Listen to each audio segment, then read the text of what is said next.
welcome to the Geoguessr World Cup. We're kicking off day 2 here at the World Cup in Stockholm, Sweden. We had groups A and B play yesterday. We've already chosen 4 players from yesterday to head on over to the Stockholm City Hall. We'll be playing on Saturday. And today we send another 4. I'm your host, Rachel, aka Seltzer, and I'm joined by my wonderful, genius, and very handsome desk, Bloom and Gelotris. Gentlemen, we had a day full of absolutely epic games yesterday, a great indication of what is to come for our World Cup on Saturday. But Gelotris, as my resident pro on the desk, I gotta know, what stood out to you most about yesterday? What did you enjoy most? I mean, there was especially one game stood out the most for me, and that was Orlando versus Zigzag, the NMPC game. Oh, yeah. Everyone was talking about that when it happened, after it happened. In the hotel, everyone was talking about that one. Really, really good game. And I hope we will get a similar game today. Oh, I hope we get several similar games today. But, you know, if you want to go check out the VODs at a later point, there's your recommendation from Gelotris. Now, Bloom, I've had you on the desk all throughout our qualifiers, regionals, everything. You've seen it all. What did you see yesterday?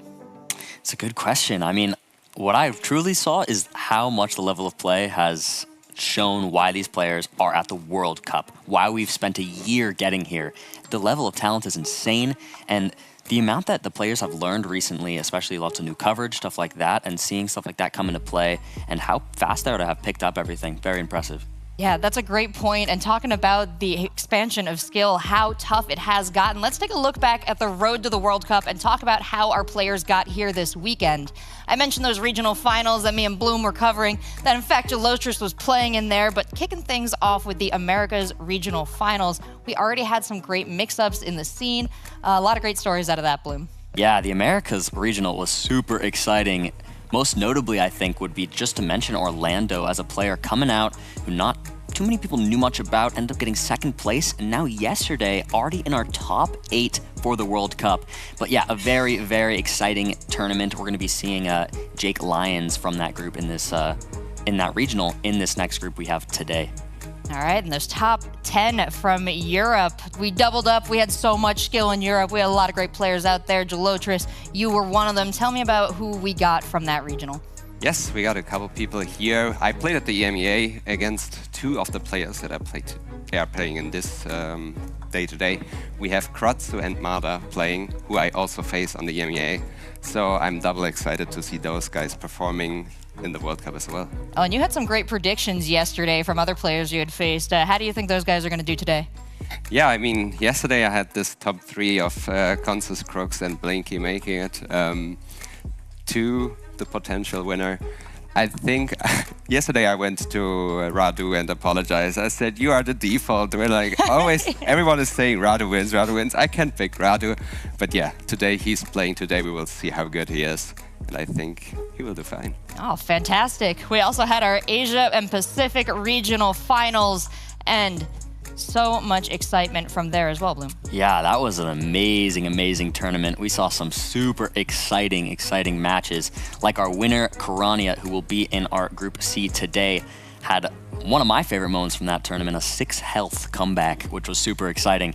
Amazing talent coming out of there. An amazing tournament last June. And then our 4 wild cards. We talked about Radu. We saw Swan Gambit play yesterday. We're going to see a little bit more from MK. And of course, Bad at Geo. Another great showing yesterday. But you know what? I'm not going to spoil it here. We'll talk about it all day. And you should definitely check out the VODs. But what are they all playing for? We're trying to get to the World Cup. That's Saturday. We saw A and B. Today we're covering C and D. Bloom, this is your breakdown here. I gotcha.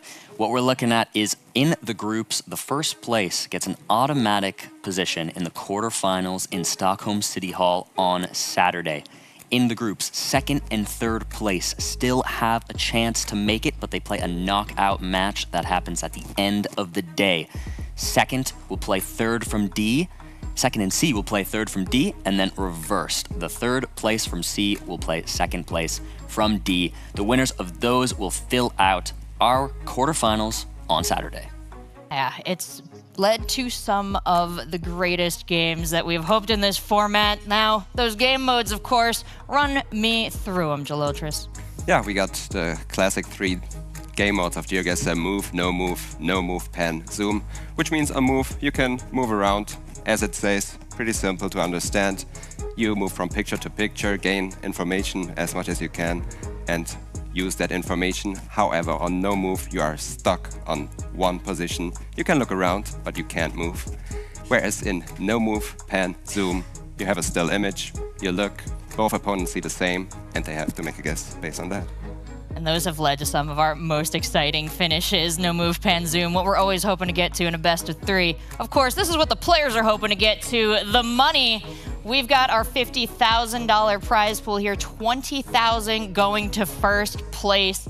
Now, that's already a big number. That's very impressive, especially for the second year of the Geoguessr World Cup. But in addition to that, any Twitch subscriptions you pick up this weekend, any of the jerseys you buy for your avatar at the geoguessr.com, avatar shop, the drip shop, as you will. All that money goes to the fan contribution total, which right now we're just about $5,000 in addition to our $20,000 guaranteed for first place.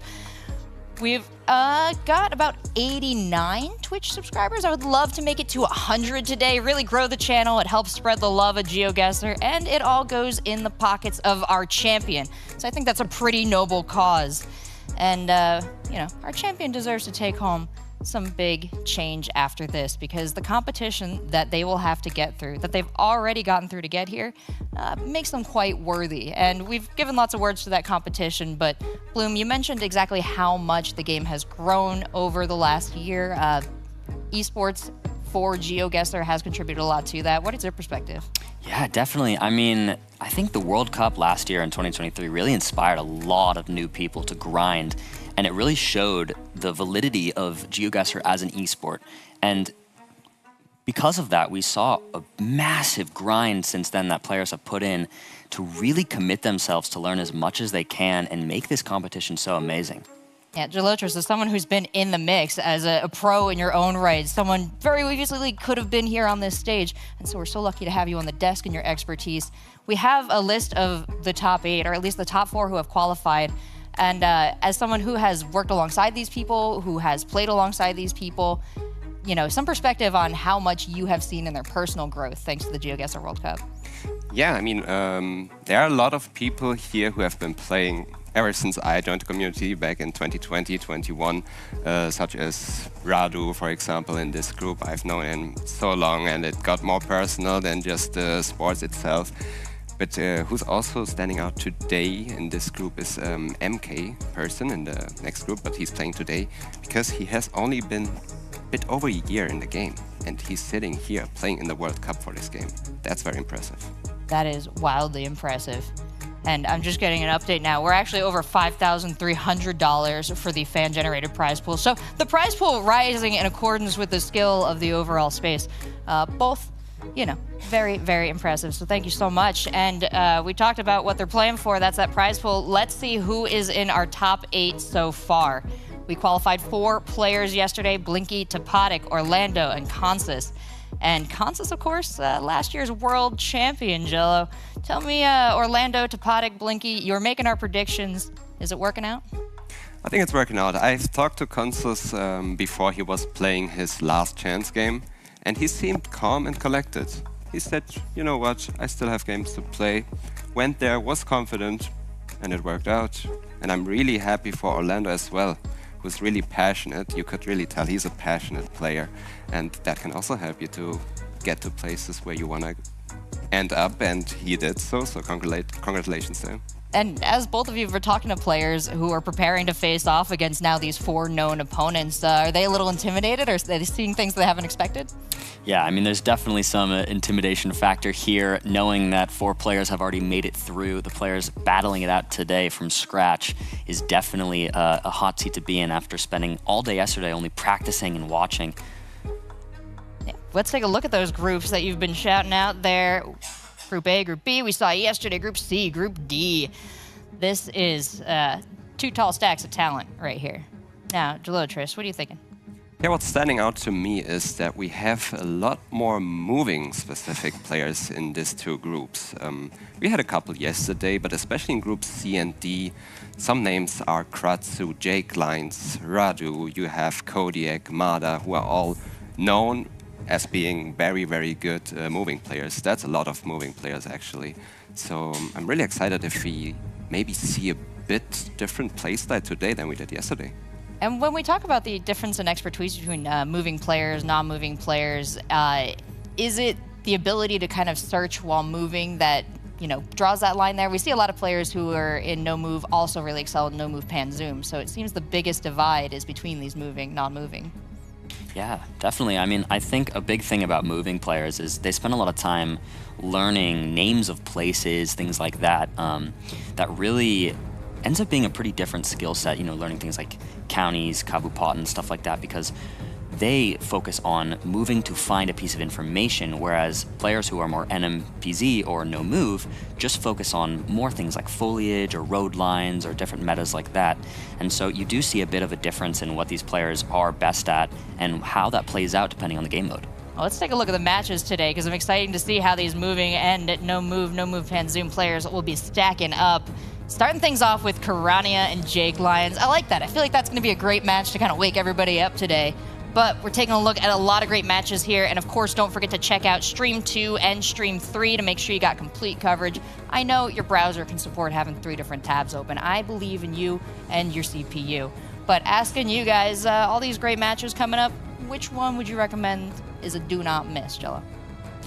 For me, I would say Jake Lyons versus Armani is an interesting game, the last game, because their playstyle is so different. It's like so different, and therefore I'm gonna be excited how either of those players are gonna play it out if they have different strategies to work against it. Yeah, I mean, I'm going to go ahead and pick round 4, Karania and Radu C. I think that's going to be extremely, extremely exciting. Karania, the winner of APAC. RC got the wild card spot, but a long-time player people are really looking out for. Yeah, we've got so much to look forward to today. And now that we have set you up and got you all that information to kick things off, we can start talking about our first match and what is to come. We talked about Jake Lyons coming up, Karania coming up. Well, together, they're going to be kicking off the day here on the main stream. And, 2 players, a lot of history, a lot of love for them in the scene. And I think it's time we bring them out. So, first up for the first match, it's Karania.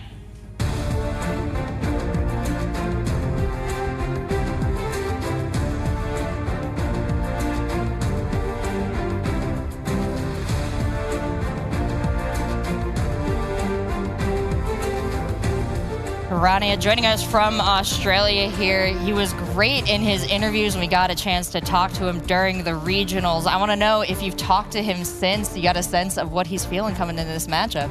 Yeah, definitely. I've been spending a good bit of time with him since we got here, and he's seeming pretty calm. I won't lie. Every time I've been with him, I haven't really seen too many nerves. He seems like he's ready to go. I was actually upstairs with them while they were practicing getting ready for today, and he was having a good time dueling Armani, so they're having some fun. That list of strengths, Gelotris, that is intimidating. Yeah, especially the NMPZ mode is really strong. I don't know if that's an Australian thing, because Zigzag is also an NMPZ main, you could say. I've also looked Karania over the shoulder when he was practicing, and he impressed me. He really impressed me. Yeah, definitely. He is one of those NMPZ players, and I definitely think there's maybe it's honestly inspired by people like Zigzag causing the Australians to really like the NMPZ mode. It's a great matchup. Well, that's that Zigzag University that he runs down there. He's got a great course there. Check it out. Lots of great content from these creators. And speaking of, our next player, Jake Lyons, is joining us.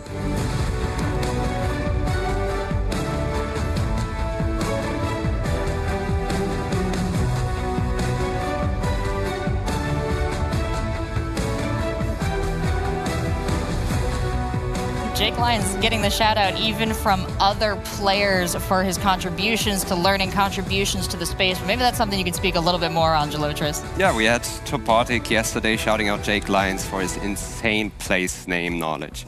It's really insane. Also a content creator, also someone you can look up on YouTube.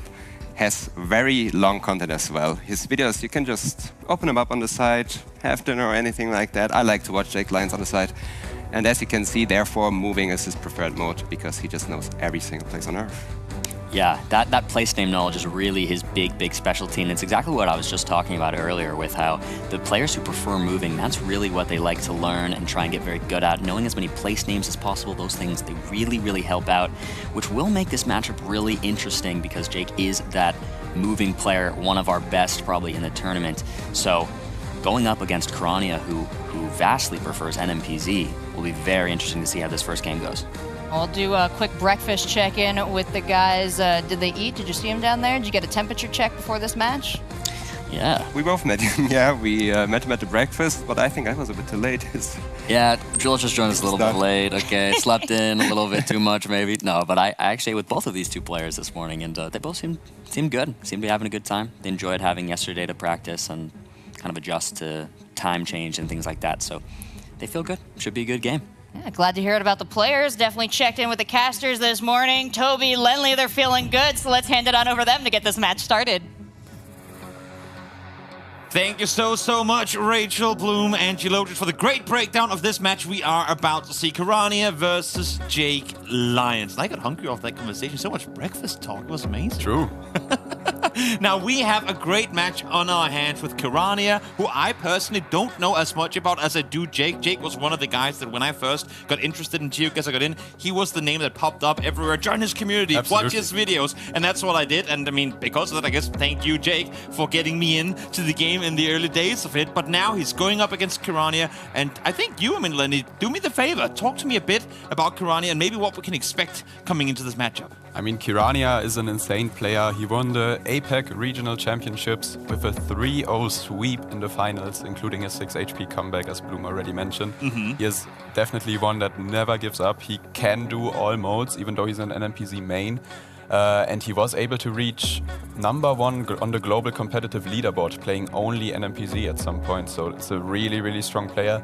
If we get to that game 3, definitely favored. But I think Jake Lyons can put up a good fight before that, and maybe even on the NMPZ. And perfect segue into that, because then we'll look at Jake on the other hand of that, and what can we expect? We know he's a moving player, but how does he fare in the other modes maybe to go up against Kirania in a BO3? He does not know as much of the meta memorized as other players might do, but he is still a very good player when it comes to vibes, so he can definitely hang with the best of them in all of the 3 modes. But on moving, Kirania will have trouble if he gets Jake if he just gives Jake the extra 15 seconds every round. Yeah. 15 seconds for Jake Lyons, it's a lot of time. We saw many different approaches to yesterday's games, especially in moving. Some played fast, almost guessing instantly. Some took their good time to get their guesses in. And now let's see how these two are gonna fare as we kick off day 2 of the Geoguessr World Cup. And we kick it off with this round right here, round 1 of day 2 of the Geoguessr World Cup. And I think we might have a Brazil on our hands here. At least this house looks pretty Brazilian to me. If you are indeed in Brazil, then I think the players will search for a phone code here. Yeah? We will keep talking for a little bit longer as we make sure that everyone is set up and ready to make this happen. We can roam around a bit, I suppose, as we make sure all the game. Oh my lord, this that's guy a has a massive huge boombox. speaker. Wow. I wonder if he goes in, puts on the music for extra speed boost, let alone the air. Let alone the air would be insane. We do not have the start. I wonder what this guy is blasting on this boombox. Probably some Brazilian funk music or something like that. That is definitely what I expect here. Yeah. But let's look at some infrastructure here while we wait for the game to start. There's currently some minor technical difficulties. We have some poles here. Poles are kind of useful in Brazil. They have different stickers, different markings, and usually in the north of Brazil, they less commonly have supports. Although the game has started. Yep, here we go. A different round. You know what? It's good. We got to learn a bit about Brazil coming into the matchup, but now we go elsewhere. We see some French, and I think we are North America, so this should probably be Quebec. And yeah, Jake Lyons might like that here, because it looks like there's a lot of info potentially nearby. Let's find out what he finds here. Holden Lake Lodge. There's some phone codes, but I don't think any of these players know Canadian phone codes. I might be mistaken though. Is that at what point in learning everything, because yesterday you said just learn everything and you can win the game, but at what point do you go phone code? Is that like really far down the list of priorities and things to learn when you're a new actually, player? I see something interesting here. Okay. There was a speed sign that has a black box in the bottom, which is specific to Ontario usually, but we see French. So maybe we're on the border of Ontario. That's exactly where Jake is going, it seems. We'll see if that's trying to line it up. And yeah, it is the border, but it is they're both getting the border vibes here. Maybe there was a welcome to Quebec sign. I might have missed that, but yeah, Kirania just a little bit closer. An early head shaking from Jake there. Maybe he, I mean, again, it's early days. It's only a couple hundred damage done in the first round. Maybe he thought that that he would be completely on point there. Maybe he wanted to do even better. But we'll see now as round 2 comes around how these players are gonna fare. Let's get them right into this round. This one's rather nondescript. The country is not immediately obvious, although we do have a Turkish flag to the right that I just spotted. That helps. That definitely does help. Keep in mind, though, for those of you guys out there that are new to the game, just because you see someone have a flag in their backyard does not necessarily mean we are in that country. I've been fooled by that multiple times. Many new players get also fooled by embassies a lot of the time. Oh, yes. Right next to our hotel in Stockholm, there's a Brazilian embassy. So if someone is new to Geoguessr and gets a hotel, then maybe you never know. They might go Brazil on it. Yeah, it can definitely get you the right location, but it can also trick you sometimes. There are some of those small ones, like traps you can go into when you see a big semi-truck, you see a license plate, and then you go, oh, it must be from there, and then you realize it drove all the way across Europe, and you go, oh, wait, I'm in the completely wrong country. Kirania is already scanning for the town here. Maybe he has found a road number on this little white sign. While Jake is still in the city, Kirania's kind of went outside of the city. Let's see what Jake has found. He's also going north, so they're in a similar area here. But potentially Kirania, who knows the road number, is closer. No, it is Jake. Further to the east we go. A bit of them a little bit off, just a couple of 100 kilometers, but still pretty good chunk of damage to strike back. Exactly. Jake took a somewhat big hit for round 1 earlier, but now instantly strikes back as we hop down to this dam. It's another dam. Yeah. Is it another dam difficult It's going to be a dam. Toby? I mean, I don't know. You tell me. We see some Romanian power poles here, I believe. If I would move closer, then maybe we can check them out a little bit. Yeah, those big, chunky, holy poles are specific to Romania. Sometimes you find similar ones in Hungary, but I believe that this should be Romania over Hungary. Let's see what the players do with this. In Romania, you usually are able to find pretty good information around. Yeah. So Kirania is zooming into the map very quickly, maybe looking for a quick guess to prevent Jake from getting information. But Jake's already at a sign. He has road numbers. Yep, with 2 road numbers at that as well. Should be able to line it up. Yeah, already found the E81, yeah. But Kirania, just with the... Kirania have no info. And they're basically on point, both of them. Yeah, I mean, incredibly impressive. That's actually insane. Yeah.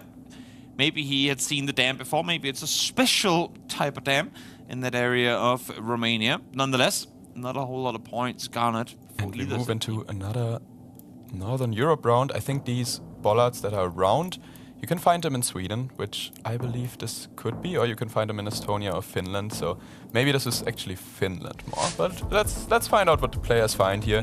I think they will look for info. Yeah, we have solid outer lines, so it shouldn't be Sweden. And yeah, they are both zooming down the road at the moment. Oh, we see some bus stops actually, so it might actually be the Baltics. These bus stop signs are pretty common there. Okay. But yeah, now we have signs. Road and signs, we have Tampere, which is a big city in Finland, so... Kirania got that sign first, and if Kirania locks this in, he puts some pressure on Jake actually. Ooh, yeah, because Jake went the other way. Now he sees a sign as well. Yeah, now he has the road. Yeah, sign, there you go. I think they should both be close here. Yep. Maybe Jake can use the extra 10 seconds here. You never know. I mean, we saw it yesterday with Kunzes taking every single extra second off the times 5 game because of it. They will be, once again, I mean, when they're off target, they're still practically on top of one another. It's pretty impressive that they're so close in their estimates of where we are. Absolutely, and now we are in an interesting location. Oh, that's interesting, yeah. Very urban here. I think it looks like Southeast Asia, potentially something like Malaysia. Let's see what the players hot air balloon find as well. on this one. The hot air balloon? I didn't see that one. Oh yeah, there is indeed a hot air balloon. Not too Let's see if there's a hot air balloon meta. Hot air players balloon can meta? use here. I mean, you never know. That could be like an ad on the hot air balloon or something like that. You never know. But Jake seems confused.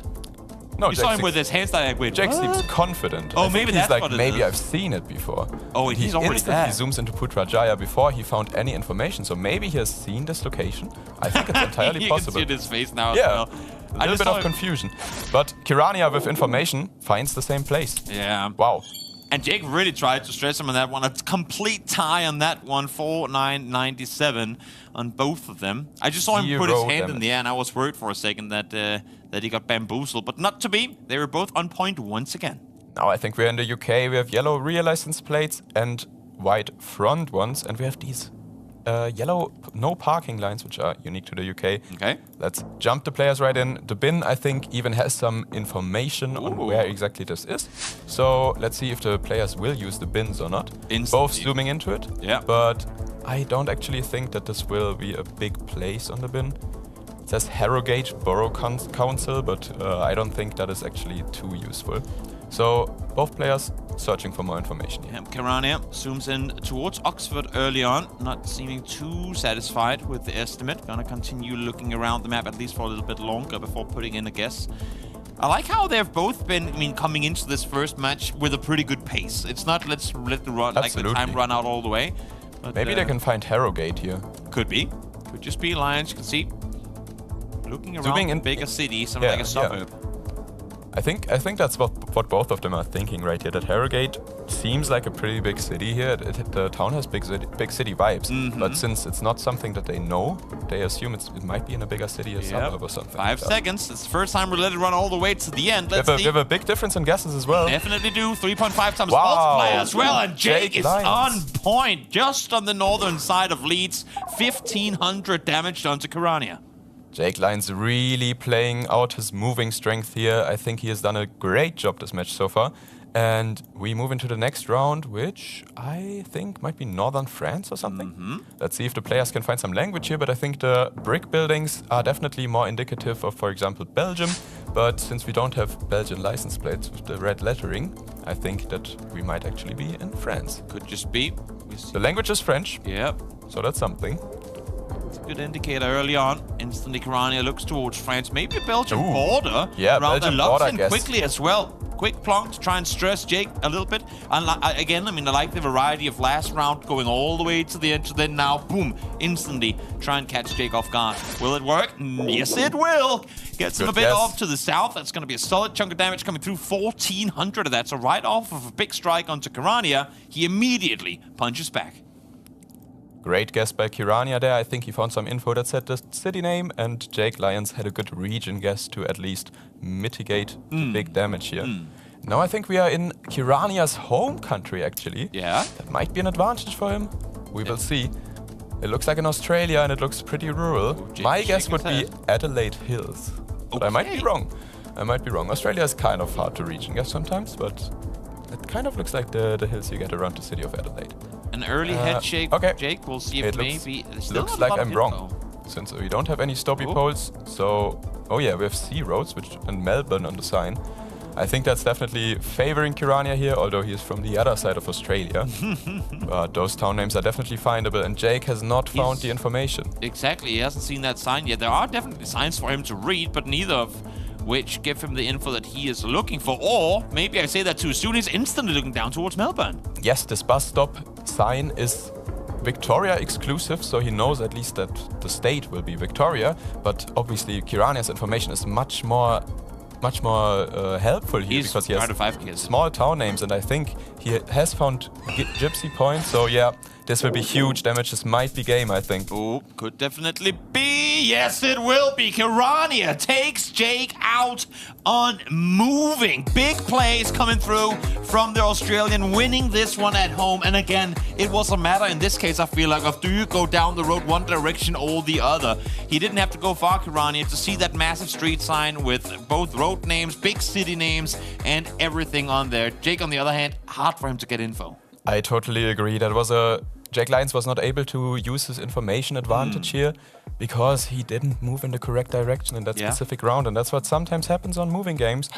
But so to lay out the land here, we're playing best of threes. Now we're going into no move. Exactly. Is this massive Kirania favor, or what are we looking at coming into this match? I think this is a slight Kirania favor, but But since Jake Lyons is also pretty good at no-moving, Yeah. and Kirania is an NMPZ specialist and not a no-move specialist, I think we still might have an exciting game on our hands here Yeah.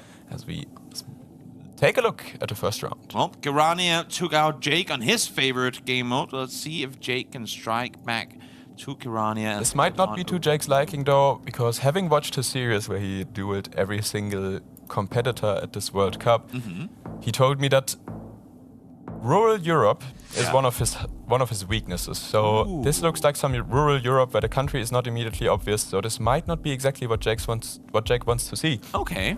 Although it's just round 1, there's no multipliers. And True.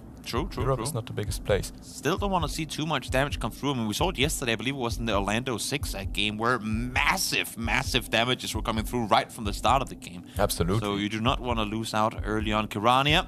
We see a Germany guess by Kirania. I Locks think it it in could quickly definitely as be well. Germany. Jake looking northern Germany as well. On each Right. their side of Hamburg. Yeah, a bit further down. They are both south. correct. Good Solid guess by start. both of them. Yeah, solid. 200 points damage. Again, I mean, a pretty big point total damage. I think Jake will be happy with first- that. Oh, definitely. And now we see some India, I believe, because look at this shrine. I think this is very indicative of India. Also, we have a lot of rocky terrain here, might be very distinct. Let's see if one of the players recognizes where in India exactly this is. The players both zooming into there, directly trying to figure out if there's some language hints that they can use, but I think it is not really readable. You can't really make out which kind of script that is. You need the FBI enhance. However, you can tell one thing from that plaque, and that's probably not Hindi, because Hindi language always has a line on top. So you can basically rule out most of northern India using this information. Okay. And I think Jake probably realizes that.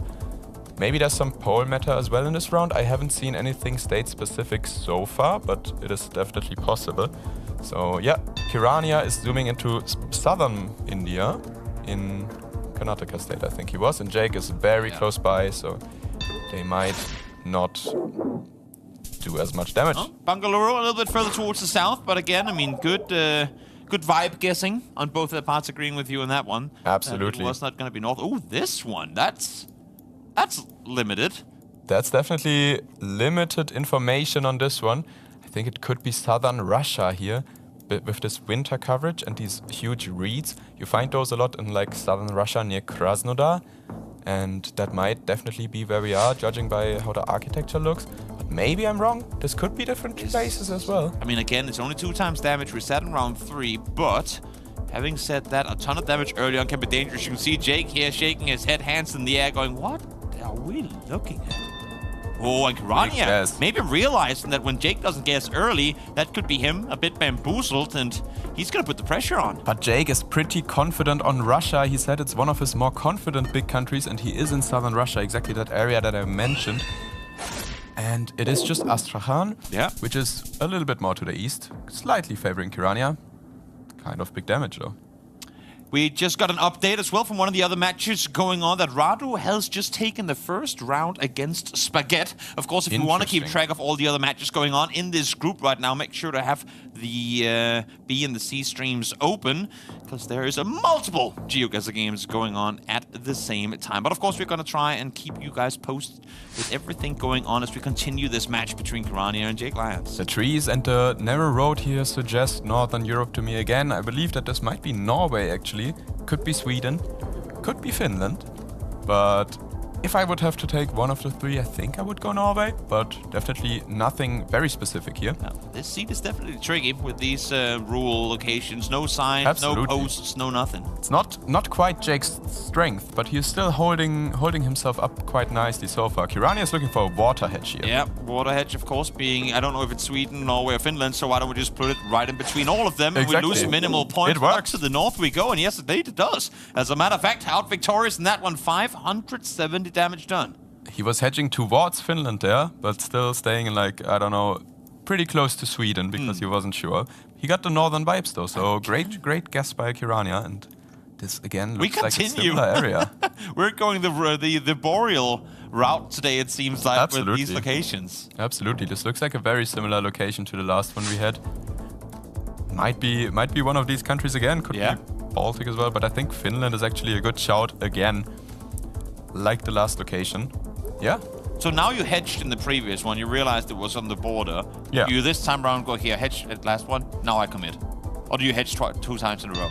It depends on how confident the players are feeling. Kirania, I think, feels more confident in this specific location, going Finland, and Jake also does not want to hedge. It is Finland, though. Finland More damage for Kirania. more. Quite a big chunk of damage at that as well. 2,100. Jake down to 1,800 health now. He lost round 1 already. And remember, these are best of 3s. So if Jake Lyons falls here, that is game over. That is crucial damage by Kirania, and as we saw in the first seed, Jake lost the game on Australia, which is Kirania's home country. Imagine the And where are we now? It is Australia again. Maybe Jake can strike back here, though. I don't think Kirania is one of the best Australia players in the world. He is still good at it, but I don't think I would count Jake out here. But it's a third in a row with limited info to go by, at least in terms of science and like the more generic info. You have bullets far off in the distance. Chevron's there as well to maybe guide you, but it's all for real. It's all nature knowledge that's going to help you with this one. Yeah, definitely looking at the trees can help you here. Maybe the short bark trees are more Queensland, which is exactly where Kirania is zooming right now. Fast again.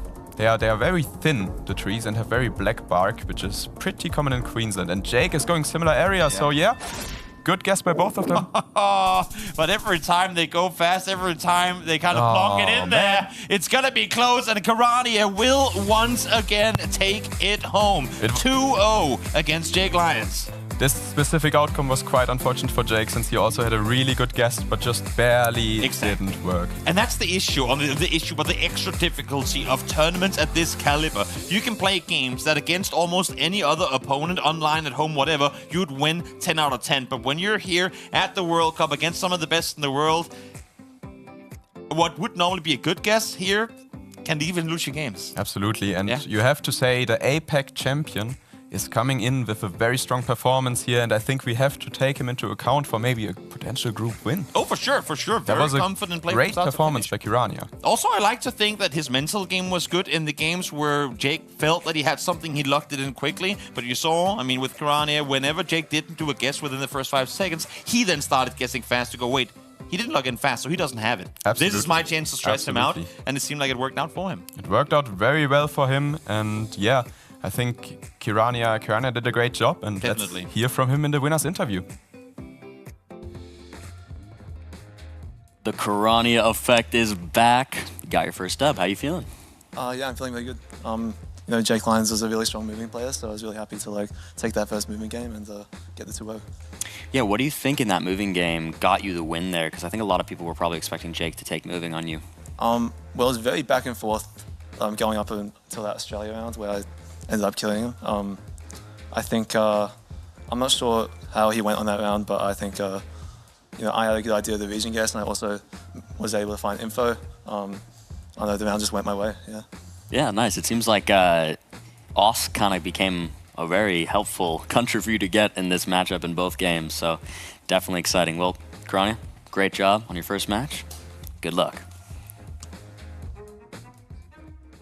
Thank you so much, Bloom. Interesting insights from Kirania. I have to wonder if region specialty or game mode specialty gives you the edge when you're facing down someone in a certain match. And looks like knowing Australia and being quite an expert on it served Kirania well there. But Jake Lyons also put up some great plays. So what stood out to you from that match, Delotris?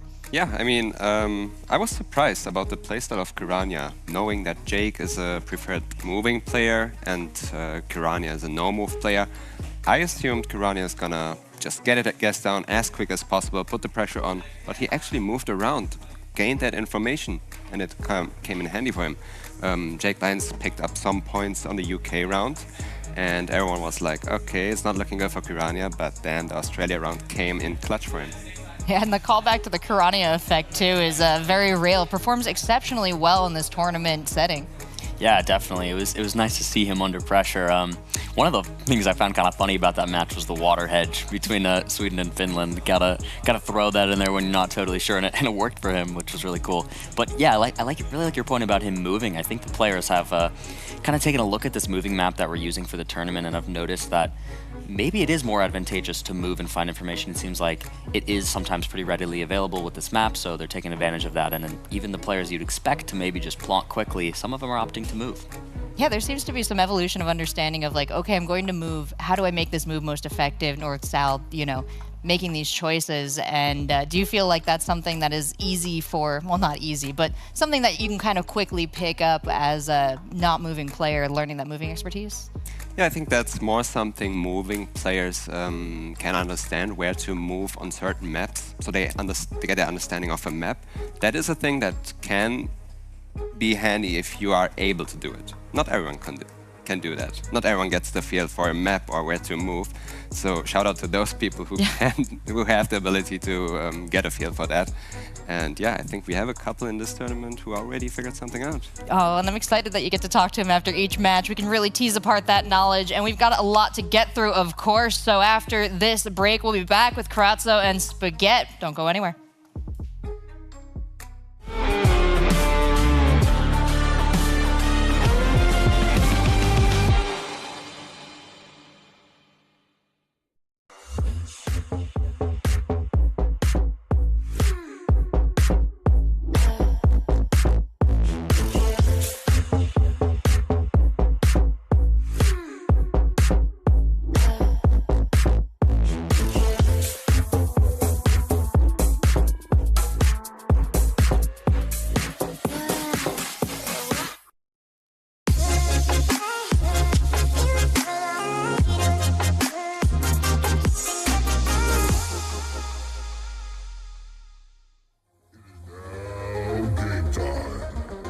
Round one. Geoguessr versus the obstacles of life. Fight!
Welcome back to Stockholm, Sweden. You're watching the Geoguessr World Cup, Group C and Group D today. We're heading into the second round of Group C here, and if you missed yesterday's action, well, at the end of the day, you've got lots of VODs to watch because there is much to look at when it comes to the games that we have seen that these players have played to get themselves so very far. But today's matches, well, if they're anything like yesterday's, they're going to be excellent. Next up, we've got Kratso versus Spaghetti here in the studio. Of course, make sure you're checking out Stream 2 and Stream 3 for all the action. But right here, we get to break down Kratso representing France, Spaghetti from Japan. A nice matchup. I don't know how often the Geoguessr community has seen something like this before outside the World Cup. How often do you feel like these players get to play versus each other? Spaghetti versus Kratso, I don't know. Like I said, like the crossover between the Brazilian, English-speaking, and French community doesn't happen that much, but there's this league by the French community called La Ligue, where some of more international players come together in teams and play in a league format. That's where it could happen, but besides that, not too often. Therefore, it's very special today, I would say. Yeah, Kratso is someone I've faced before on the EMEA. It was a very interesting match. It was my favorite match as well. It got very close. I mean, he destroyed me on the moving thing. I can't talk about that. He's really good at moving. But the no-move game was very interesting. We both stumbled up on some blunders, went both in the wrong continent together. So very good games. Our second French representative next to Blinky. And yeah, shout out to the French community. Shout out to Gabriel Gio, our French host today. He's also friends with him for a very long time, even before he played Geoguessr. I don't know if he found out about Geoguessr through Gabriel. Do you know it? Oh, it's possible. Could be. The French scene is so responsible for so many great tournaments, so much elevated competition, so major shout out there. And much love on both sides. This match, of course, between Kratso and Spaghetti is a bit of a banger, though. Looking forward to it. As you said, not something we get to see often, so we'll get into these two players and bring them on out. First up, we've got Kratso.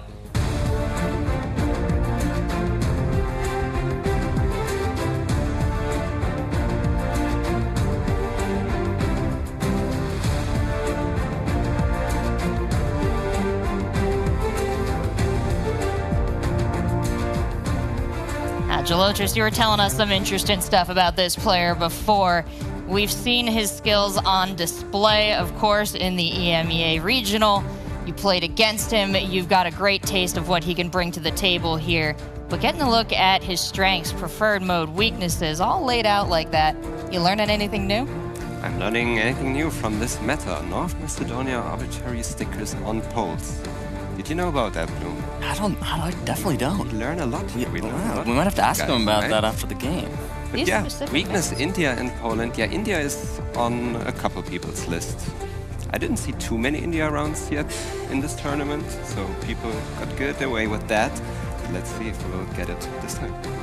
Yeah, definitely. I mean, coming second in the EMEA Regional was, I think, a bit of a surprise to some people, but I mean, very, very well deserved. He played very well in that tournament, so I'm very excited to see him play again.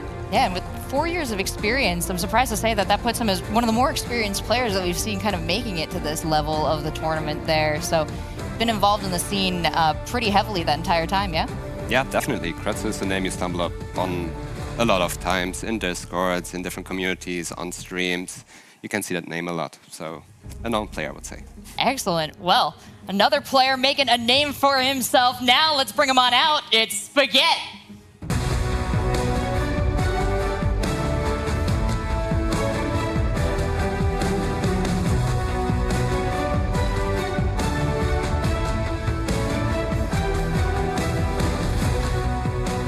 One year and 4 months in the game. This is what I'm talking about with these newer players making a big splash, especially all the way here at the World Cup.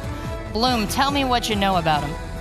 Yeah, I mean, Spaghetti came out to APAC, got 4th place, was a super exciting tournament run he had, and definitely shocked us and definitely gained some pretty big Japanese fan base and recognition from that tournament. Very, very fun to see him play. One of my favorite things about that tournament is he was one of the few players who you'd kind of see talking to himself on cam, and I always think that's fun when you can see the players really getting into it. Yeah, I love the emotion on the face. Yeah, I just recently found out Spaghetti actually found out about competitive Geoguessr on the tournaments that Rainbolt hosted from week to week. We had weekly tournaments where I've also played, where I've also casted. And now we switch seats. Now he's sitting there. He found out about that watching me play. Now he's sitting there playing. So really impressive stuff getting there in just a short amount of time. Yeah, and I do wonder, having spent some time on the desk, this different perspective looking down on other people's games, well, not looking down, looking across with a very, appreciative eyes. Does it give him maybe a little bit of an edge here going into the competition? It could. I mean, every player, every mind works differently. I don't know how Spaghetti handles that, but I think it could. Well, I know two other great minds that we can bring on into this competition. Let's hand it on over to our casters, Toby and Lenley, to start the match.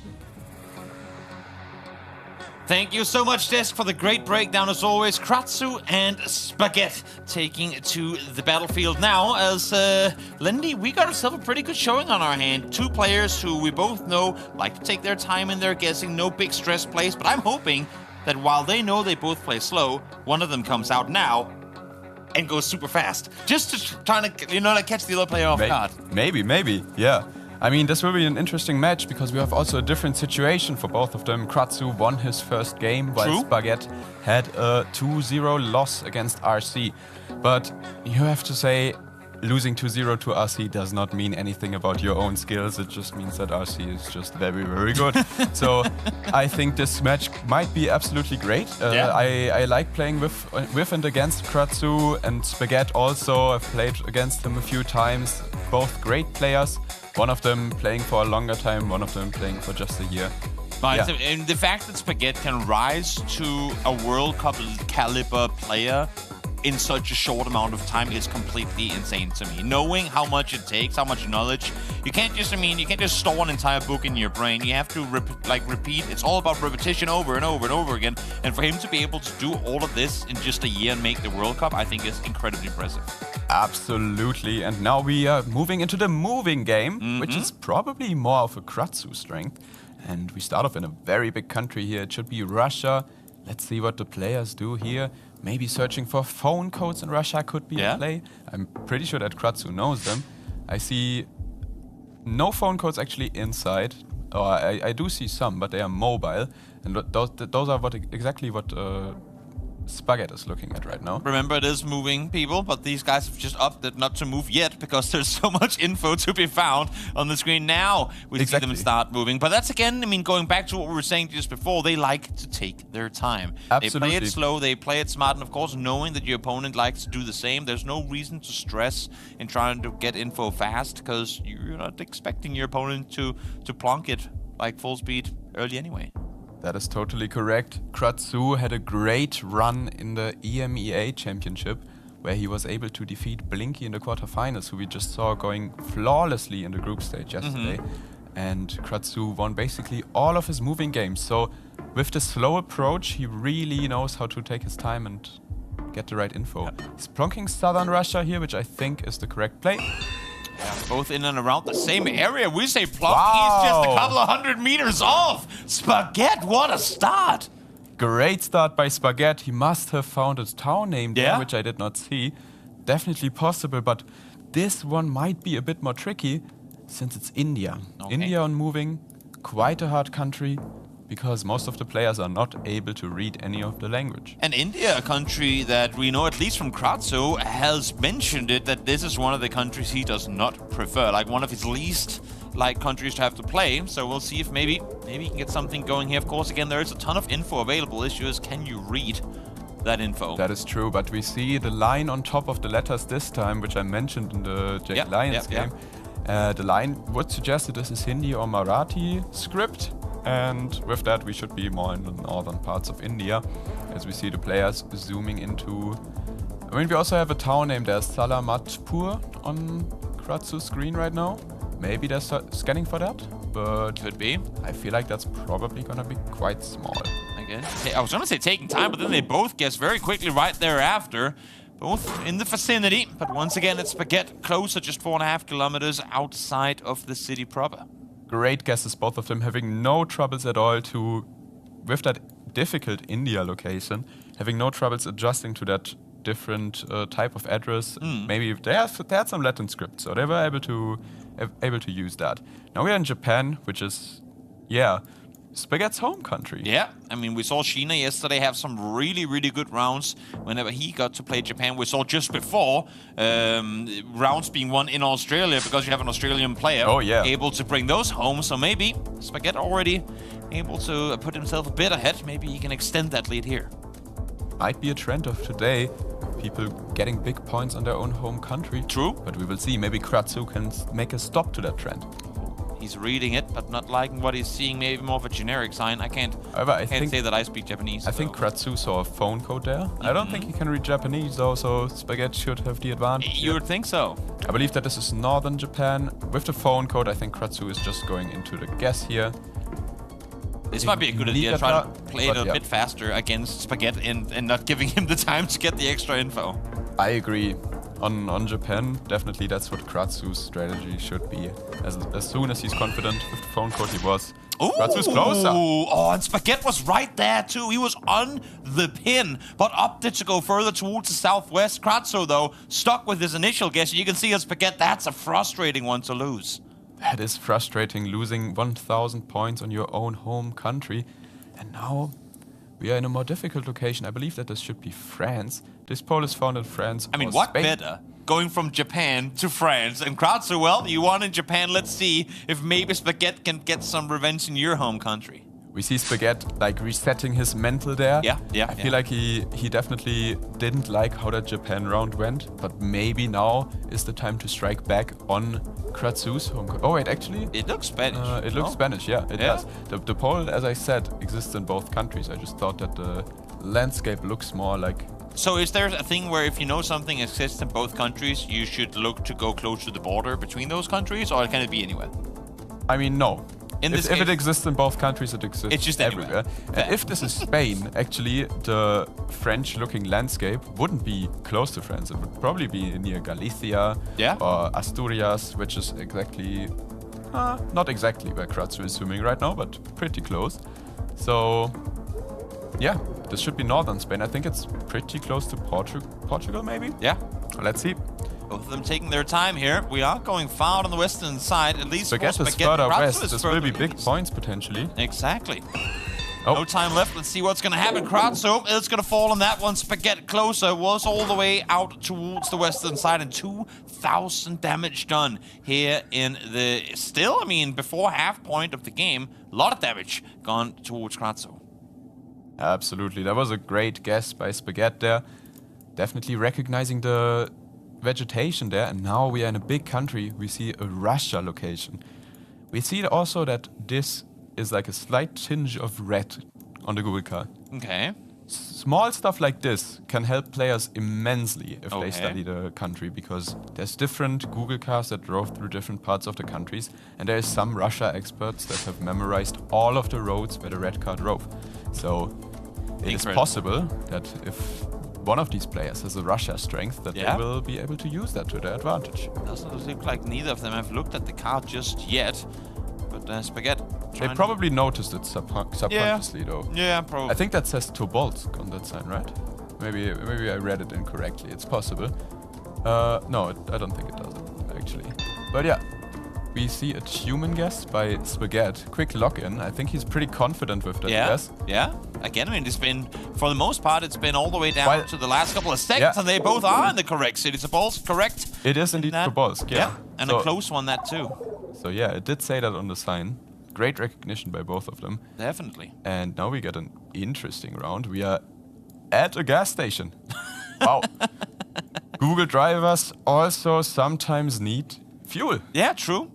True. Not an electric car confirmed as we make our way into round number 6. Let's see if the players are getting fueled up by this one. Ooh. Maybe able to get some big points on this round. Who knows? Good thing about gas stations is usually around there you get a lot of street signs, a lot of info, and there you go. N1 Cape Town, that is exactly what you want. But Kratsu has found more information. He looked at the Beaufort West sign, which is a pretty big city in southern South Africa. Spaghet locked it in first, though. Let's see if Kratsu actually saw that Beaufort West sign or not, because I don't think he did. He would know the town name. Yeah. He would not turn him up Wofall West if he saw it. Oh no, he's going further away. So it'll be big damage for Spaghetti. 3.5 times multiplier. Spaghetti is in the right city. It's going to be almost a 5k for him as well, and that's going to be enough for Spaghetti to take round number 1. A sigh of relief. He lost 1,000 points in Japan, but still able to turn it around and come out victorious. You have to say that Japan was his only loss in that game. Yeah. Kratzu as a moving specialist, that is a very surprising result for me personally. Great plays by Spaghetti all around there.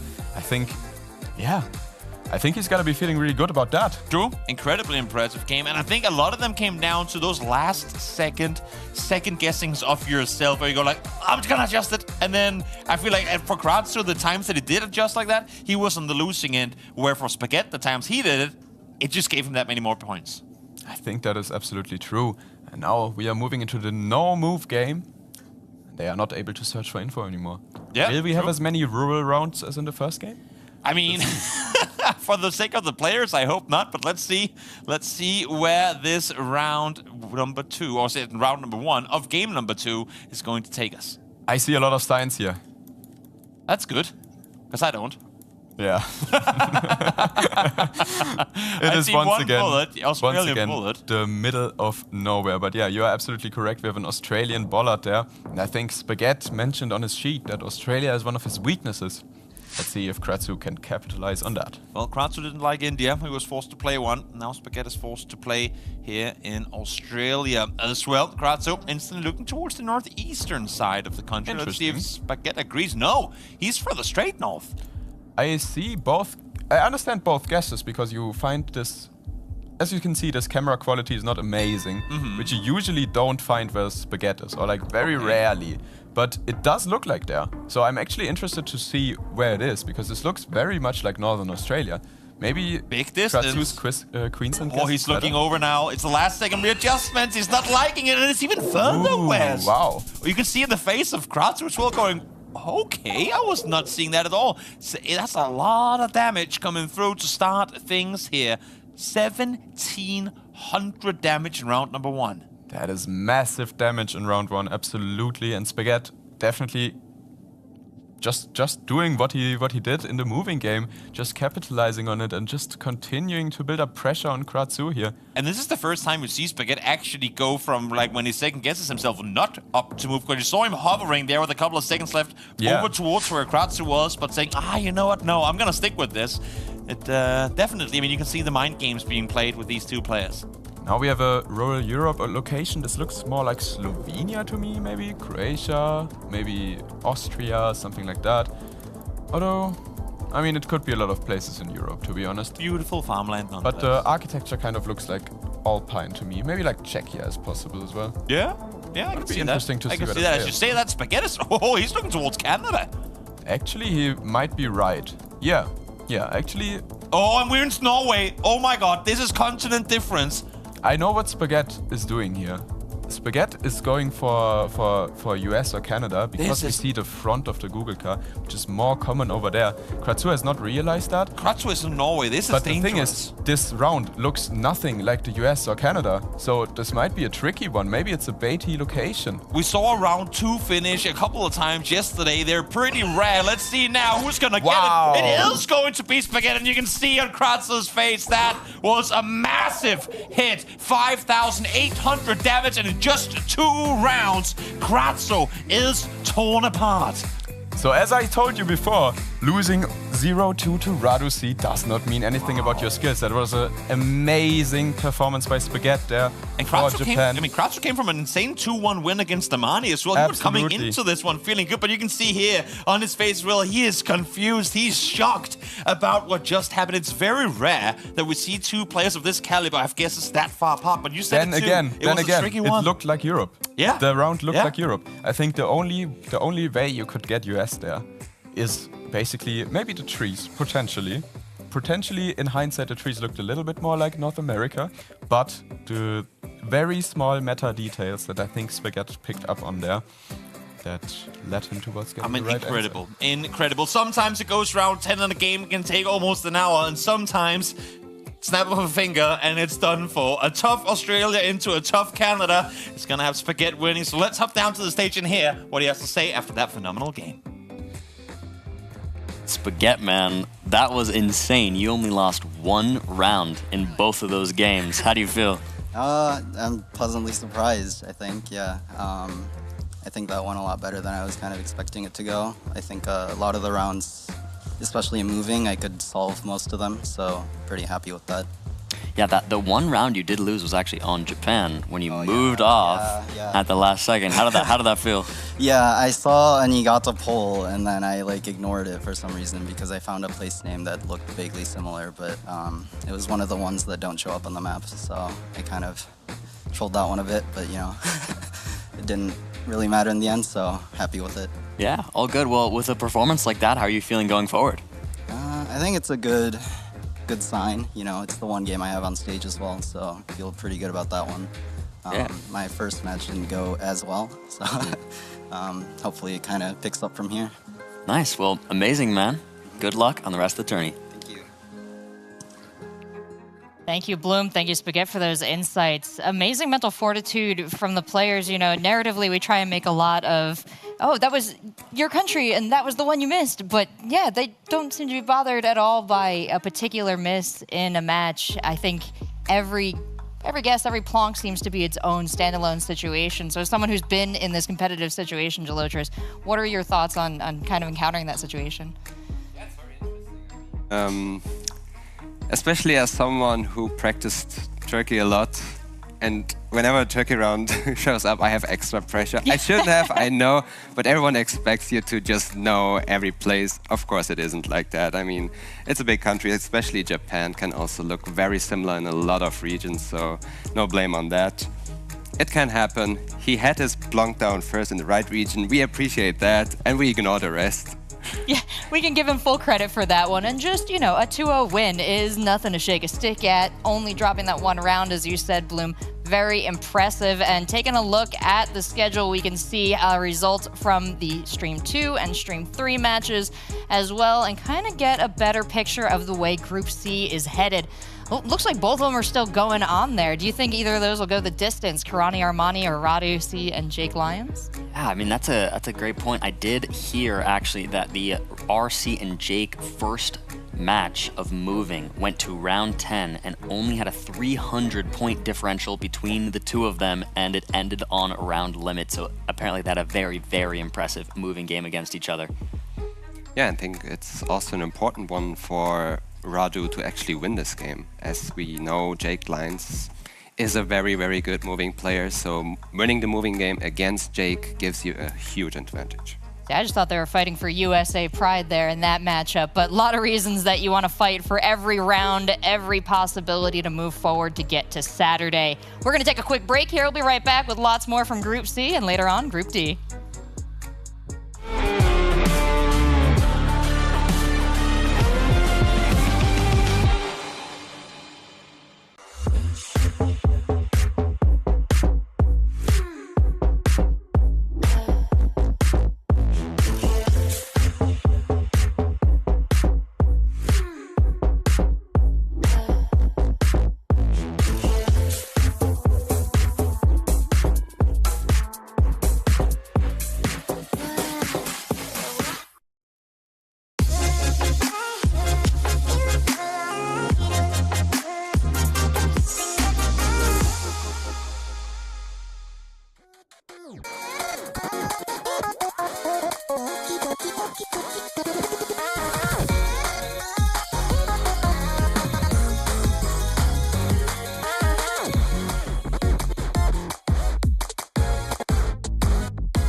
You're in the perfect place to plonk it. This is the Geoguessr World Cup coming to you from Stockholm, Sweden. We are well into Group C today. That will see 2 players on to Saturday at the Stockholm City Hall, where we will be holding our top 8 competition, and that is a lot of prize money on the line. Fortunately, we've got a lot of skill here competing for it, and double fortunately, we're recording it all for your viewing pleasure. Welcome back. I'm your host, Rachel, aka Seltzer. I've got Bloom, I've got Geoguessr here, and gentlemen, we have another great match coming up. We've got Kratso versus Spaghetti. No, we just saw that one. We've actually got Radu C and we've got Armani. Oh, they're all great matches, so it was a fair title. But this one here is a very important match for the group standings, for one of our players' tournament life here. And let's get right into talking about it. So if our players are ready, we can bring out our first one. It's going to be Radu C.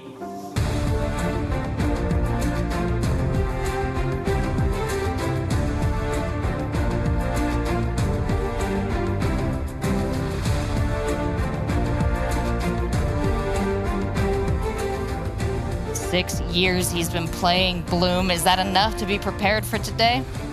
I hope so. I mean, people are saying very regularly they think he could possibly win this whole thing. I definitely have him in my top 3. I definitely see him getting to the finals. I think it's very, very possible. This man has been part of the community for so long. And one of the people when I started in 2020 was someone I looked up to. I would watch his videos, learned so much from him. We became good friends. We used to do streams together. And now he's here. He's getting his next chance at that World Cup title. Coming in on the second wild card as well. That's a tough competition that he came through, and yeah, glad to see that he made it here with such a story behind him. I know you're a fan as well. You picked him to potentially get through today, Geoguessr. Yeah, definitely. RC didn't have it easy, as you said. He came to the wild card where only the first place made it to the World Cup. So he didn't disappoint. He was expected to win it, didn't disappoint.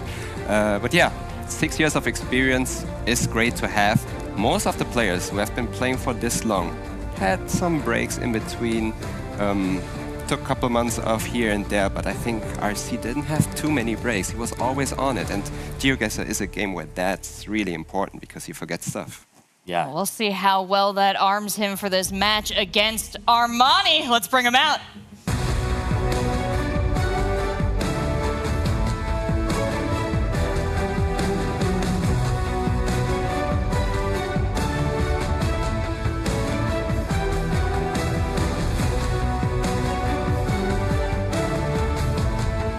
Another one of our players qualifying through our EMEA regional. That means I got to turn to you, Gelotris, and ask, tell me more about him. Yeah, Armani is someone I've played with, not against, but with at the EMEA. He didn't have it easy either. He was in a position where he went through the knockout stage against Salek, the Hungarian player. Made it through that, and it's looking like he's on his path to that as well, but he really, really needs to win this game. Yeah, he does not want to go to a second knockout round after experiencing how tough it was at our regional. He's down against Kratzo, down against Kirania. Bloom, what do you think his odds are here? Yeah, it's tough. I mean, so far he's only picked up one game in both of the two matches and lost both the two matches, which is definitely not a great place to be in. And I know going up RC is a scary, scary task, so we'll see how he can do. All right, Armani fans, you know what your job is. Send your strength. And I'm going to send it on over to our two casters to get the game started. Toby, Lenley, take it away. Thank you so much, Desk, for the breakdown. Radu, C, Realistic, C, RC, whatever you want, he's there ready to play, going up against Armani in a match that I think is going to be, I don't want to say one-sided, but very hard for Armani to come up victorious in. That is true. I mean, Radu C is the only man who got his group named after him. Yeah, C, true. Just for him. True. And on the other hand, we have Armani, who really is a NMPZ specialist. But the thing is, you need to get to that NMPZ game. True. And that is the thing. I mean, we've been talking to the players, talking to casters' talent throughout this week of, getting into the tournament, talked to them yesterday as well. When we talk to people, say, give me your top 3 for the whole tournament. Radu is in the mentions of pretty much everyone. Expected to come up victorious in the whole tournament. I don't think anybody has Radu ranked outside their top 5 players of this tournament. He is consistent over so many years, won everything basically. Now, if there is one thing, though, one place that I hope we can see a guy like Armani come in and strike back, or will potentially come out and win this game, would be, if we look back to how he played in his EMEA qualifiers, it's said on the screen as well, he likes to guess fast. It's not always 5K search, but like when he gets a good hunch, he sends it. And he might not be on point, but he's really good at it. Maybe there's a world where you can pressure Radu into getting some wrong guesses if it's a tricky enough location. That's where I see potentially Armani could come up victorious. I think this is possible because RC is a player who likes to take his time. On the other hand, though, he is also really good at guessing quickly if he needs to. The thing is, there's no weakness with Radu C. And that's just one of the things why everybody is scared of him. So what you're saying is if he wins this, it becomes Radu B, and then he upgrades to A eventually? No, I think it becomes the Radu quarterfinals actually. Okay, yeah, we'll see. But yeah, let's see what we got in our first moving game. Yep, let's get this game started. Radu trying to continue his streak, 2 wins in a row, and Armani wanting to get his first one on the board here in Group C. We got a very interesting location here because it says Sandakan on this thing. We might be in a park or something like that. Sandakan is a big city in Malaysia. Yeah. Where are we? Not in Malaysia. Let's start the players off. Faded. Maybe one of these players will forfeit, but I don't think so. That's where it's dangerous to guess fast because he sees the sign and he just instantly goes there. Yeah. I think that was exactly what happened there. He was like, wait, no, that's not Malaysia. But RC's already on the road here, just looking around. Looks like Australia. And Armani has also found that, so at least they managed to get out of the park. Cars cleaning. Nice. Looks like they're very energetic and colorful in the way that they clean. We got a school district. We got some left side traffic. Seems like Armani is indeed going to swing away from that initial Malaysia hunch. Good on him. Absolutely. But despite wanting to be a fast guesser, already 40 seconds spent in neither of the two, having locked anything in just yet. Radu not even opening the map yet. I already saw a red no stopping sign, which is exclusive to the state of New South Wales. So I expect Radu, on which screen I saw it, there it is, to get that. But Armani, I don't think, has had as much information, so he will also go New South Wales. Good guess by both of them. And Armani closer. There you go, a bit further up towards the north, but Armani off to a good start, 388 in the very first round. Normally it's like double or single digit damage coming through in the first round. But this time around, good chunk taken off of Radu, who, I mean, in the grand scheme of things, 4 wins, 0 rounds taken away from him. Has played a pretty perfect tournament so far. Radu is pretty much flawless so far, and at least Armani knows that he won't get flawless in this moving game. He's taken damage. True. So that is maybe something that he can build upon. And we are in Turkey right now. This pavement is very, very common in Turkey. And they are zooming straight into the bins, trying to look for belediyesi, which are the little districts, and sometimes if you recognize the city. Sakishla in this case. Maybe they do, maybe they don't. I don't think they do. Yep. Never heard of that city myself. But RC is going in for the scan right now. I think he has a pretty good region guess and is trying to search for that city now that he's on the Would be nice if it's a smaller one. Armani might not find it. But good info to be had early on, but seems like he's going to continue the search on the street rather than with the map open. As I say that now, though, he's once again going to look down, try to read through some of this Turkish text here. Maybe there's a city name hidden in there. Very interesting, by the way, that Armani is not insta-guessing these rounds. Yeah. That is not what I expected, because Armani does not have much moving proficiency. He is not. Ooh, that's actually interesting information that he found there. Maybe it can help him to get a better guess here. We'll see. Nope, both of them a little bit off. A couple 100 kilometers due west. As I mean, a pretty equal blow comes through over towards Armani. So back to a tight game effectively here, moving into round 3. Absolutely, and this one is gonna put us somewhere in Indonesia, Malaysia, I reckon. Let's see what info the players can find here.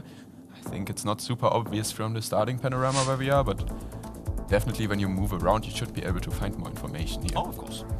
I mean, sometimes. Unless you just get completely stuck in a forest. Well, yeah. It does happen sometimes. There's a flag there. Good info to go by early on. I do think this is Malaysia now. I think I saw some black stickers, the classic ones on the screen. And now actually Armani with the info found Kelantan, but also RC found it as well. So great job by Armani, who is not a moving specialist, who knows how to use that information, knows that Kelantan is a state, and he finds the town. Oh, great job by both players here. Almost a 5K, almost a 10K, but a 5K nonetheless for Armani. Solid game to keep this one up. 2 damage done, not too much to write home about. But of course, solid by both of them, and great job in finding that very crucial info. I think if we had betting odds on Armani getting a 5K during this tournament, you would be rich by now. True. Again, I mean, for a player who normally guesses pretty quickly, doesn't want to be exactly on point. He, in this round, again, I mean, as you were saying too, took it all the way down to the last second. I believe this is actually... If one of the players is good at Brazil here, they might insta-lock Mato Grosso, because we have a very, very interesting pole configuration here, which usually is found in that state. And we have the red soil for Brazil, we have agricultural fields, we even have the road number here on the screen of Radu C, and also on the screen of Armani. So on the screen of Armani, it even says MT, so they both get to stay now. They both get it locked down, but... Who can find the road? Exactly, that's what I was going to say. Do they spend the time to try and completely pinpoint it, or do they take... or do they just lock it in early and try and stress the other guy? As he found it, he basically completely pinpointed it, but not perfectly. Armani's moving further away. Oh, he's insecure about where to go on this one. He's still maneuvering around. In the end, it is going to be Radu on point, just 5 kilometers out. Good chunk of damage done. 3,600 at that to Armani. Right country, right region, but with a city the size of Brazil, be in the opposite end of that region, and that can hurt you dearly. Yeah, this is more of what we expected coming into this game, because usually RC is very, very good with information, while Armani is not as experienced at moving, and he was not able to line up these roads in time. And now we get a rural, no, not an urban Europe round. Eastern Europe, I would say. Maybe like Slovenia or something like that. Okay. Let's see what the players do here. Yeah, taking the same route as you. Straight through the barrier. They fly as they go out, get a slice of pizza, and keep on moving. I think the pizza will do them good here. Definitely something that you should always get when playing Geoguessr. A lot of signs there on the wall for them to go by on the the wall for them to go by Armani. Looking for more. Ooh, Yep, got nice. good signs for Armani here. Definitely. While RC is still trying to figure out if there's any info on this sign, and now he spots the yellow sign. I was gonna say, because again, I mean, Armani he has enough info that usually you would have seen him lock in, I guess, already. But maybe that's the fear of if I give Rado those extra 15 seconds, he's just gonna 5k it. Yeah. So no reason for me. We see Armani having this sign like 10 seconds earlier than RC, but still RC is the one to lock in first because he's so quick. Yeah. Another Armani 5k? Oh, could just be both in the wall and both in 5k vicinity, and that, my friends, is a 10k, the double 5 for them both. Solid performance coming through. Impressive stuff here. That is a good moving game, actually, from these Definitely. Wow. Yeah, great job by both of them. Getting the 5k there, lining it up quickly as we move again in Southeast Asia. I believe this might be... Thailand? Indonesia? And that's the issue. I wonder. Right? I mean, if you're in Armani's shoes right now, you're 5k and you're doing good. Actually, and looks still, looks like Indonesia, yeah. So this is actually where RC might have a big advantage. Although I don't actually know if RC knows the second level subdivisions of Indonesia. Armani definitely doesn't know them, but you can learn the Kabupaten of Indonesia. They show up on basically every address, every sign. And those are very, very helpful. It's only like 500 of them, Toby. Only 500. Only 500 different things for you to learn, to add to the other trillion things you need to learn in order to be the best at this game. And then most of which you'll only use once in your life when you get that exact city. That's when you win games. That's when you win tournaments of this in the caliber. Kabupaten Mamuju Tengah here, which is Western Sulawesi, which is where RC has his pin down. Armani has not opened the map yet. Let's see if he can also get there. He is not going Sulawesi. This might be game. Could definitely be 3.5 times multiplier here in round number 6. It's going to be Radu, who is closer. Is it going to be enough? You would think so. Yes, it is. 4.5 damage. That is Armani down, Radu up. And that's going to be it for this moving game. First one goes to Radu. Well played by both players, though. Definitely. Solid game from start to finish. And honestly, while, I mean, yes, Radu comes out victorious, there were moments where both of them were off by enough that Armani could have won it too.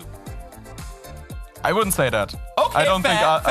think I'm RC trying made to play any the misses middle in that. this. Okay, I see what it is. I see how it is. I think if you would look back at the breakdown of this game, I think RC was next to the location in every round except for one, where he took the damage. That was the one round. Yeah. That was the one round. That, okay, fair enough. I'm just trying to even things out here a little bit. But fair, Rado played a phenomenal game. Let's give him the credit where credit is due as we head on over to our no-move game. Would you say here that Armani has a better chance of striking back? Absolutely. I think what we saw there is just RC being more consistent over the moving games. Armani played a good moving game, but just 2 rounds were enough where RC was able to use the info more effectively. Yep. On the no-move, this is not something that's taken into account here. So this will actually be It's our more Mongolian evenly matched. backpackers again. We have the Mongolian tent again. Yeah. Absolutely, you are correct. Yeah, let's see which of the players can pinpoint their Mongolia better. I learned stuff. I remember stuff from yesterday, Len. You can look at me Toby, so surprised. I am proud of you. So country confirmed, but regionally, where are we looking? Where did Genghis Khan ride through with his horses? Was it over that mountain? The funny Was thing it over about another one? the funny thing about Mongolia is, for example, Kratzu in his player page, he said his favorite book was The Mongolian Meta, which is a 173 pages Google document written by a member of the French community just about region guessing Mongolia. You know what? He's already zooming in pretty far as well. Yeah. Maybe he got the region down already. Maybe looking to like, oh, is there any city I've seen that could look like this before? The car suggests that this would be Eastern Mongolia, but I think it looks a little bit more like West, so it's kind of interesting. I think Erdenet Sagan or the city of Barun Urt are the most likely if we are actually East. So RC pretty close to that, while Armani is more in the West. We can. He doesn't look too confident. It could be both. It could be both. He doesn't look too happy with his guess here. We'll see if he comes out victorious. We're right in the middle, and Armani hands to his face, goes, oh no. It's probably one where you're like, oh, it's going to be over here now. I'm going to go further west, and that's an unlucky one. But yet again, another time where had he been further east, could have potentially taken points off of Radu. Could have taken points off, yeah. Radu definitely not on point this time. He is vulnerable. Not immortal. He is human. Yeah, exactly. And yeah, Exactly. maybe that's something the players can focus on. I think actually, might this be Luxembourg? I think it's possible. Do we have a yellow plate? We do. See, yeah, Armani instantly recognizing them. Does he lock it in? Not yet, not yet. No? Both players have seen the yellow plate. But again, I mean, this is okay. Now he comes through with the guess. I was gonna say this is where Armani in EMEA qualifiers instantly he would have been there every single time. But of course, you give Rado those couple extra seconds, he will see it easily. 56 damage done though. Armani able to strike back. And now we head into round 3. Might be more difficult. I believe that this should be Brazil. Maybe coastal, judging by this vegetation. But it's not impossible that this could be big damage. Let's jump them in. I mean, last time we had a Brazil, it was over 3,000 damage done to Armani, despite the fact that he was in the correct region. So let's see if this time around it's gonna be any different. Rado looking at the soil, looking at the trees there in the distance, trying to see if there's anything. There's not really a whole lot of building hard, like, stuff for you to pinpoint based on here. Yeah, that's absolutely not. But vegetation in Brazil can be very, very useful. We see a lot of different palm species. And I don't know if you remember, but Crooks yesterday had Brazilian palm species as his favorite meta. True. So it's definitely something that some players have learned. Worth grinding. As we say that, though, Armani is in... He's looking He's towards in Colombia. Yeah. Further north. Maybe go even further north than that. I don't want to rule it out. I think Colombia is quite unlikely with a blue Google car, but Mexico he is now, I think. I mean, how far north are we going to go, I wouldn't rule it Armani? out, but I think Brazil is more likely. RC is in Curitiba. Goes back to Colombia again. Interesting. This could be game. Big distance in between, and that's for sure that is going to be down in Brazil. This one's going to hurt immensely, and that, my friends, is going to be a 2-0 for Rado. Armani down with a third loss here, and I mean, Rado just continuing his hot streak. 3 wins in a row. He has not dropped a single game yet. He doesn't need to go to NMPZ. That's unfortunate for Armani, because that's probably where he would have had the best chance of taking a game of Asu. Yeah, incredibly well played. You can see the frustration there from Armani, and I think there were moments where, I mean, Armani had the right positions locked in, but again, it goes back to the second guessing, going, no, I'm gonna move off. We saw it with Spaghetti in the previous match as well. Him and Kratzo had a lot of second guessing themselves here, and same thing for Armani, ends up costing him dearly. Yeah, absolutely. But some rounds are tricky, and definitely that is just the name of the game. That is what happens. And Definitely. Yeah. Definitely. And of course, to add to the land pressure of being here, you know, you're trying to make your way to the finals, make your way to the City Hall of Stockholm here for Saturday. I mean, that's huge pressure. I still want to add that I think it is very, very cool to see Armani actually play out the moving rounds in a mode that he's not super confident in. True. He played it out. He was able to use info a lot of times and got 2 5Ks. So great job. Definitely. Very solid games coming through. Now let's hop down to the stage and listen to Rado, what he has to say after that win. RC, the king of Group RC. How do you feel, man? You are 6-0 so far in this tournament. Yeah, that feels good, really good. It's helping build my confidence as well. I think going into these last 2 games, which are not going to be easy, I am glad to be in the position that I am right now. Obviously, I'm happy that I've gone to be at 6-0, but gotta keep it going, you know? Yeah, I like that attitude. Is this kind of what you expected? I know you definitely had some confidence, but obviously you're a humble guy as well, so didn't want to be too overconfident going in, but was this expected? I have high expectations for myself, so I do think that this was expected, but I don't want to downplay that I'm proud that I am at this point. So, yeah, just keep it going, you know? Yeah, well, amazing, man. Keep it up. I believe in you. Thank you. So cool to hear from Radusi, who believes in himself, knows he can go the distance, but also respects his opponent so much that you can see how it plays out in his games. 2-0, he takes nothing for granted, and that's his 3rd one so far. Anything from that matchup there, Jalotris, you want to talk about? Yeah, I mean, Lenny already mentioned it. I was also surprised that Armani actually took his time on the moving games, actually looked around, because Armani is one of the fastest plunkers I know. He gets guesses down in milliseconds, like that was what I was expecting as well. But then again, if you do that, you give Radu 15 seconds to move around, gain information and send it, and 15 seconds for Radu is just enough. Well, you saw both players make excellent use of that. Armani picking up 2 5Ks We saw that double 5K, very nice from our players. Let's take a look at our schedule now and a better look at the results of our other games from Stream 2 and Stream 3 to get a sense of how Group C is wrapping up at the end of round 3 there. Impressive plays from Kratzu, 2-0 over Kirania. Yeah, coming off his loss from Spaghetti, which we saw in the previous mainstream match, that's a big pickup for him. Kirania had been going 2-0 previously, so for Kratzu to get that win is definitely a good comeback for him. And that Spaghetti Jake Lyons hasn't quite finished yet, or maybe it is in the moments that we're looking at this, but Jalotris, you had to pick one. Who's it going to be for NMPZ? Yeah, it's interesting. NMPZ, I would give the lead to Spaghetti probably. I know Jake Lyons, despite he doesn't like NMPZ at all. And I also know Spaghetti isn't really happy about NMPZ games, I've heard that, but I think he has an advantage. Oh, we get to see Radu C playing on the stream again next against Kirania right after this break. We'll see you then.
Round 1. Geoguessr versus the obstacles of life. Fight!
Welcome back to Stockholm, Sweden, where you're watching the Geoguessr World Cup Group C. Our players are well into the group now, and they're starting to sort themselves into who is a definite shoo-in for our championship on Saturday and who has a tough row to hoe to get there. Fortunately, our next match features two players who seem quite comfortable on that path to the championship. We're talking about Kirania, we're talking about Radu C. Radu C hot off a win there, Kirania hot on his heels. But this matchup is a banger, Jello. Yeah, definitely. They both have something on the line, more or less. Kirania especially, he got slowed down by a loss against Kratzu just before, and now he has to really make sure he will get his spot for the second chance.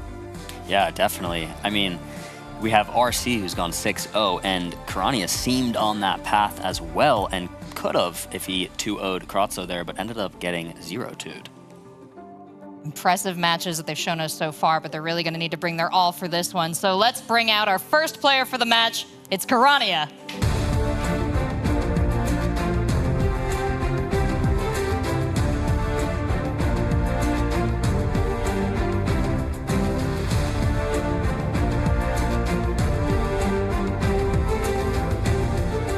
For a player that loves NMPZ, he's been a part of all 2-0s so far. Maybe this will be the match to go the distance against what might be his toughest opponent, Jello. Yeah, definitely. You don't want to face RC or Radu C if you are in a situation like this where everything is on the line. But I think he can do it. He can do it. Kirania is definitely the type of player who can get maybe to his NMPZ game, which he would desire for. It's his preferred mode against RC. What do you think, Ben? Yeah, I mean, honestly, I think this is a good chance for him to really show how great he is, because if at the top of the day, if I had to take a look at this group and say, who's my top two, I would probably say RC and Kirania. And it seemed to be going that way so far. That Kratzu game did not go exactly his way. A couple little blunders, Peru, Colombia, Peru, right? And so we'll see if he can get it back. I really think he has it in him. I mean, the APAC champion deserved to be there. The Kirania effect, always exciting. Always exciting to see it in play, but we'll see if it can break through the Radu barrier. We've got Radu C coming out to face him.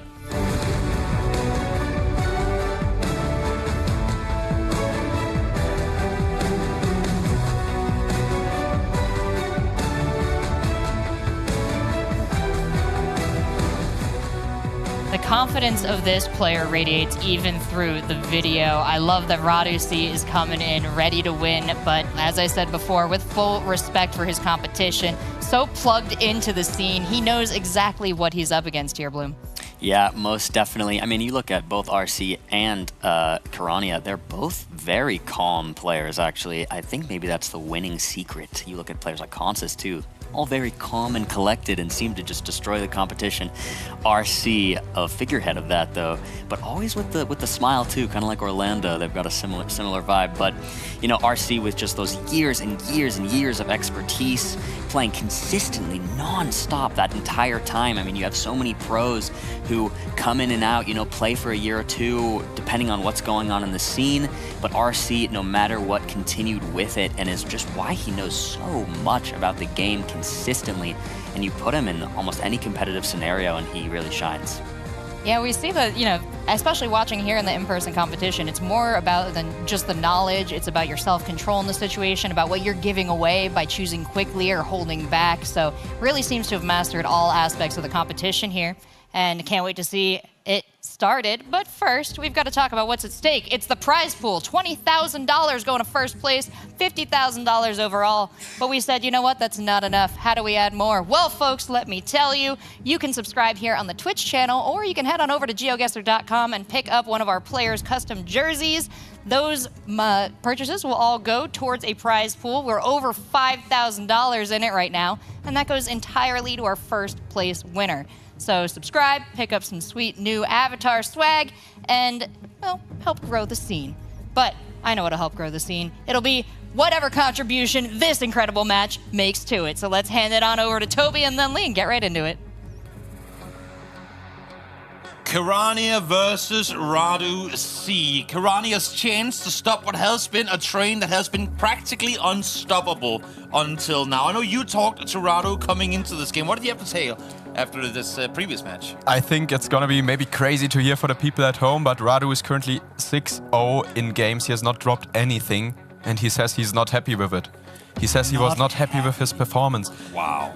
A perfectionist at play, Radu C, and that's one thing that makes him so scary. Yes, definitely. But I mean, having said that, I see where he's coming from, because his good guesses were obviously 5Ks and picture perfect, but there were moments where I guess he was lucky that Amani didn't get closer, because he was still a couple of 100 kilometers off with high multipliers too, where he ends up winning out.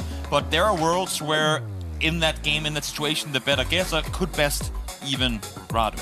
Even that would be possible, yeah, and I think now he is facing his strongest opponent on paper so far, which is Kirania, the Asia-Pacific regional champion. We're starting off with moving, and I think those are pretty evenly matched in that mode. Yeah, I mean, Kirania, I like the pace that he was trying to set up in his first match coming into this. Now, though, I am a little concerned that he might not be able to outpace Radu, because Radu seemed confident in the moving game that he had against Amani just before, regardless of the tempo that was being put up. Absolutely. Radu is great at strategic guessing at whichever point he thinks it's most likely to get points for him. We started off, I believe, in Turkey. I might have seen his mountain range before. Okay. If I did, it's probably near Erzurum. I might be wrong though. Maybe it's just Kayseri.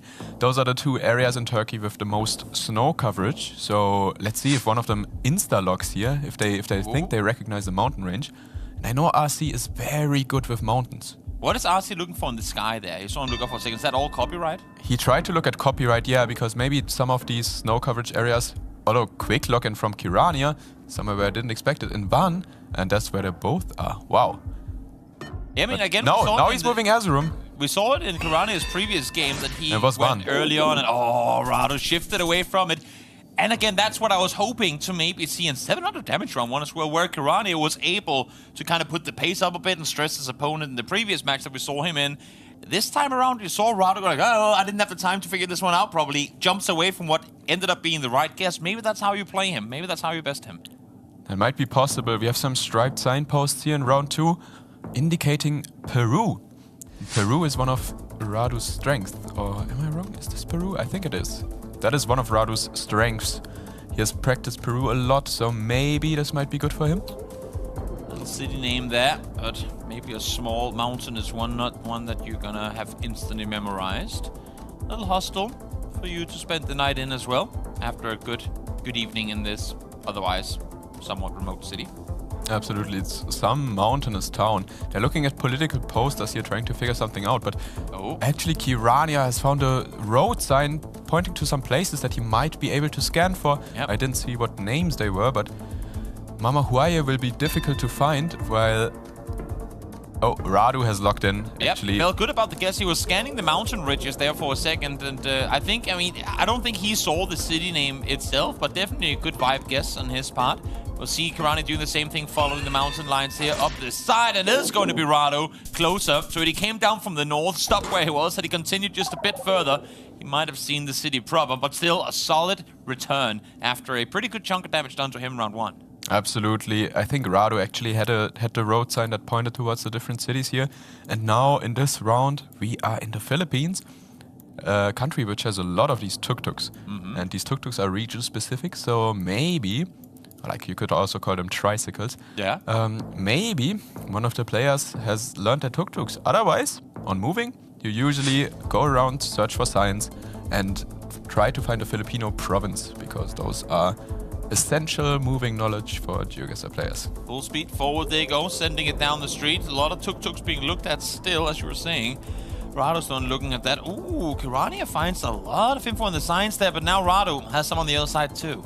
I don't think there was any location-specific information there. Maybe on this sign that Kirania is looking at right now, or on that one that RC is looking right now. Yeah. There's a government center on the screen of Kirania, but I think it was literally cut off where the region would have been.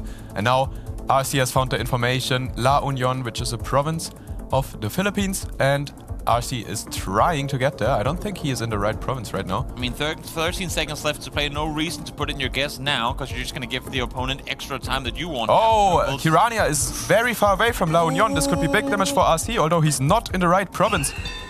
And it is. Absolutely, La Union is exactly there on the west coast.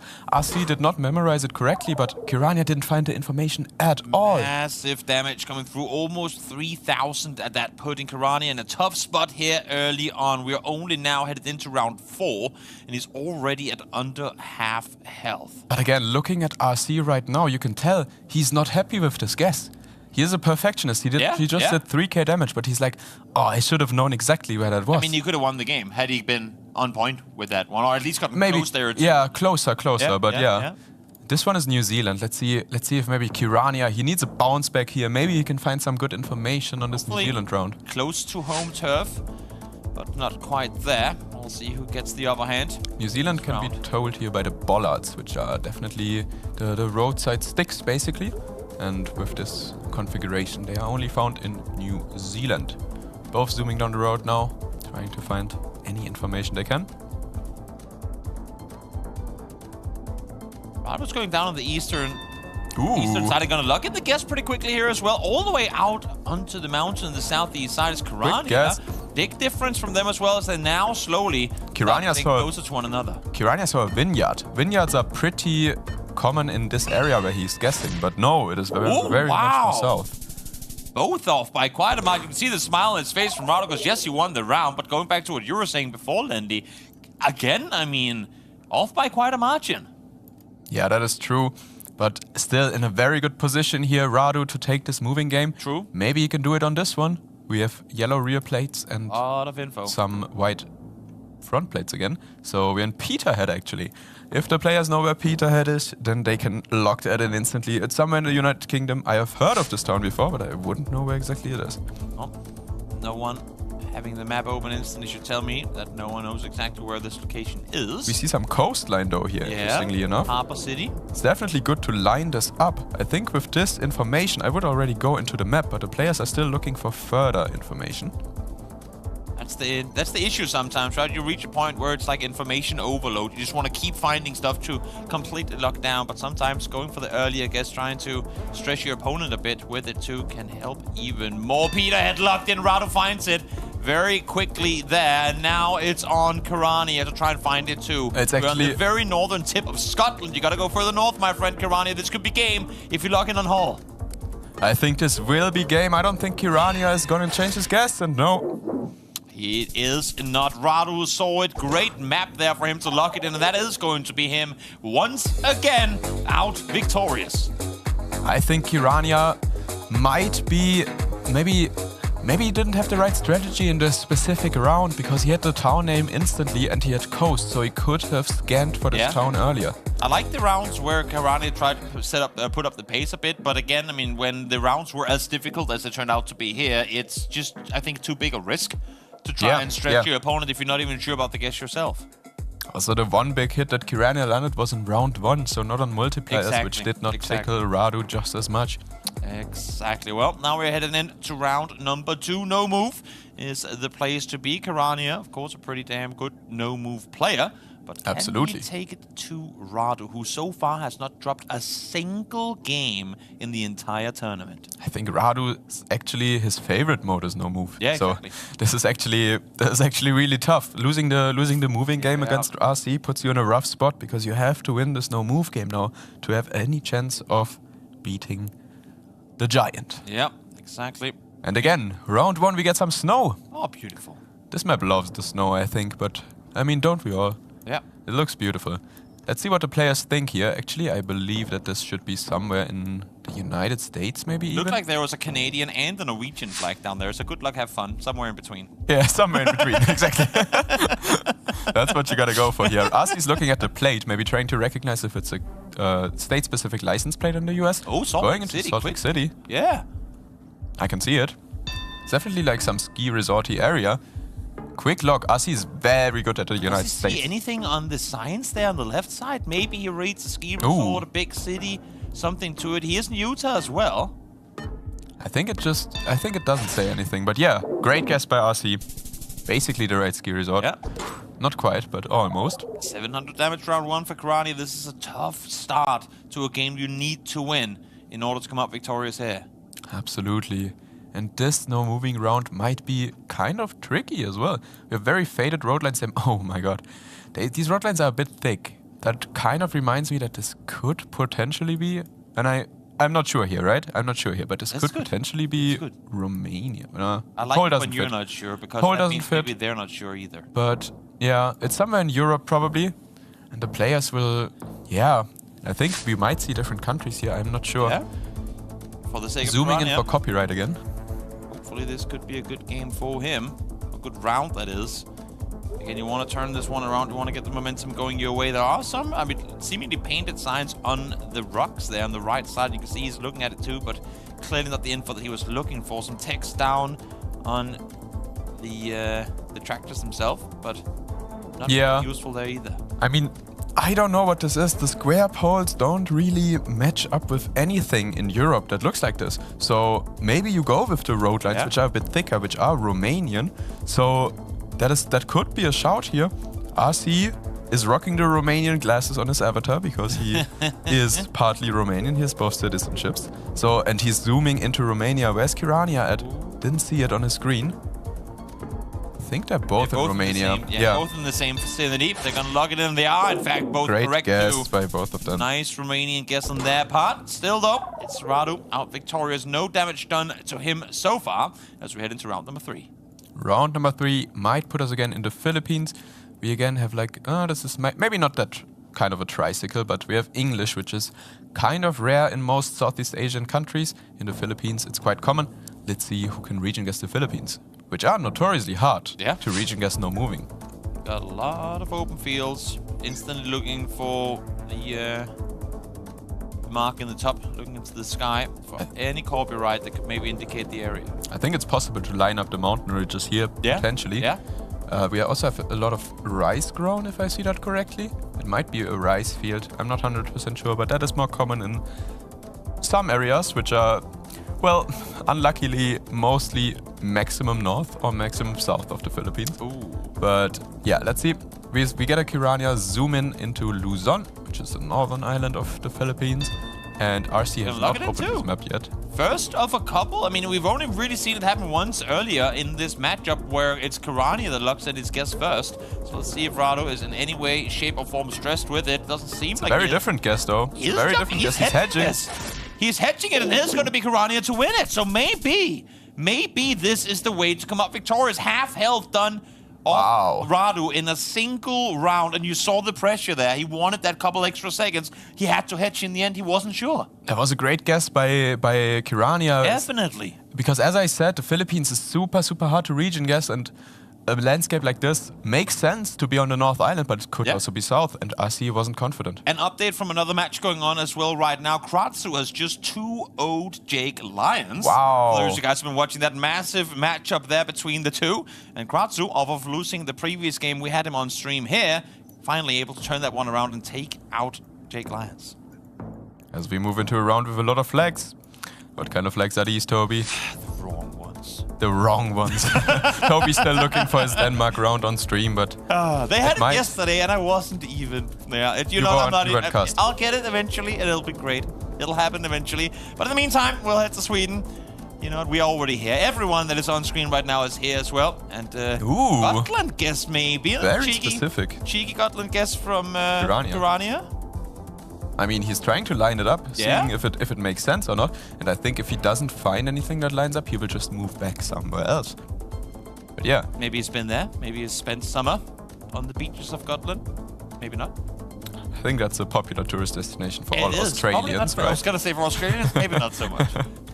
But yeah, RC is looking further towards Stockholm, while Piranha now moves to the west side of Sweden. Like Quite a a bit of complete distance. 360 switch from Yep. Piranha. Now in the middle, hedging it out. Yeah. RC in Stockholm still. Who's gonna get it? Locked in now, seems confident with the western guess. It is gonna be north side Stockholm. A lot of damage coming through on this one towards Kirani. Is still gonna be in the race, but now the scores are practically tied. Practically tied as we move into the next round, which features some Polish language, I believe. Let's see if the players can do anything with that. I don't think it mentions a town name there, but it could. If they are able to figure something out with this language, then maybe they can have a good region guess here. Otherwise, Poland, Yep. super hard country to region guess. True. A pretty big country too, especially when we have 3 times multipliers and both of them are set at half health. It's not gonna be easy. We saw people walking behind there as well. Seems like Amani and Spaghetti has finished their game 2. We'll get an update on their score in just a moment, I'm sure as well. As Radu looking into Poland, as you were saying. They are scanning though. Yeah, not quite sure exactly what we're looking for here. Maybe they found one word that looked like a town name, and they just decide, maybe let's scan for it. Maybe we can find this randomly somewhere. You never know. I mean, if you have the region Ooh. all these, to some extent locked in, now A Pirani is northern gonna go lock. for it. That's risky. Definitely is. That is very risky because Poland is so hard to region guess. Radu is slowly making his way in Wow. the same direction, and it's gonna be Kirani. You can see the fist there, happy with that guess. Up towards Gdansk it was, and once again, up ahead. That is a great guess. I think not a lot of people would have committed there like Kirania did, and that is definitely one of the more impressive ones. And now he's taking the lead. And Yeah, he has Radu C on the ropes here. true. One good guess here for Kirani. An early guess at that, I think, could potentially push us into an NPC. I believe that this round will be Mexico. We have the short license plates and Spanish, and yeah, it just looks like Mexico to me. I believe maybe South Coast, but Mexico is a huge country. Definitely We can is. definitely see the win here for somebody. And an update from the previous match, we just saw the players walk behind Kirani as well. Armani able to take the win 2-1 to Spaghetti. So they went into an NPC Wow. as well. As Armani able to strike back after the loss against Radu. Takes a win against Spaghetti. This group might become very interesting. It's going to be really close, that's for sure, yeah? We will see the standings after this match while they are still figuring out where in Mexico exactly this is. I believe they both know it should be Mexico. I don't see any location information on these signs, but Okay. we have a Oaxaca zoom in by... What's the vibe? What's the vibe you're getting? I mean, my vibe was initially South Coast, so Okay. the Oaxaca zoom in by Kirania is something that I agree with technically. It could be somewhere else though. I'm very much not confident. Okay. Again, I mean, that's sweet music to my ears, because if you are not sure, there's a chance that these guys aren't either. And the fact that we're down to 10 seconds and neither player has locked it in tells me that they aren't quite sure. Kirania is further into the mountains. Radu stays on the shoreline. There's not a lot of health to work with. Let's see now, locked in, who is going to get it. It's going to go east. It's going to go pretty much, I mean, identical distance to the location. Just 160 damage done. Absolutely. I think that was a round where we could have seen a potential winner, but Yeah, easily, yeah. the way it turned out, both of them were equidistant. And this one is actually very interesting. We have this B-type guardrail. Guardrails can tell you a lot about which country you are, because some European countries use these ones, while others don't. Okay. Let's see what the players think here. I'm not 100% sure where exactly we are right now. I could see a I could see a lot of like Central European countries working here. Yeah. What do we have? A couple of shacks, a couple of mailboxes, an old train bridge, it looks like. It seems like there's no trains going over that bridge anymore. So does train knowledge come into play? It doesn't seem like it, because neither of the players are really too focused on the bridge. Sometimes there's like a year it was made sign on a train bridge like this, but usually not a city name or any other indicator. Oh, do we have any language on that house actually in the background? Maybe. I think they are zooming in on that. Looking for Belgium now. Yeah, there is language on that. Maybe they can make out some words and. Small. Yeah, it's very hard to read for sure. But that might be the deciding factor here, being able to read those words. Yeah, true. RC is confused here. Locked in from Kirania, and maybe this is what he wants. Radu does not seem convinced in where he wants to put this one down. They are both in the nearby vicinity. It is going to be Radu out victorious here once more in round number 7. More damage done, closing up this game with these two players now just a couple of 100 points apart. And now we have another big country which might be the decider here. Ooh. Kazakhstan. This Google truck is unique to Kazakhstan, and we have like these wide open fields which are very common in this country. It's a very learnable country because there's only a few roads which are very, very long. Yeah. So you are able to learn all of them if you want to. Maybe some of these players have. So are we in 5k territory, you think? Maybe? I don't think this location is particularly 5kable, but we might see a right road here. Already now you can see Kirani lining it up, as you were saying. Yeah, it's going in instantly. Is anyone gonna fast guess on this, or is there too much on the line? I say that Radu actually is gonna be the one to send it. Yeah, he's a little bit west of Kirania right now. That might be huge damage for one of them. Could be game 2.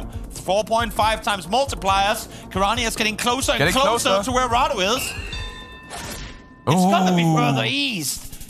Had he stayed, it's gonna be game regardless. Wow! Yes, just exactly able to take it home. And for the first time today, we're headed to NMPC, sorry. Wow, what a round for Kirania to take home. I thought with him continuously moving further west, he was just exactly outside of finishing it. Yeah. But good on him. First round taken off of Radu as well. That is true. Kirania, as we said before, one of the strongest players in this group. And definitely, I also predicted Kirania to go to the semi-finals, by the way. Yeah, I mean, there you go. Good on you. And for Kirania, that is a massive momentum boost. Taking a round of a game off of a player who so far has been unbeatable is incredibly big. And now, for those of you guys tuning in just today, haven't seen this before, we are now headed into what many consider the hardest game mode in the game. NMPC, no move, no nothing. All you get is a still image to try and base the location off of.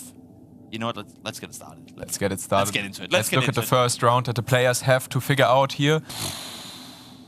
We don't have much to work with. We have some mountains. The thing is, this little thing could potentially be what are we looking at? Be like a French road line. I'm not sure. It might be. A French road line? Yeah. Two tiny dashes next to each other are like French road lines. Also, I mean, and we see Kirania zooming in there, so I think it might be. And keep in mind, again, I mean, when you're playing this, they can't zoom. So what they do, what you'll see as soon as the map comes, or the screen comes up, both their faces like, they just zoom towards the screen. Ooh, we have a Sardinia, that is not France, but it's Kos. Yeah, okay, a rare Kos game. That's not something we see too often. Radu closer in the wrong country and taking 900 points. Yeah, I mean, you know what? You take those Kiranias there sitting, trying to do the math on how in the universe was that the location.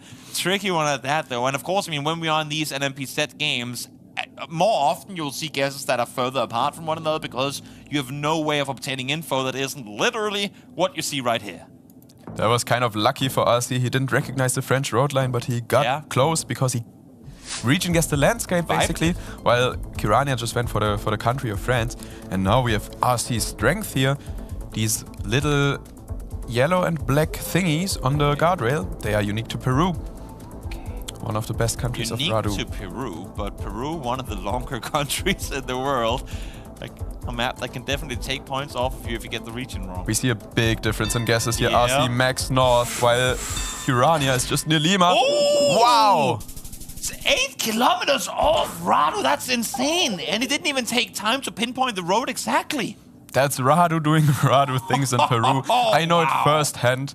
I was leading him in the finals of the Andorra wildcard where he qualified. And out of nowhere, RC pulled out an insane Peru guess, beating me. Incredible. So let's look at the next round. Incredible.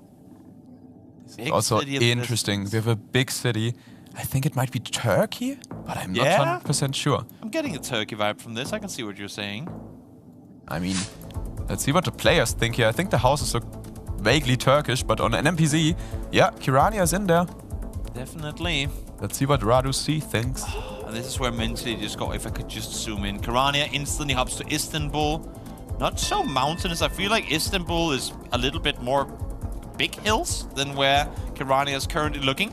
But, I mean, obviously, for the most part, he would know better than me. It is going to be on the western side, and it's Radu once again closer to the target. Yet again, flawless so far, 3 rounds in to this NMPC. Another amazing guess by Radu C here as we move into round 4.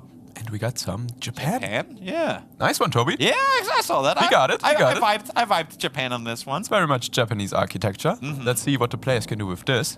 Also, not a country that's easy to region guess on NMPZ because you can't see all of those electricity meta, basically. The one meta that can guarantee you everything is just out of reach. That's exactly how it is, yeah. Is there any regional vibes in this one that you're getting? Not right now, no. I think I would probably hedge it in the middle because I'm very unsure where this is. We have a confident Kirania, I guess, though. I was gonna say, you say middle, Kirania is way further towards the southwest. That's exactly where he's going. RC has the same vibe. He's doing the exact same thing, water hedging the one down there. They're both miles off. It's east side Tokyo. That's interesting that they had the same water spot there. 800 kilometers off. They were both feeling, and that could have been game for either player. I feel like had they opted to go further east, but not quite so. Capital clickers win every time. Wow. So, oh my god, this is also interesting. We have basically nothing to work off with. But the players might still get this. Let's see. Start them off here. I believe this could be something like dust knowledge, South Africa or Australia, but that's very far away from each other. Let's see what the players think. Instantly, South Africa zoom in by Kirania. Does he pressure Radu? It's literally just an open dirt road. He does. But Radu in the same area. On top of each other again. Wow, great performance by both of them. Is this right, though? And it makes so much sense. There are 2 players out of the same school of how to get good at this game. And once again, Radu out victorious. Only 40 points taken off of him so far, but constantly chipping away at Kirania, who is now sat at 1,500. Very interesting location, almost in Namibia there, which is getting Google Street View coverage soon. Oh, there you go. A little spoiler. I like it. Okay, and I think we might spot a little Australian bollard here. Is this scripted again? Can Kirania complete the comeback in his home country? For the 3rd time in a row, he had both of his rounds against Jake Lyons be won on Australian soil. Can he do it here once more? I mean, this is a tricky region guess in my opinion. I don't think NMPZ, this is easy. So if Kirania is confident on this, he can actually take down the Giant with a really good guess here. Yeah, definitely could. Where do you go? Australia, big country, definitely big enough for Radu to be taken out with a 3.5 times multiplier. That 6k health ain't gonna get you nowhere. Wow, very confident north zoom in. The north, not locked in just yet. Radu is still yet to even open the map, but opting to go east side. Radu is there with him though. It's a very risky guess by Kirania. It's so far north, so far out of everything, but maybe he's right. On the Poland, he went risky and it was correct. Right in the middle again! I mean, these 2 guys are just shoulder to shoulder all the way through, but once more, it's Kirania to take damage off of it. He needs that one good round to bounce back, but now, with Radu playing so consistent, 1,000 health is all he has left to work with. Radu is just chipping away at Kirania. Wow, this is another tricky one, maybe. I don't have a compass here to work with in this preview screen, but if we see the compass and the sun is north, maybe it's like in New Zealand. Okay. If the sun is south, it might be something completely different. What do we have? We have some windmills. They're far off in the background. I mean, it could be some Europe as well. I can see it. We're looking southwest. Southwest. So the sun is in the south, which means we're in northern hemisphere. New Zealand can't be. So I guess maybe something like Spain or Portugal? The highlands of Portugal, maybe? Oh, wow. 4 times multiplier. We have Radu zooming in there. Not locked in so far. It's been Kirania who's been early with the lock-in so far here in NMPC, but maybe this time it's going to be Radu to try and put the pressure on. He wants to close out this game. He wants to win it here, and he does lock it in. He locks it in. Let's see. And look at him. He's sitting there praying and hoping that he's right and win Turkey. Wow. Kirani has miles off.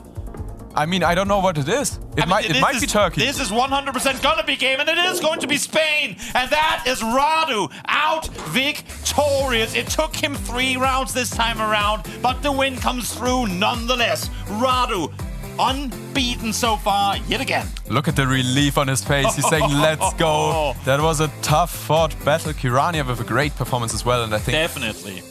maybe they will see each other again later. Kirani, the only player so far to take a single game off of Radu, and an incredible performance. This one could have gone either way at multiple times. NMPZ going 7 rounds is also an amazing performance by both players. You gotta say that. Yeah, they were consistent. Absolutely insane. Impressive performance. Kirani definitely made a good run for it, but Radu just, again, I mean, his consistency, ability to come up victorious here, absolutely incredible. Now let's hop back and once again hear from our winner, Radu C. We are back with RC, the legend. You did it. You lost 1 game, your first, but you made it through again 2-1. How does it feel? Feels really good. Yeah, no more flawless, but obviously Kirani is a really good player, and it's no shame losing a game against him. And that game really went down to the wire there. Oof. Yeah, definitely. I mean, let's talk about that OS round NMPZ. It's already been super intense. You seem to kind of just be chipping away damage, but then you see OS against him. Round 6, I think that was. How was that? Yeah, my heart kind of sunk to the ground. I was like, oh my god, I know it's Queensland, and I'm so bad at region guessing coastal Queensland, but luckily we both didn't make the most accurate guess, which was in my favor there. Yeah. Yeah, it seemed like in that NMPZ game, you guys would kind of guess just like the location would be in between you or just very close every single time. How did that feel? Yeah, I think even though it was like kind of in between us, I feel like overall I was pretty happy with my guesses throughout. And even though, like, for example, on the last one, you know, I didn't get the right country, but it was in between us. But, you know, I felt like I had a pretty good idea there. Like, I think my guess was, you know, decent, I think. So I'm happy with that, yeah. You definitely seem to be making many very good guesses that were based off less meta and just like vibes. Like, for instance, like the course round that you ended up being in Sardinia, we had the French road lines, but I think you might have missed them. Yeah. But still, you were way closer just from the vibes of the actual landscape. How about that? That's funny that I actually missed that. I didn't even realize. But I don't know, landscape to me, vegetation, stuff like that, all felt kind of like Sardinia. So course definitely makes sense, especially South course. But yeah, that was a little bit of a blunder on my part. But yeah. Yeah, it worked out though. Yeah. Man, congrats. You're doing amazing. Best of luck on your last game. Amazing performance from Radu C in that matchup. He did finally drop a round this time against Kirania. We knew he was going to be his toughest opponent, and Kirania proved it by taking that mark off him. It was a masterclass, though. I don't know, Tris, who's going to beat Radu here? Yeah, I mean, Kirania didn't make it easy for Radu by any means. That was an amazing game, especially the locations were pretty hard. Not really easy locations to guess on. It was also funny how it was most of the times that they guessed the same spot and were both wrong, or it was in between them a lot of times. So yeah, not really really difficult rounds, but they managed it very well, got into NMPZ, and congrats to RC. Yeah, you shouted it out, that Japan hedge there. You're wondering what's drawing them both to the West, but 2 incredible players getting similar vibes off a scene really teaches us a lot as viewers about what to look for, I think. Yeah, definitely. I mean, that was truly a masterclass. Again, as I've mentioned multiple times now, I mean, I think they were my top 2 in the group, and so I'm not that surprised that Kirania was the one to still get a game on him. It really could have gone either way, too, when you look at that NMPZ game, but I think when it really came down to it, RC's guesses were just that little bit better, and it worked out for him. Absolutely, yeah. Death by 1,000 cuts there, and especially towards the end of that NMPZ. But let's check out the schedules, see what the rest of the group holds for our players. I know Radu C's got to be feeling pretty comfortable with the wins he's been able to pick up. 1 more match against Kratzo. But the way our other matches have played out, Kratzo on top and Armani on top in that round of 4. Yeah. I would have loved to see the Kratzo Jake Lions game. Yeah. The moving masterclass. Because both are very good at moving. I wonder what happened there. But yeah, congrats to Kratzu picking up the 2-0 there, and Spaghetti losing to Armani. Yeah, Armani did pick up his first win there. Hard fought, got to NMPZ, but a 2-1. Absolutely, and then coming up next over here, we'll be seeing Kirania once again going up against Spaghetti. They're going to be fighting for their ranking in the group, 2nd and 3rd, so we'll be right back after this break with that.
Welcome back to the Geoguessr World Cup, taking place in Stockholm, Sweden. We've been churning through Group C with some expected results and some still way up in the air. Our next match is going to have a huge impact on the group. We're going to be looking at Kirania and Spaghetti here on the main stream, but you're going to want to pull up Stream 2 and Stream 3 as well, because the results could shift things around here.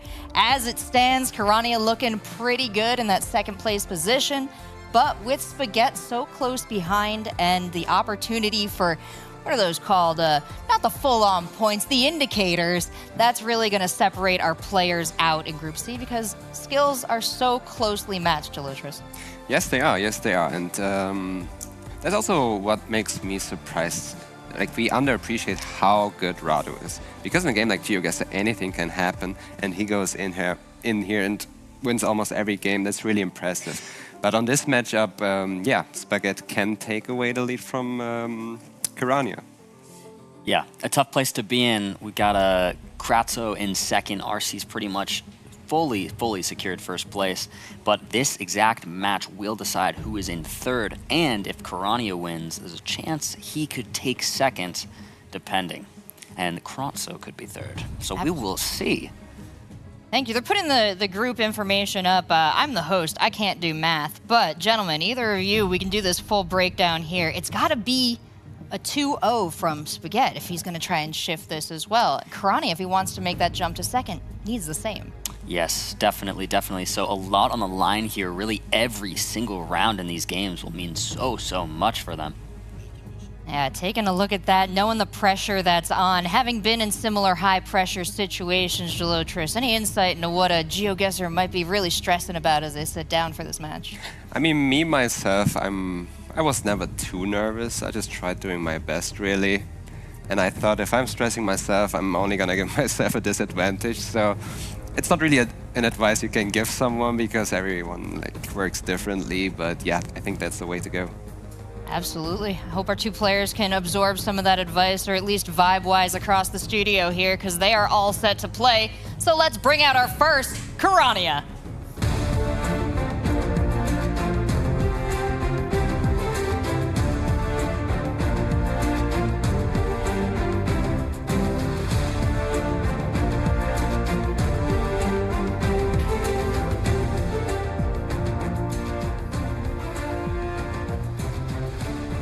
Kirania, our first player today to draw blood from Radu C in the form of a no moving round last match. Now he's got to ride that high into a win versus Spaghetti. And he's got a lot of strengths on his side to do it, Bloom. Yeah, definitely. Kirania, one of those really well-rounded players, and has spent a lot of time learning those big countries. I mean, he's basically listed them all. Any that you would consider the big, really important ones in Geoguessr, he's got there on the strength list. Terracina Lamps as his meta. What's that one? I don't know about the meta. I don't think I do either. Lamps. I mean, lamp metas in general are so specific. You have them in almost every country where you have really city-specific lamps. Some of them have like different LEDs on them, different color patterns, different paints on the bottoms. I don't know about this one. Yeah, maybe we'll have to ask him later. Gotta learn, gotta study. Yeah, if we get the opportunity, it would be exciting. He has to get through Spaghetti for that to happen, though, so let's bring him on out. Spaghetti!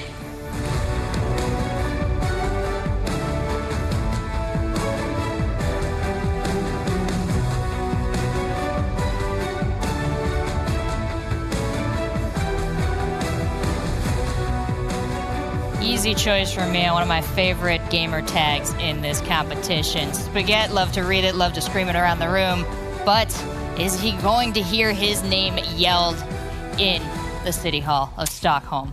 Yeah, that is the question. He would need to make it through this game and then the knockouts, but I know there's so much love for him. I know there's a big Japanese stream going on right now, rooting for him a lot. And we found out. Shout out to the Japanese community. Yeah, you see a lot of love from them, and therefore I think he can maybe prove them, hey, I'm gonna make you guys proud.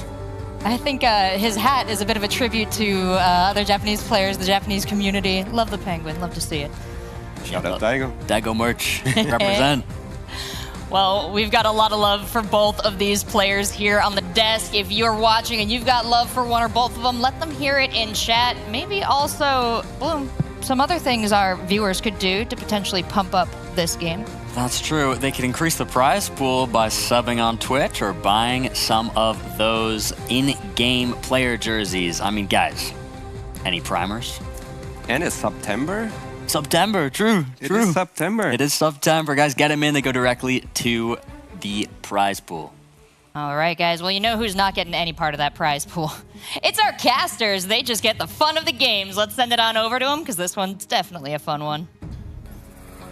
What a throw to the casters for the ultimate game. We don't get prize pool. No, it's true, Rachel. We do not. But we get to watch this absolutely amazing game that's about to unfold. One more shot for these guys to make it through. I'm sure both their palms are sweaty as we make our way into this match, Lindley.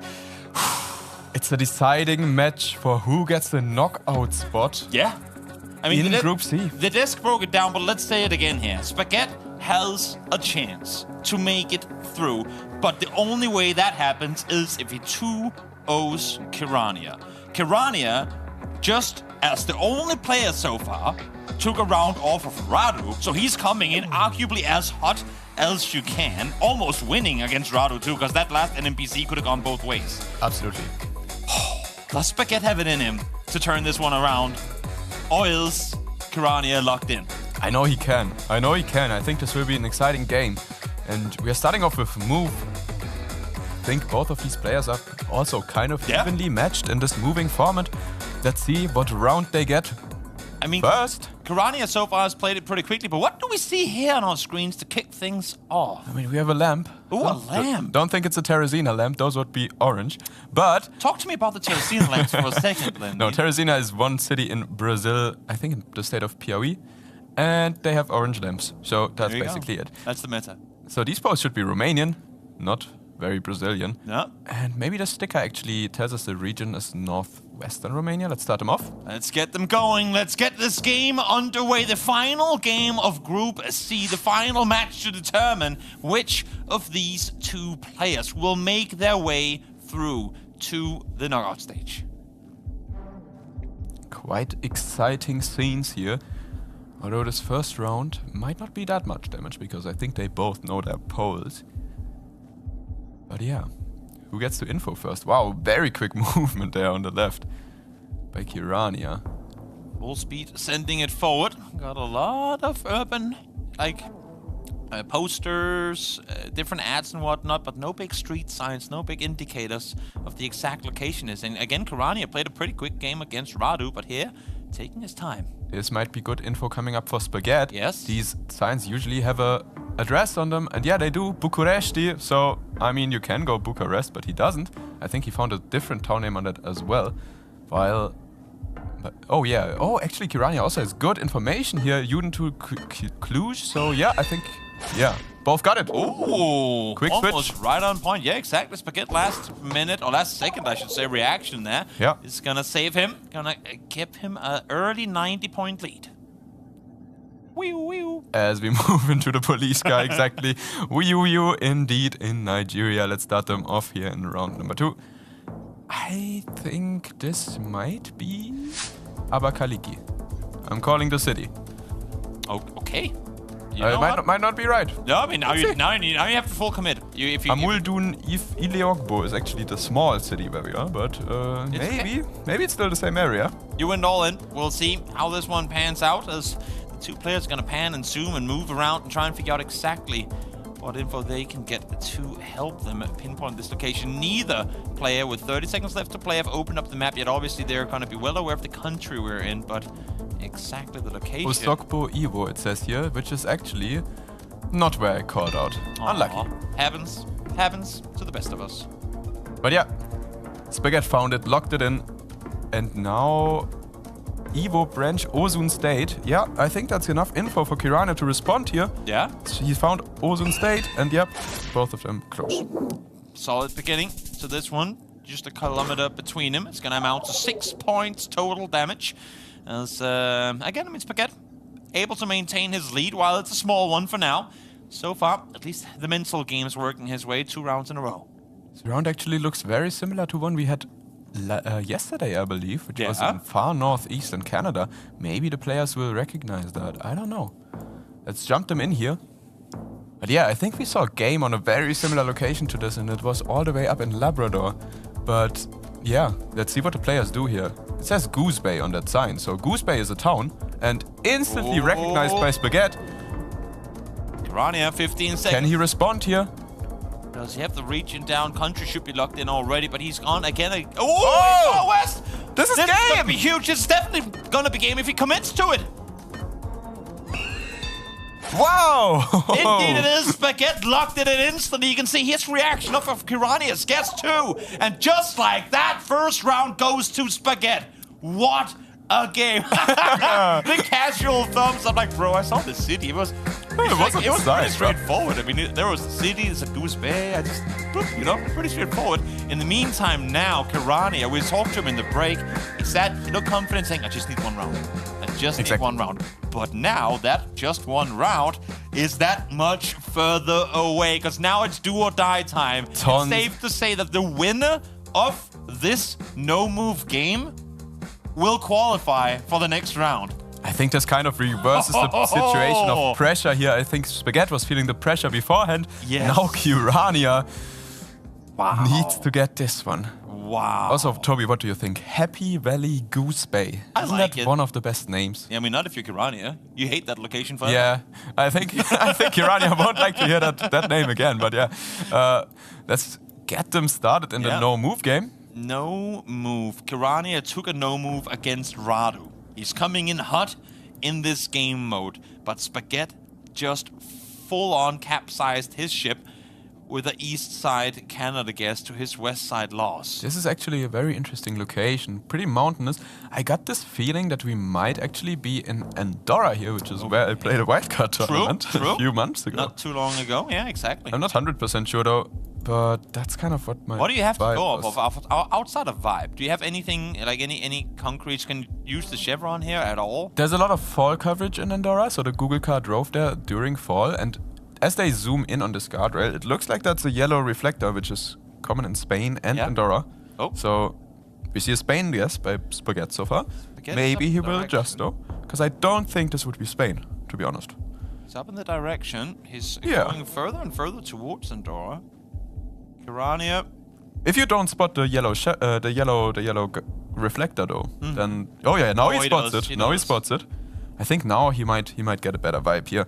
But without that, it's actually a hard round. 15 seconds to go. Both these guys are going to wait until the final moment. They know what's at stake. They know how much it matters. A hedge initially from Kirania between Andorra and France. We'll see. He's going to lock it in. Not too confident, so he's going to play the safe card here. Does Spaghetti get it on point? It's right in between them. Right in between, indeed, and it is Andorra. Yeah.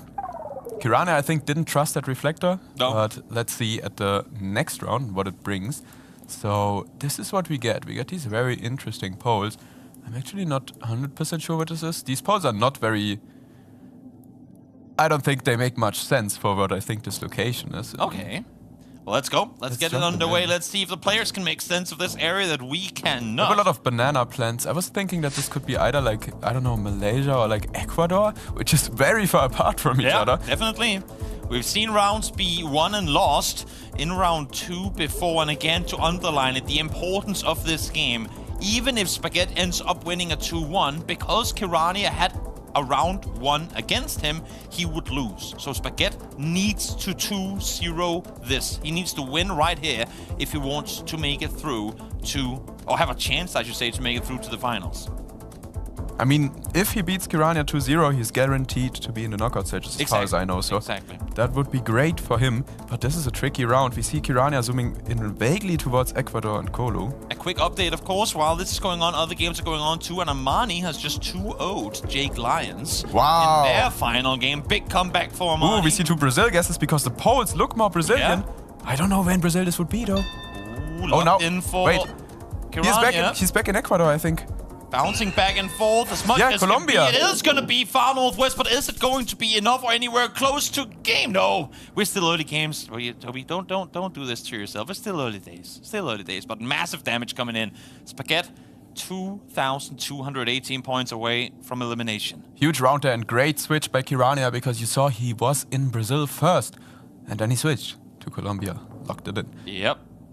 Massive round from Kirania. This Massive one round. is interesting. I think, is this actually new Malta coverage? We have Malta Gen 4 since like a few months. And it's not very common, but I think it looks like the island of Malta. Let's see if the players recognize it. Could definitely be.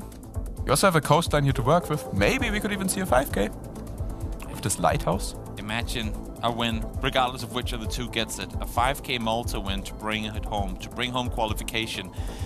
Spaghetti, he's looking towards Malta, but he's not too sure. Look at his eyes. He's going, oh, He's I'm not thinking sure about this. Sicily as Kirania well. is doing the same thing. They're both there now.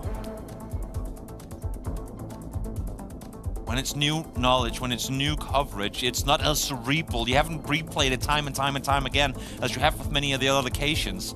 So for them both, there is some second guessing. There's some, do I dare go for the new spot? I think Spaghetti is currently looking for a lighthouse and Kirania is doing the same. They're trying to 5K this actually. Will we see it? They might just log in, comes through from Kirania. Spaghetti is in the nearby vicinity as well, but opting to go more main island. Malta, it is going to be up there all the way to the northwest side. And once again, it's Kirania out victorious, but only 82 points damage done. Malta, a small place, not going to do too much damage. Kirania is well on track to actually get his one win that he needs for advancing to the knockout games later today. And also, if you want to see who wins this group, then you can join into the B stream and see Radu versus Kratzu, who are both already qualified.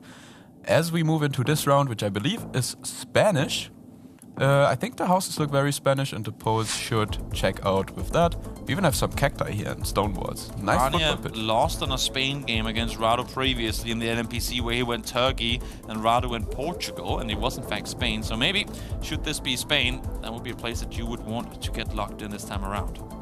Absolutely. I mean, there might even be some info on that house where they are zooming into right now. I don't think they can read it, but maybe if they can, then it would be a great guess. Yeah. I mean, on my screen, I'm able to move, and it actually says the place name on the sign. You can't do leaks. Leaks. I have do this to them. I have been able to read the sign, potentially. Lindley might know stuff that players don't, which is fair, I guess, for the sake of interest. I mean, clearly, being down to 10 seconds now, these guys do not have the info that Lindley has already. Maybe they do. Maybe they can read it. You know what? Maybe they do, but it's about time to find out. Kirania locks in on the southern side. He has Spaghetti right nearby, so both very much agreeing on the location. This one, though, has Kirania once again favored, but Spaghetti still in the race with 1,000 points left. Wow, okay. It's getting tough now for Spaghetti, though. He needs a favorable round. A massive turnaround is needed to bring this one home, and what better place? What about this? What better place than Japan? Start him off. Maybe Spaghetti, this is the comeback arc. A home field win, imagine. I don't think he's gonna win on this because both players are good at Japan. Yeah, true. Do you get the region lockdown though? You can't move, you can't go over and read what it says on those poles. Where do we go? Kirania hedged on his last guess in Japan, but this time around he is confident. West side of Osaka towards, I guess, Hiroshima in that area. Same area for Spaghetti. Yep. I believe we do not see game here unless Kirania is significantly closer. Oh, he is. West again. Is it going to be enough though? No, not this time around either. Oh, Spaghetti. We're playing it close down to under 500 now. He needs to win this round in order to qualify. And this is what he gets. He gets a Nigeria round. I don't see a police car though. Interesting. This should still be Nigeria. I think the players will be able to figure that out. But where did the police car go? Where was the car? And where is the info that tells you what city you're in? I don't know the exact math, but we're down to a couple miles or kilometers off target for Kirania and Spaghetti for those 493 points to loss. Spaghetti, effectively, unless if you get really, really lucky, you need to win all your remaining rounds in order to make it through. Absolutely. Spaghetti can really not afford to be further away than Kirania in this specific round. And it's a tricky one. I don't think the region guess is easy here. No, definitely not. Could be a win for Spaghetti, or at least just a bounce back in the right direction. Barely any damage done to Kirania so far. Let's see. Nigeria, so far, more of a plonk. Now we're starting to zoom in. Now we're going more city-specific. Zooming into Abuja for Different Spaghetti. different cities. Could very well be game. 10 seconds left to play. Spaghetti, is this your chance Is to make Kirania it through? closer? Is this your chance to make it in, or will it be Kirania taking home around here? Locked in on one side, locked in on the other. It is going to be Spaghetti who's going to be closer. His streams stay alive. 1,600 damage done to Kirania. He lives for one more round. And this one more round What might is be crazy. Is this on Moon? What are we Are we on the looking at moon? here? What is this? I don't think the players can zoom on the moon. Can they zoom on Mars? Do they have trucks on Mars? I think the playing field is sadly only the Earth, but It is called Google Earth, a Google map. Yeah, I don't know. Do we... What? I actually think that this is brand new Iceland coverage potentially. Do they Because it's know? very volcanic. It looks like one of those inland with roads in Iceland. Has anybody learned their Iceland coverage? Oh. This just dropped a few weeks He ago. just goes in. He just goes in. Slamming it by Kirania.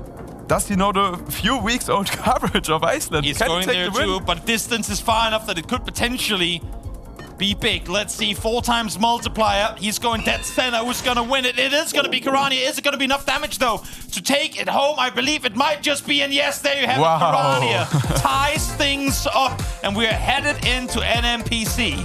And with that, that means that Spaghetti cannot catch up to Kirania in the final standings anymore.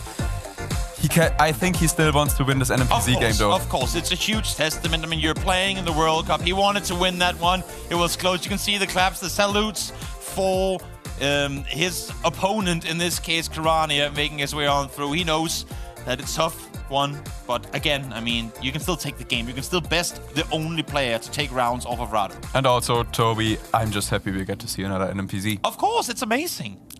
I think it's one of the most fun game modes to cast, honestly, because we only get so little information. You say so little, I say one still image. No moving, all looking around. All you can do is pretty much bonk your head into the screen. That's the only way to zoom. Let's see if they bonk their head this time. We see this image, and that's all they get. I believe with this bad camera quality, this should be an India location. Quality, yeah. Yeah, India, bad cam basically. And we have a distinct palm species there to the east, which is more commonly found in northeast India or in the southwest. Very interesting. Could see different guesses here. Definitely could. Again, I mean, NMPC usually the game mode where the guesses are the most wild. Normally, they end up pretty close to one another. But My guess would be Assam here, Okay. which is in the northeast. West Bengal is where Kirania is gonna go. Spaghetti a little further south. Yeah, seems But like looking further north now. Will he switch? Yep. Yes, he does. Right on point. We'll see if they're both correct in their estimates. And yeah, Oh, had no. he stayed, had he stayed in Odisha, he would have been better off. But still, minimal damage done here to kick things off. Okay, next round is putting us in. Really giving us nothing. A little bit of snow. Above the tree line, which is what, like 1,800 meters? Something like that? So Might be different in a different country climates. that have higher tree lines or lower tree lines. That's what I can do with I don't know. Let's jump them in. That's This all, is that's a all, that's all very I can give difficult you. round. I tried my best, but that's all I can give you. I mean, yeah. I don't know what the players are gonna do with this. This is a very hard one. What's your vibe? This could be, I don't know. This could be Argentina. It could be US. It could be Turkey. I was going South America. Yeah. Yeah. Maybe Peru. Yeah, I don't know. yeah, I can Peru. see a lot of these places. Maybe the redness of the mountains might point me towards Argentina here, potentially. Yeah. But then again, very hard round. Look at the head tilt by Spaghetti. Like, maybe if I turn my screen upside down, I'll see something else, you know? Has the map open going, what the hell am I looking at? He's just trying to get inspiration right now. He's just looking at countries as like, there, maybe? Greece? I mean, I know why he's going Greece. I know why he's going Greece, and I can explain it later. Peru. Oh, we're all over the place. This is different continents. Get your guesses in, everyone. It's Get your 1.5x. guesses It in. could be game. It could be a round 2 game here to finish things off. Let's see, where are we?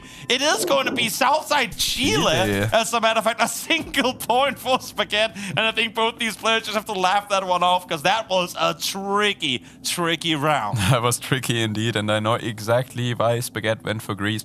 He trusted the car meta here. We saw a sliver of a black car, but I think it's actually just a shadow. And I think that tricked him there. The black Gen 4 car, if you see the back of it, is pretty common in Greece. That is exactly what Spaghetti thought here, most likely. Oh, this is beautiful. It is. Very nice mountainous location. Let's start him off here. Is it Austria? This could be Austria or Slovenia, in my opinion. I think those are the 2 most likely options. So yeah, let's see what the players do. Beautiful. Looks like the perfect spot for a ski resort there in the distance. We see in Austria. Yeah. Urania agrees with you. Oh no, Spaghetti. Spaghetti agrees with you. Thank you, Spaghetti. Appreciate the confirmation. And he locks it in. Pressure on Kirania. Can he respond? Gonna go Bolzano, north side, or southern Tyrol, and it's actually okay. It's France. It's all the way over towards the west, towards Geneva. Yeah. So, I mean, Austria and Italy on France. And we see that NPZ is difficult. We saw a player missing the continent before. Now we see both of them missing the country. Yeah, and this is not much easier, to be honest. I think maybe like a Sweden or something. There is definitely a guy there in the distance doing, what do you call that in English? Langrenski. Oh yeah, running skiing. What's that? Yeah, Cross-country skiing. There you go. Oh, that's the word. Cross-country skiing. I don't know how big. I mean, I know it's massive in like Norway and Sweden, but I don't know how big it is in Finland. I guess it's big in too. Surely you have the cross-country skiing meta here being used by the players. I'm just thinking, where do they do cross-country skiing like the Baltic countries? I wouldn't think so. I don't think so. They do it in Germany quite a lot as well, though. Okay. I mean, I don't know. I think in France as well you can see that, but this location should be Sweden or Norway, in my opinion. Yeah, that's what I was getting at too. Let's see if they agree. Spaghetti down to 2,000 health. Kirania so far untouched. Whoa! And this one, as he's gonna go Canada. Does he really think people do cross-country skiing in the US, in Montana? I mean, I guess you can. There's snow enough, there's trees enough, there's hills enough. He's gonna lock it in. Spaghetti, does he commit Norway? Is this gonna be a round 4 game? 2.5 times multiplier. He's still unsure. He's hovering over Oslo. He's gonna let the timer run all the way down to the end, and it is gonna be Sweden. Is that gonna be enough to bring home the win in this one? Yes, it is. Yes, it is. Spaghetti out victorious against his counterpart here. Out with a bang. Still, sadly, just very narrowly missing. Out on the knockout. We said it coming into it. He needed the 2-0 due to the tiebreakers against Kirania. This time not going to happen. Kirania able to, in very dominant fashion, take home that no-move round. But again, even with that, impressive play by Spaghetti. Well played by Spaghetti. Yes. I mean, we saw some very nice gameplay all across this group, to be honest, and I'm glad we got to cast it. Very happy about it. Nice group, and I think I want to see who the winner is now. Oh, I don't same. know. I mean, this is the last 2 games here were absolutely phenomenal. All the way to an MP set. It goes to show the skill level that we're seeing. Yes. And from here on out of groups into the qualifiers, now into the finals, it's only going to get that much better. But now let's hop down one interview with Spaghetti after that win there. Spaghetti, man, you did it. You beat Kirania. He's been on quite a bit of a run through the group, but you did it. Crazy ending round. How you feeling? Pretty good. I mean, unfortunately, I dropped the no-move round, so I think he's still third, but happy to kind of end it off on a positive note. Yeah, definitely. I mean, you played so well today, man. I mean, the moving games, I think we were mentioning, I don't think you've dropped a moving game today. I don't think so. Was that something you were expecting? I mean, I did spend a lot of time practicing the, kind of information stuff for moving, so pretty happy that paid off. Yeah. Nice. Well, amazing, man. Spaghetti, you did it. You did beat Kirania, and you played really great today, man.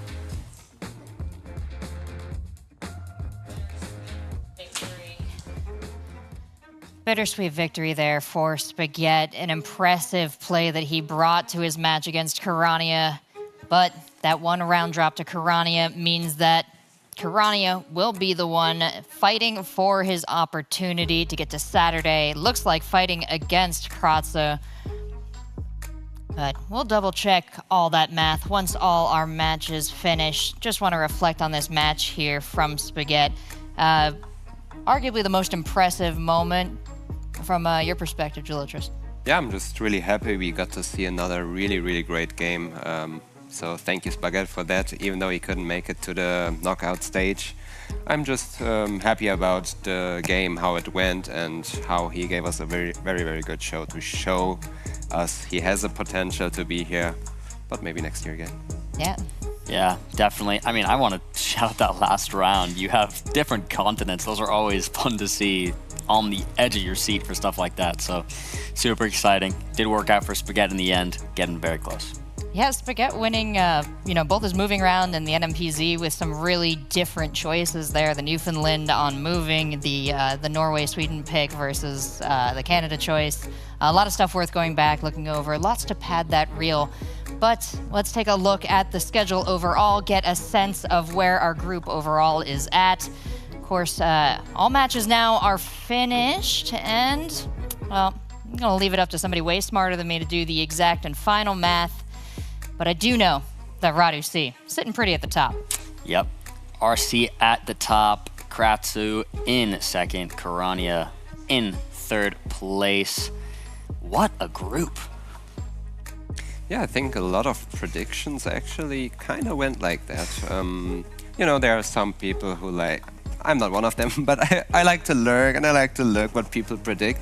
And I think it's very similar how people actually predicted the lists. It's getting very close to what I've seen from most lists, yeah. Yeah, agreed for sure. I think this is kind of about how the group would have played out as people expected, unlike groups like B where people were very confused, very hard to make accurate predictions. Group C ended up a bit how some people thought, so makes sense. Yeah, I do know that the one prediction you made did come true, Geoguessr, and congratulations to Radu there. We are going to get to see Kratzu and Kirania playing again later today against the second and third place finishers in Group D. And of course, we still have the entirety of Group D to get through, just wrapping up the most of Group C right now. So, gentlemen, any final thoughts, as we've kind of reached the end here of our rankings in Group C? I mean, people have been saying it, Group C or Group Radu C. We saw the prowess, guys. Be scared of him on Saturday. Look out. He's not going anywhere.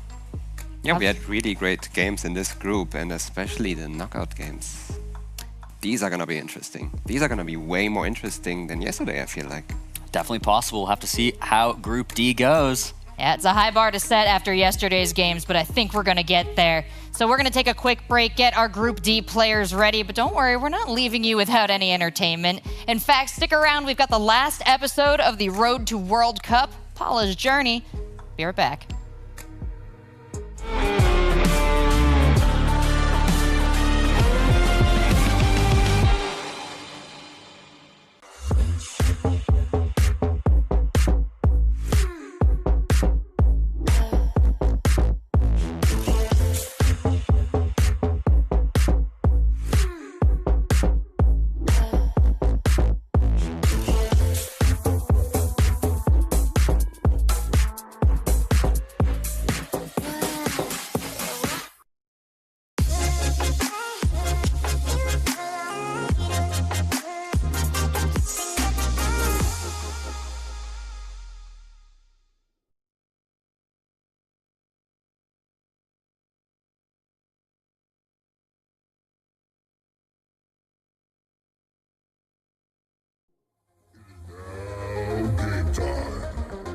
Round one.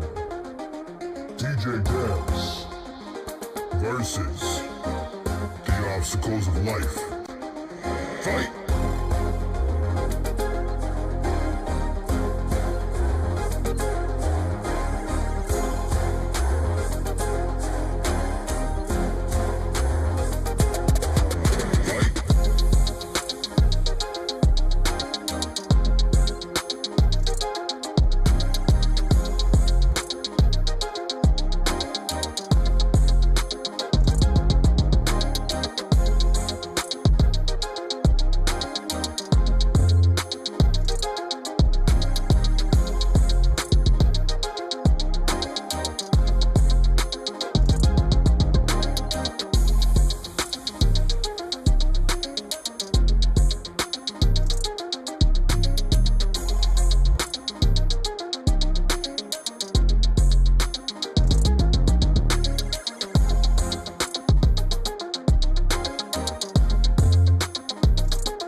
In this episode of Road to World Cup, Parla is walking. Oh, Jesus Christ. Oh! And graduating? Geoguessr life, baby. Let's get it. Oh. Hey, Parla. No way. Big Zig. What's going on, brother? Yeah, all good here in, not so sunny Australia. How's it in sunny California? Not quite so sunny, Zig, as you can see, but I'm happy to be here in the big LA West Coast, baby. Hey, that's the most important thing, right?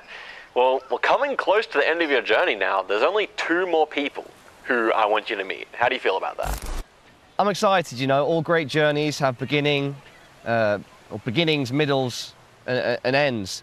And so if this is the end of our journey and the climax, I'm looking forward to seeing how it all plays out and who I'm going to meet. Well, you're going to meet someone who has a lot of knowledge about Geoguessr, and he's going to be able to teach you a lot of things, I think. All right, well, it sounds like an amazing guest, and I'm looking forward to seeing who it is. Perfect. All right, well... Right, see ya. See you later, Big Zig. Catch you soon, brother. Here we go, the finale.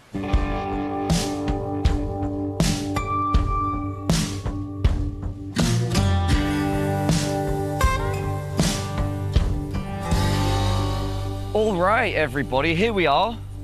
Zigzag sent me up some mountain in the middle of California, and no way, it's the America's champ, Gingy. What's up? Good to see you, bro. How are you? Good. How about you?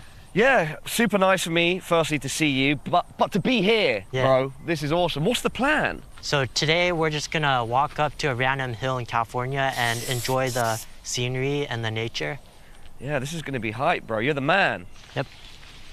His name is Jonathan Chen.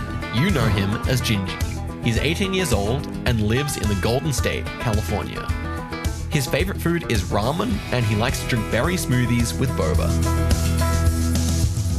But why are you wearing a jacket, man? It's boiling out here. Well, I'm used to hiking. Okay. Yeah. When did you first pick up Geoguessr? Well, roughly 2.5 years ago. Okay. Yeah. And what brought you to the game? How did you find Geoguessr? Well, I've always had an interest in like navigation and like geography. I like hiking too and nature, and like it kind of combines everything that I'm interested in. And here we are now. We're enjoying the geography of California. The plant. Are there any animals out here? Well, there's a lot of rattlesnakes. There's coyotes. There's mountain lions. There's also tarantulas and like black widows. You say coyotes? Yeah. But they only come out at night, right? Usually. And how do we know if there's like a mountain lion coming? Will it sneak? Will we not? Will it just sneak up on us, or?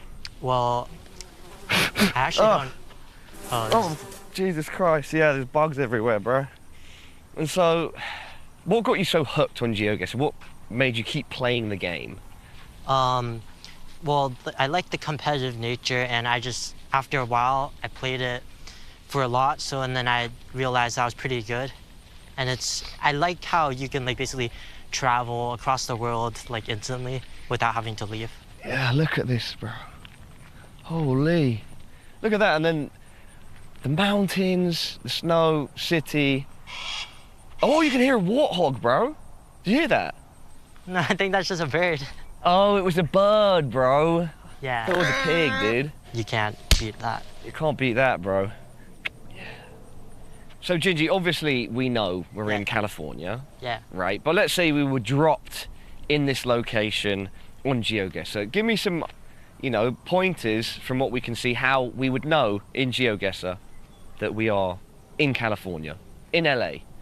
Well, first of all, I mean, you could look at the sun direction, I guess. Right now, the sun is, it's supposed to be south. We're in the northern hemisphere. You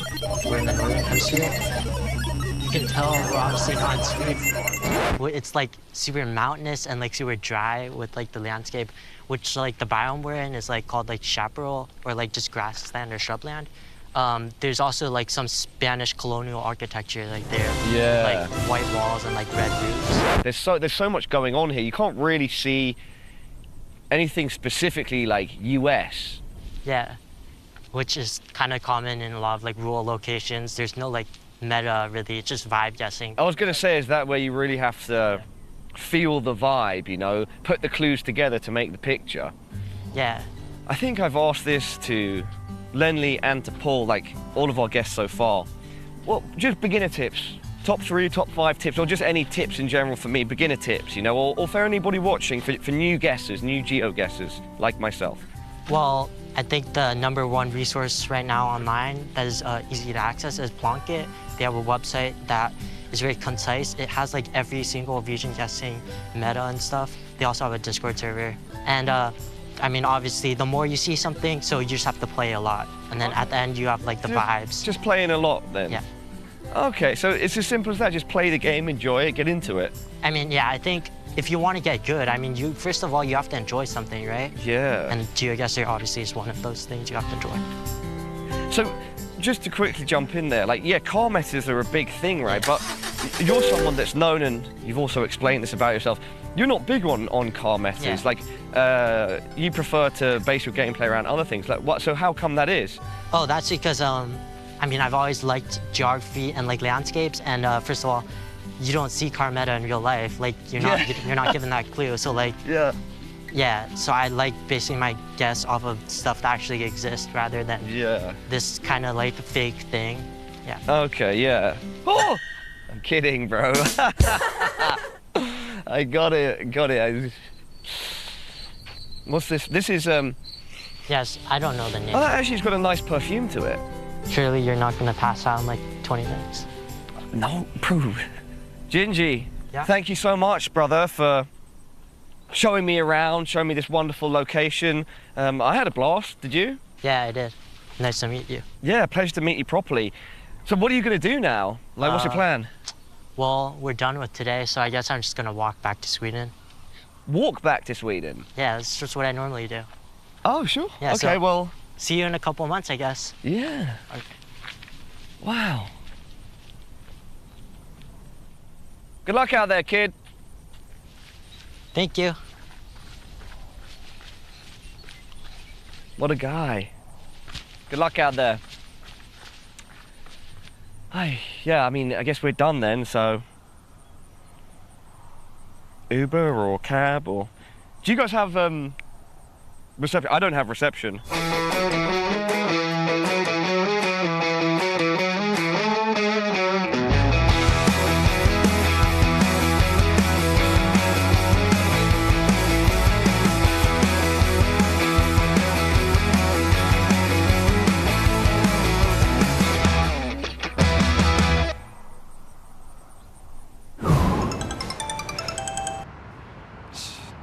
The man himself. How's it going, Zigzag? You good? Yeah, I'm good. How are you, Paula? Just great to be here, bro. I'm happy to be here. So, how was your date with Gingy? It was great to see Gingy. I think you're almost there, but there's one final thing that needs doing. I've set you up for a meeting with someone who can help you out a bit. Of course, any help I can get, I'm gonna snatch it up. And I'm excited to see who it is as well. So, see you later, Big Zig.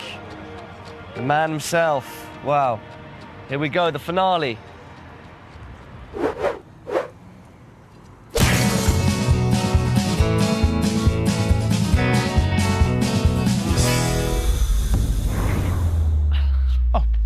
No shot. Oh. Ludwig. No, you try. Hey, you have a lot to learn. I have a lot to teach you, please. Yeah, we're going to try, man. Bro, it's Ludwig. Look at this. This is Ludwig. He is super famous. And he knows a thing or two about handshakes. A couple of months back, he did a great video where he analyzed the very special moment between Gingy and Bao during the Americas Regionals. And perhaps he can teach Paula a thing or two about this topic so that history will not repeat itself.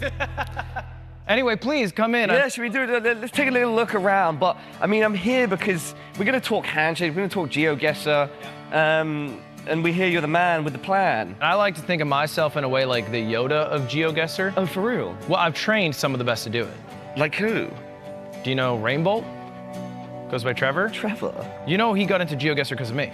I did not know that. This is true, verifiably true. He watched a video of me with Geoguessr. We played together, he got inspired, and he became one of the most influential Geoguessr players in the world. I thought you were doing a bit, but this is real. And I'm assuming you've gotten better at the game itself. Yeah, you know, I'm making some progress. I've met some big personalities. I could teach you. I'm ready to be taught, but I want to be told about what's going on in here. Like, we've got the gym. Let's get Nathan. Is he afraid of you a bit? Because it's like as soon as the camera's turned on, he just ran away. I keep. You can come in, boy. I just shouldn't talk to you like that. Say anything though. I like this. What? This is what Geoguessr is about. Trying my best. Trying our best. Ultimately, that's all that matters. I'm getting out of here. I feel like I was just in the background. You get out of here, baby. Okay. Enjoy. Thank you, Nathan. Bye. It was always a pleasure. Pleasure. Yeah. Good stuff. See that? You didn't. I'm sorry, did you see that? Did that not pass the test? That was tough. That was tough. That was tough. No, it wasn't your fault. Oh. Wasn't your fault. Hey, you're good. Hey, how we going, baby? Come on. Come on. Did you hear that? That's it, right. Did you hear that? I got it, yeah. Wow. So tell me what the differences were. That was telling. Yeah. Well, I think the difference is like, how do I describe this? It's all about reading intention. Okay. How'd you come in? If you rewind this, black and white. Okay, we're gonna rewind it. You came in like this. You came in like this. Like brother from another mother. We have not gone a day without seeing each other. Dap it up. You just go. Can we sit in the car? Yeah, if you want to. Yeah. So what happened? Someone stole this? Yeah, someone thieved it from this parking lot, actually. Oh, really? Did you drive it much, or? I did before it got stolen. Let's imagine. Dream with me. Yeah. We're two of the best. Not even Geoguessr. We're two of the best people, Olympic athletes on the planet. Yeah. And we've just finished skeet shooting each other. It's not a combat sport. You shoot the. We were still Olympic athletes. Okay. We were skeeting everywhere. And then it was really intense. I won. And I beat you. On points or amount of skeet? It wasn't close. It just like doesn't matter. We don't have to get into it. It was just like really. Okay. You tried though. Yeah. You'll need. Come on! Let's go! Let's go! Come on! Yeah. You've intentionally scuffed my hand. What happened? There. What happened there? Well, you missed my hand. What happened? Let's run it back. You intentionally missed my hand. I literally went like this, and you purposely went across the fingers. I intentionally missed it. Yeah. Now, you're not in the universe. Okay, so what am I supposed to be doing in this I just universe? won the gold medal. So I shouldn't even be shaking your hands? What are you saying here? I'm basically saying the onus is all on you. Oh, yeah, so you spoke about this in the clip. Yes. I didn't quite understand this point. You're going to run this one back to me. There was second place. Second place controls the handshake? I think second place controls what happens. Because the first place, they're gone. They're celebrating. They're in a world of emotion. Yeah. How can you expect that person to then successfully navigate a good cordial handshake? You can't. Okay. So the loser, unfortunately, which is you in this universe. Yes. Because you just couldn't produce. I couldn't. You have the onus of directing it. Yeah. Okay? So I'll give you one more chance. If you fail, we'll swap roles. And scene. Come on! Come on! Nobody shoots like me! Nobody shoots like me! Everyone else, come on! No. See, that's what, then, wow. That's what second place would do, not me personally. Trending. See? Paul, a huge duker. Yeah. Rejects handshake from winner. Okay, round 3, let's run that back. You're winner now, swap seats with me, you're no, winner. No, let's do one round 3. Okay. Come on! Yes! Yes! Yes! There. Wow. That was good. See, now that was good. We're cooking, right? That was good. It's like, I'm in the emotion. Like, wow. And like, I know I can see it out of the corner of my eye, but I'm making sure I don't want to this up. Wow. And then I see, oh, now you've paused for a second because the social interaction dictates so, and then we both met. That was there. good. Did you hear how good it sounded? Wow, that was I don't even good. think you'd. No, I would not have thought of that. Right, so, but can I see how you would navigate sure. it now? Yes! Skeet! Come on! Right here, put it here. Put your chin up there. I don't know. It was hanging there too long. I'll be honest, in your universe, we both looked good. I don't know though, I feel like that's a very aggressive approach for the second placer. It is, huh? To just hold on to some level of dignity, you've got to control the handshake. Yeah. So how do I convey this message to them? like, what, am I going to go there and say, if you come in second place, be ruthless, stand there tall with your chest out, and don't shake the winner's hand? I would say, win or lose, hold strong. Whatever it is, don't adapt, hold strong. Don't adapt, hold strong. Because if I come like this and I hold strong, you'll eventually change. Okay. Yeah, that's actually not bad. They both work. Well, okay, so here's another one. Here's another, final one. So you're holding it, and then I go like this. Oh, well, then you could get to punch me. Yeah. So let's go back to the clip again. Eye contact with the player, the American making eye contact with the hand. Okay, so that's the situation here. Here's where the problem goes. They swap. He looks at the hand, he swaps to him. He takes a microsecond, looks down, they both swap. Look how quick the swap happens. Look at that. Bang! You think Gingy is going to whip that out? Dude, imagine. Gingy wins. It's a mix-up. He goes, Ludwig, you're a very influential guy, and this is... Give it a shot. This is dangerous stuff to be putting out there. I'm just giving techniques. How people use them's up to them, right? Don't blame the gun, blame the shooter. That's what we say around here. We should all have guns. Yeah. Damn, beast that shit. Bro. Light work. Geoguessr life, baby. Well, hell yeah. Hey. All right. Dude, it's been a pleasure. Nice one, brother. You take care. Hey. Wait, it's my office. Dude. Oh, yeah. My bad. All right. Well, yeah. Good luck out there. Catch you on the flip. I'll see you. I'll see you. On the other side. Hey.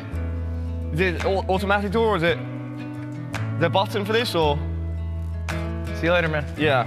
Till death. But I can't open the door. I'm stuck. No, I love you too, man. I love... The journey is coming to an end. It's crazy to think that when Geoguessr asked me to host last year's World Cup, that I could never have imagined where it would take me. Over the next year, Geoguessr and I traveled the world, meeting the greats in an attempt to make me a great player myself. It was a blast and I learned a lot. But I didn't quite become a great player myself. However, perhaps that isn't what's most important. What I did get to do was travel the world, enjoy new experiences, and make new friends. And perhaps that is the journey's most important lesson. Learning that Geoguessr is a game for everybody, and it has an absolutely amazing community. And knowing these things now, having experienced them, is reward in itself. So, thank you to you, my new friends of the Geoguessr community, for having me. And until next time, as Paul says, have fun playing Geoguessr.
back to the Geoguessr World Cup. We are joining you once again at the top of a group. This group, our last group, Group D. I'm your host, Rachel, aka Seltzer. I've got David, aka Bloom, down on the end. I've got Gelotris in the middle. And gentlemen, we have another group of potential, of upset, of sadness, and of triumph ahead of us. And we're missing one of the players. They're in the first match versus Mata. It's gonna be. Did you guys see Gingy yet? Gingy, where's Gingy? Do we have? Oh, God, thank God he made it. I was really worried he wasn't gonna. That's a long walk. He just arrived. Doesn't even look setup phased. is ready. I wonder how he got across the ocean. That's a good question. Not a lot of mapping in the ocean. That would have been tough for him. He just must have swam the whole way, I guess. Probably. Oh, well, thank goodness he's here. That completes our Group D of players, so we will be seeing him versus Mata in the first match. But do a little reset. Remind everybody what we're here, what we're playing for, and of course, how all the other players that did not walk here got here. Group D is looking to send one player right off the top for our qualifiers on Saturday, and we've got another way for the other two to qualify, Bloom. Yeah, we sure do. Group C and D here. First go directly in. Yesterday, A and B, we saw Blinky, we saw Topotic go straight through. C, we have just seen RC very, very convincingly win his group. Now, D, who will take it? The second and third from these groups will match up with second and third from each other at the end of the day today, deciding our knockout matches, who will fill out the quarterfinals. Absolutely. Then there you are, as you said, Blinky and Topotic sitting at the top of their groups, Orlando and Kansas yesterday. You called it, Gelotris. You're on the desk making our predictions, and you are spot on so far. More or less, more or less. I'm giving you full credit.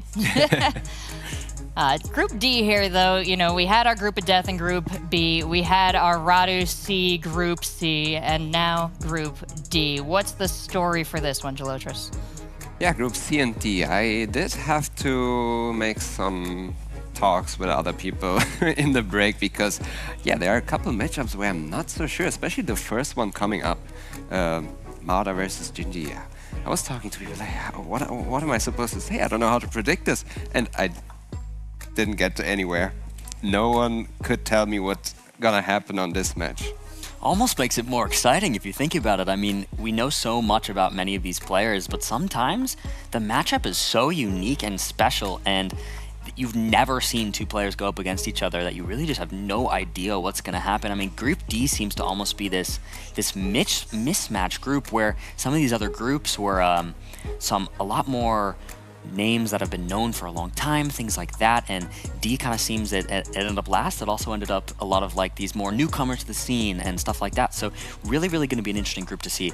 We're looking at our matches here today, starting Gingy and Mata, as we said in the main stream. Be sure to check out our other two streams as well to get all the matches. Open the 3 tabs, as Rachel has been saying. We know your computer can handle it. Tune in. Yeah, taking a look now at all the matches. You talked about how hard this first one was to predict, but are there any that you feel that you can look at right here and say, I know that this best of 3 is going to go one way? For me personally, and saying personally, it is personal. I'm a good friend of Kodiak.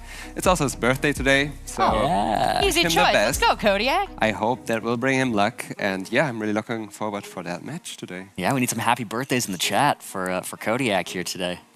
Yeah, that's a little extra luck that actually works out pretty well for gamers. Maybe the universe is on your side a little bit more, but they're going to need more than just luck from the universe to get through this. So many players, so much practice represented in the 6 in this group, and our first match has more than just practice. It's got footsteps behind it. He walked all the way here, so let's bring out the first player for our first match. It's Gingy.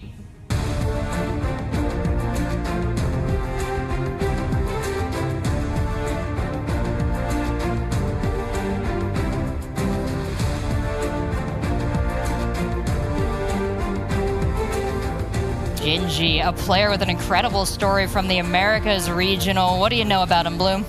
Yeah, Gingy is a very, very unique player on the scene as he chooses to learn things very differently than most other players. He really, really hates a lot of the more like meta-oriented stuff, such as car, generation, the things like that. His big thing is he's huge just on things like foliage, landscape, everything in that realm. And he's actually a bit like cocky about that being his thing. And it took him to win the Americas Regional in a pretty convincing fashion back in February. It was a very, very exciting tournament.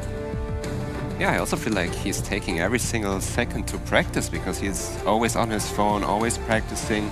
Was sitting in a bar, even upstairs in the training room, we had PCs ready for the players. He did prefer to practice on his phone. I don't know if there's any strategy to that.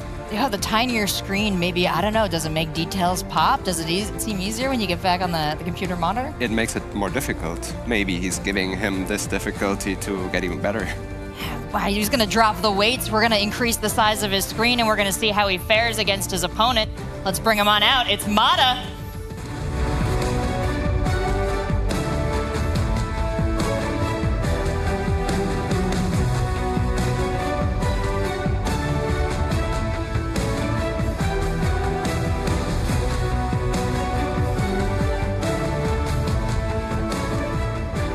Hailing from the EMEA Regional, Mata coming out on the scene representing Italy.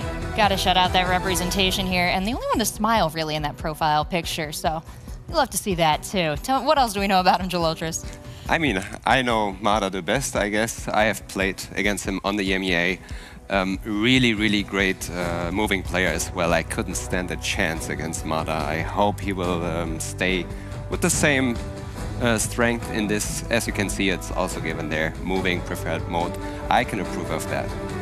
Yeah, definitely. He's, I think, probably up there as our best moving player in this group. Could be said, maybe controversially, but I think it could be said. He's surprised some people for sure in the EMEA Regional and definitely deserves that spot, so very excited to see him play. Yeah, and he's shouting out Russia as a strength, but had some pretty big other regions there listed as weaknesses. Now, what he considers a weakness and what he might actually be weak in do turn out to be some different things here. Our players are all pretty smart on all the regions, but with what we know about this matchup, with what we've seen from our players, you know, maybe at breakfast, maybe eating, maybe at lunch, you guys got a vibe, a prediction for this matchup? I mean, me personally, as I've played against Mata before and I know he beat me, so surely will also beat Dingy. That's a good prediction. I mean, honestly, it's funny. These two players are two of maybe like the quietest players I've seen, and I've definitely had some chance to chat with them and everything as well. But you know, they do seem to stick to themselves a little bit, so that maybe they're not letting out exactly how nervous they are or exactly how confident they are. So we'll see how it goes. Well, I do know Gingy is a favorite of my high school friends watching at home, so for that reason alone, let's go, fam. But we'll hand it on over to Launders and Rainbolt to find out the true results. Let's go. Thank you so much, Rachel. We're in for day 2 here, Group D, round 1. It's me and Trevor to bring you the second half of the day and the action. And speaking of predictions and master predictors, last year you picked Consus as the winner before the event started. I don't know if you did it publicly, but you said to me when I asked, I think Consus will win, ended up winning. So who do you think is going to win this matchup? Oh man, no pressure on this one. This is going to be tough because I don't think these players have ever really played each other publicly, so it's hard to gauge. I'm going to go with Gingy as the winner of this, but like I said, we haven't seen really any of these players play for a couple months, at least I haven't, so who knows what they've been up to, who knows who's grinding what, but there is one way to find out. There is one way to find out. They did do some, little questionnaire coming into the event just to get a catch-up, and Gingy said he took a 5-month break and then started grinding a couple weeks before he played, I think, the qualifier, and so he's looking at himself as somebody who maybe can get out-grinded by some of the other players here, and of course, when we speak about grinders, we talk about moving players, right? And that's Mata. Mata, yep. It's anyone's game, really. I do think Mata does favor the moving games heavily against Gingy, but it is best of 3, so he only gets 1. Yeah, so true. Anything can happen. This is the kind of situation where you want to peak in high school. You want to peak first in the first round here, or we start off on moving. So a little bit more pressure maybe for Mata to perform out of the gate. Let's see how they do. Round 1, game 1, Group D, Gingy versus Mata. Where do we start? Very, very fun location here. Let's get 1 360 panorama. The players can move. Let's get right into it. Round 1. This will be distinct India coverage. Both players will know. Maybe on the paint on the sign here it does say the city or something there that tells them where they are. The Silk Bazaar. Vegetation, I do want to go, I think... Oh, we start off-roading right away. I think Gingy has a really good guess here. Man, look how strong that is. And he immediately puts his hand over his mouth just to make sure, but I think he has such a strong suspicion that he wants to believe in it. I think Gingy's closer here. And Mod is up in North India right now, and there's so much pressure on him as the moving player with limited time now that the guess is locked, and that comes in. Gingy is coming out ahead. He was right on it. What do you think gave it away? Maybe distinct landscape. Maybe he knew something on this sign that read it there, but all in all, I think that maybe was just good region guess. Oh man, maybe this is the right strategy, right? Meta-wise, it's sort of light with meta. You kind of still always got to put together your best guess, but for Gingy, he knows he's got to put pressure on Mata on the moving round. Yep, he will probably play these moving games as if it's a no move, especially on rounds like this in mainland Malay. You might quickly scan for a city name, but he won't. Zoom in. Look, he's going so fast. Locked in. Oh my God, that's quick. We're talking about like a 7-second average in these guesses so far for Gingy, and Mata's like, damn it, now I have no time to think. Where should we go? Just north of Ipoh at the moment here for Mata. I don't know if that's that close to where Gingy is. Somewhat now, circling him, and ends up being a bit farther. Loses a couple of points here. I think maybe the concerning point about Mata is just the pressure, the time pressure right now. The pressure, but you could reverse and say the concerning thing about Gingy is that he could just blunder a quick round. He's a wild card right now, It's you live by... You know where that happens? Canada. Don't talk to me about Canada. That's what happens in Canada, okay? That's where people lose thousands of points. Yep. Maybe we'll see that today. We will see. Round 3, it looks like we're starting off in what looks like... Are these like very small castles? Small potentially. It's the beauty is in the eye of the beholder, you know? Ah, okay. Yes. Very small castles if you're very small, maybe. He's instant spinning on him. Mata's not like that. So quick. Mata's asking for a few extra seconds, man. He just wants to take a look around. But he still found it. He still found it, provided that they're both correct. But either way, they're so close together, shoulder to shoulder. And at least now Mata will take some points back, just to show that he can keep up with the pace. 188 points, and he is getting a little bit of a confidence boost there. I don't think he likes Gingy's playstyle here by guessing quick, because Mata will feed off information way better than Gingy will. Oh, okay. All right. But what Gingy will feed on is Iceland. And Iceland has got some new coverage, right? It does have new coverage, correct, but this will be the old coverage in Iceland. And that's probably better for Gingy, as he's probably one of the players that has memorized Iceland the best. He'll be probably excited to see this. Where are we on the ring road is the question here. As Gingy will immediately recognize Iceland, go in for the zoom. Mata, I'm sure, knows the same thing, but just wants to be specific about where. And he's already got a little bit more time, but just as he zooms, Gingy locks in, and now it's Mata's turn. And once again, it seems like they've picked at least an equivalent region as Mata starts to traverse slowly west more. Mata has a sign, Gingy doesn't. Mata's going to line it up, and he does. Wow, the 5K it's got to be, right? Not 499. No, 5K on the dot for Mata. That's very nice. Yep. And more of a confidence thing, right? Not that many points overall, but he shows, as you were saying, Gingy, that he can keep up. He can keep up, especially when he has information. And that was the first round that he was able to actually obtain information, and he used it that quickly. Maybe that's scary for Gingy's, like... Yeah. Yeah. And we're in rounds like this, urban North American rounds. Yeah, urban North American rounds, but Gingy loves a North American round. But they also do have a lot of information that maybe does favor Mata here. Oh, right. And 5. It's a lot of signage. Should be Canada. We have a single yellow road line here. Yeah. We can maybe be body language experts here and see how Gingy feels after locking in his guess. So we see a couple of trucks and nothing specific just yet, but surely we're just about to get to a clue. They've got plates everywhere. Yep. We just see hills in the background too, so maybe you lean more towards like an urban. Yeah, this is the West Coast. West, like BC. But we're talking about Canada. Maybe it's BC, maybe it's Berta. 250 area code. Do you know Canadian area codes by any chance? 250. I'm going to tell you right now that's BC 100% without a doubt. Wow. He's the guy. And we are north of the border here for Gingy. Mata still trying to make sure that he can't 5K it, and with the amount of time that's left over, he can see that Gingy's also trying to go for the most info possible, and I think maybe this is where Mata's confidence grows a bit. And you can see the difference in playstyle when there is urban rounds. Gingy does Kelowna. Okay. Wait, we see Mata go in California. Whoa, he's going a little bit farther south. It's still sort of NorCal, but Gingy is almost on it. He's correct about Kelowna, and that will pay off big time. 8,300 points. GG's. Game 1 goes to Gingy. Wow. You know, with the hills, it was kind of an inconspicuous BC around there, but what a guess by Gingy. Man, man, Kelowna. Did he have a Kelowna something? Saw something. Yeah, I saw something, man. His third eye opened right there, and he figured it out. The man from USA conquering Canada. And getting that first moving game, I think, is big for his confidence, where I think typically he's not really the favorite in moving, but maybe now he is. Oh, maybe now he is. I mean, that's the thing about moving is like you can kind of be countered with the quick guesses in terms of how much time you have to look around. Yep. And Mada looking, if he wants to take this, he has to take both the no move and the NMPZ. Yeah, that'll be tough. But it was never going to be easy. And at least it was a quick round, yeah, and still isn't. All right. Ooh, that was a hype match, Launders. Seriously. Google Maps. Who knew? To kick it off. All right. Next game, game 2 of the best of 3 here, will be the no move game, which is 1 360 panorama, 10 round limit. Gingy versus Mada. All right. Spin to win. That's a good one. Spin to win. Spin to win. Yeah, copyright that. Yeah. Trademark it. Okay, yeah, that's going to be my bang. Launders Land is spin to win. Yeah, it's That's the name Launders of Land, that's right. And what will they gamble on in this setting? I mean, are these trees kind of like not Southeast Asia? Oh, but the... Should be, it's Japan it's here with a Japan. low cam. Okay, yeah. But it's interesting because usually you want to be using telephone poles and things like that to region guess Japan. Yeah, because they have all the numbers on the poles, and it looks like, but does... Well, I mean, Gingy's obviously ready to guess at any time and has already zoomed in on near Okinawa, maybe adjusting slightly.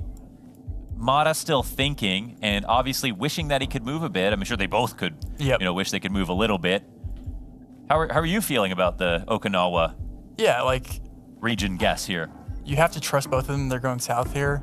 Okay. But, Japan is notoriously a pretty tough country to region guess without the poles. You kind of have to go off different landscapes and things like that. And I think roofs, the architecture. But it is round 1. And we do see Gingy going up north a bit, and that's a great guess by Gingy. Wow, man, Gingy's showing some teeth now, man. This is pretty solid so far in this matchup. Very clean, especially for a first round.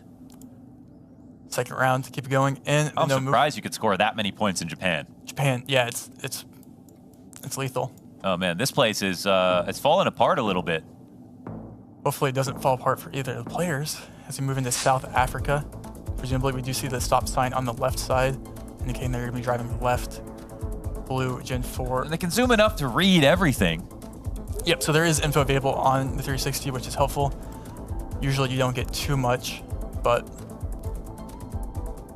here you do. Yeah, they do have a lot of good information.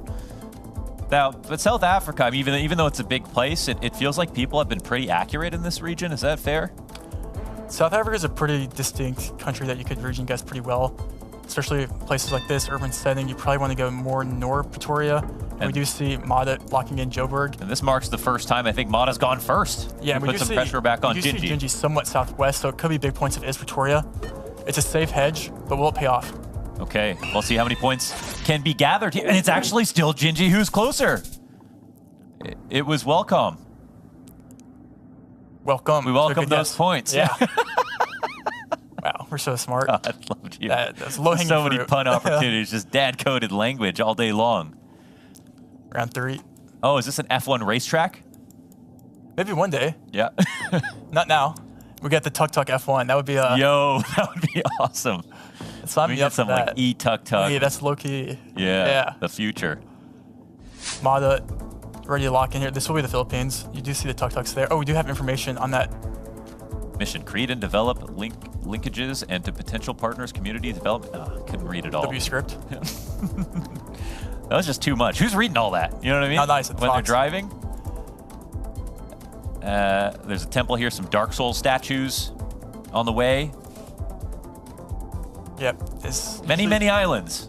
Yeah, Philippines is, especially in a round like this, maybe you're using the Tuk Tuks. Tuk Tuks are regional. Philippines is 70% water. That's a good fact. I believe you. A cheetah's tail is as long as its body. Really? I don't know if I lied about both of these things. As long as you stay with I'm confidence, just so you're good. proud that you believe me. Wow. Manila is not the right guess. Mata is a little bit... Gingy. Oh my god, he's so close. 33,000 damage, 700 points left for Mata. You have to assume that he read something on that sign that gave him the province, the city, and wow. Gingy is on it right now. He hasn't lost a single point so far. He's 700 points away from a 2-0 victory against Mata. That's mad. Can he do it here This in would boost him in the day-to-day power rankings. Power Sleep 4 on Gingy. Power 4 win would be massive. And this is one of those countries where both players will get it. Okay. So Mata cannot win here theoretically.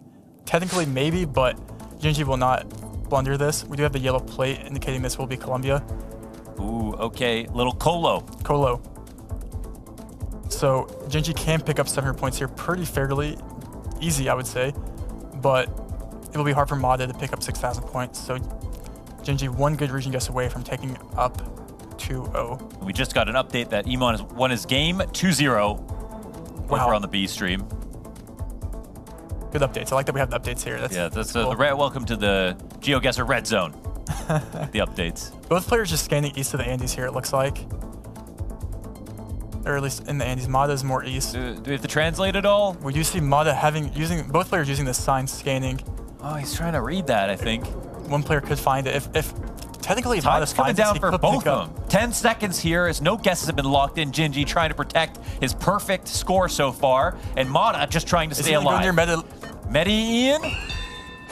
This could be life or death, but it's Mata who's closer. And he'll at least spare himself some dignity. 2,000 points, no less. That means not only does he stay alive, but he gives himself a chance to actually win, which seemed like an unrealistic goal coming after last round.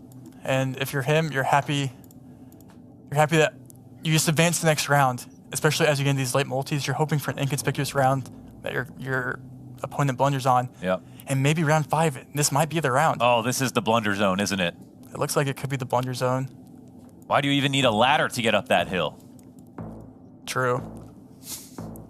Are you, yeah, that's no move. Let's talk about this, shall we? Yeah. No car visible. Makes it a lot harder. Oh my god, is it in his home country? Is Gingy guessing inside of Mata's home country? It looks like it could be near Po Valley, but I don't know if it is. Like, it looks weird. I don't know what this is. I thought maybe it couldn't even have been Europe for a second, you know? So like I went through like 3 stages of grief here. Whoa, okay. But I think it should be Europe, but maybe not. Man, well, it better be for Gingy because he is dead center Italy. Just north of Florence, and Mata is scrambling, looking over in Southeast Asia. He's going to click on Philippines, and it's Turkey. And it ends up being somewhat of a hedge here for Gingy as he crushes Mata, 3,300 points, wipes him clean. Turkey makes sense with the no car visible. Wow. Yep. But clearly that was hard. Yeah, it's always hindsight's 2020. Yeah. What a guess. Man, you know, Geolotris was Arthur-fisted watching this round. Yeah, it's Turkey. You know, he was yelling that. Yeah. Wow, what a game. But was that a good handshake? I didn't get to see it. Wait, did we get another Gingy incident? Can we get a replay? Yeah, we didn't watch that back. Well, man, technically, to Ludwig's standards, it's up to Mata to make the handshake. That's true. Second place in that situation. So, yeah, Gingy was just there winning, enjoying his moment. And what a win it was. That was actually so clean. I mean, he showed so much strength right there. It makes me wonder, you know, how good he is going to be in these other matchups now. But he's proven everything he needs to so far. He has the momentum now, so we'll see. Yeah. So, well, we got an interview down on the floor with Gingy to get his thoughts. That we certainly do. Launders. Gingy smooth 2-0. How do you feel it went winning out of Mata? Nothing. Sweet. So you're our current America's champ. Do you think you can go all the way here at the World Cup? If I win the moving games, maybe. Otherwise, I'll probably get flawless. Cool. How are you finding the time in Sweden so far? Stockholm, enjoying it? Yeah, I like walking around, and I really like, because I don't really, it's like, I mean, Stockholm is a really cool city, and it has good public transit, and it's really walkable, and I like walking. Great. Yeah, we were walking on the mountain in LA, and it's been great to have you here so far. I have one other random question. Your avatar, is that Ice Spice? Yeah, that Ice Spice here, yeah. And why is that? I don't really listen to her music, but one of her songs sounds good, that's all. But it's not like I really like her songs or anything. Nice. All right, well, Gingy, always a pleasure to chat. Anything that you'd like to say to the fans watching at home? Yeah, I just want to shout out to JC and Trezeric, but specifically JC for teaching me left smudge, bird, poop, Gen 3, card, burnt wire, half cut antenna is only that western road in Kazakhstan. Absolutely. Gingy, congratulations on that win. Let's head back to the desk. Great insights from Gingy there, especially seeing as someone who doesn't like learning car meta has apparently learned the most specific car meta. Whatever it takes to win the World Championship, I'm glad to know that Gingy has done it. But what's your reaction to this result here, Gelotris?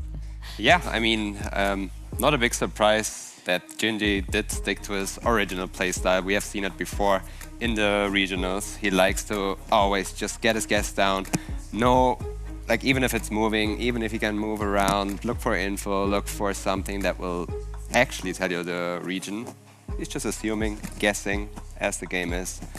And Well, it worked out for him. And I have to ask you this, Gelotris, that Turkey plonk for the very last. There was actually technically an Italy plonk and like a Philippines plonk, but Turkey was the result. Were you Arthur fisting? Yeah, I mean, it was last second as you said it. We didn't even see it. Did you see a switch to Turkey? I didn't see it. Oh, not a switch, just that much closer. Oh, okay, Yeah, okay. Okay, then we are on one pace. Yeah, I was surprised no one guessed Turkey because it was super flat. Not that usual for a country like Turkey where you have mountains pretty much everywhere.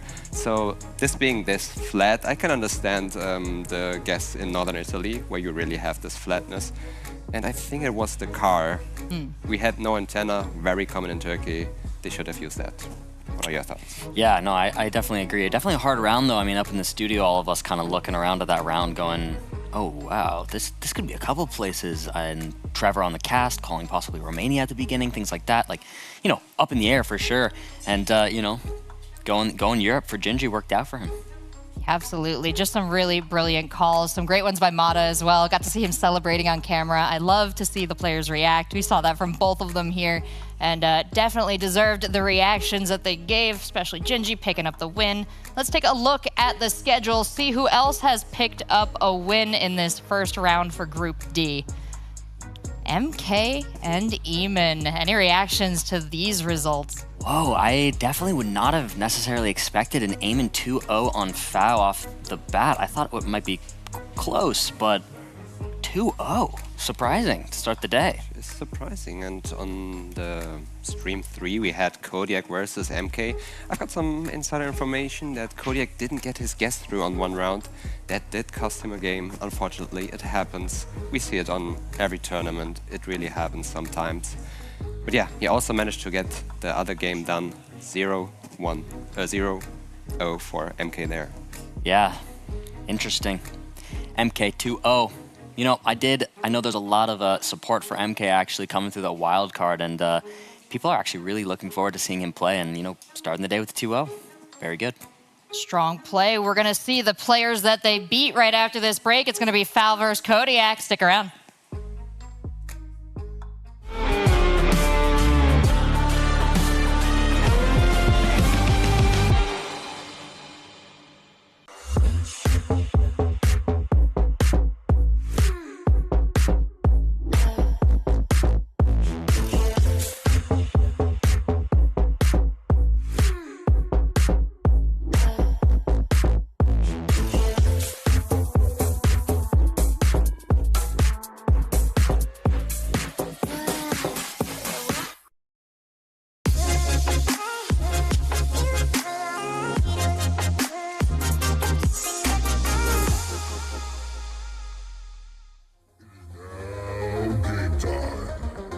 Round 1.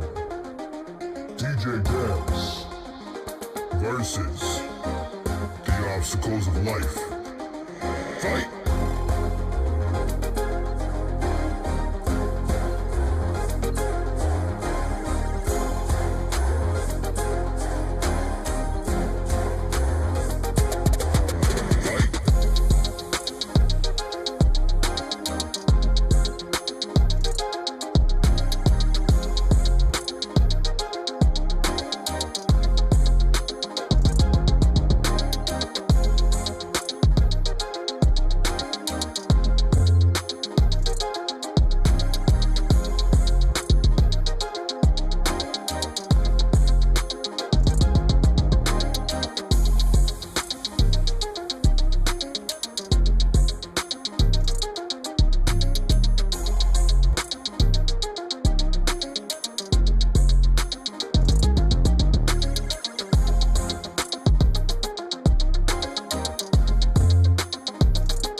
You're in the right place, folks, if you're hoping to watch the Geoguessr World Cup.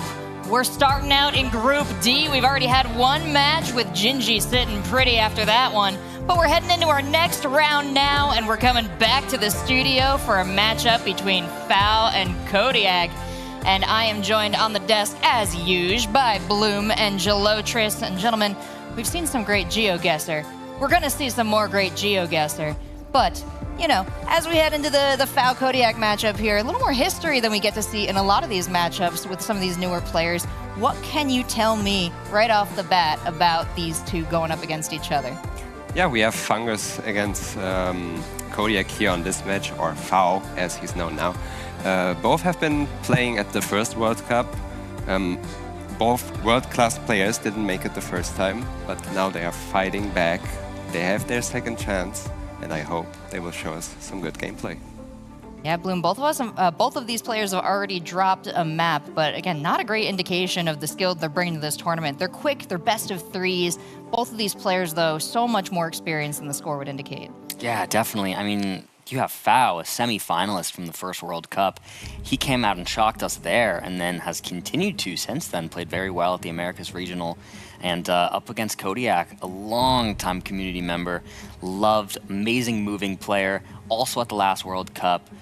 And his birthday, again, we'll mention it again. Happy birthday, Kodiak. So exciting. They are both down their games, so, you know, we are early in the group, but, you know, this will definitely decide a lot for mental and continuing on with the day, how it goes, how things go, how the mental goes, so we'll see.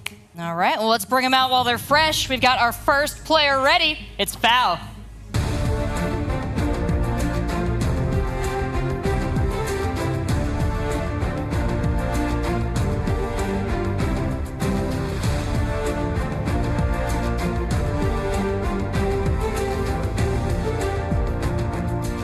As Bloom said, participant and runner-up in the World Cup last year, hungry for that first place spot at this year's tournament.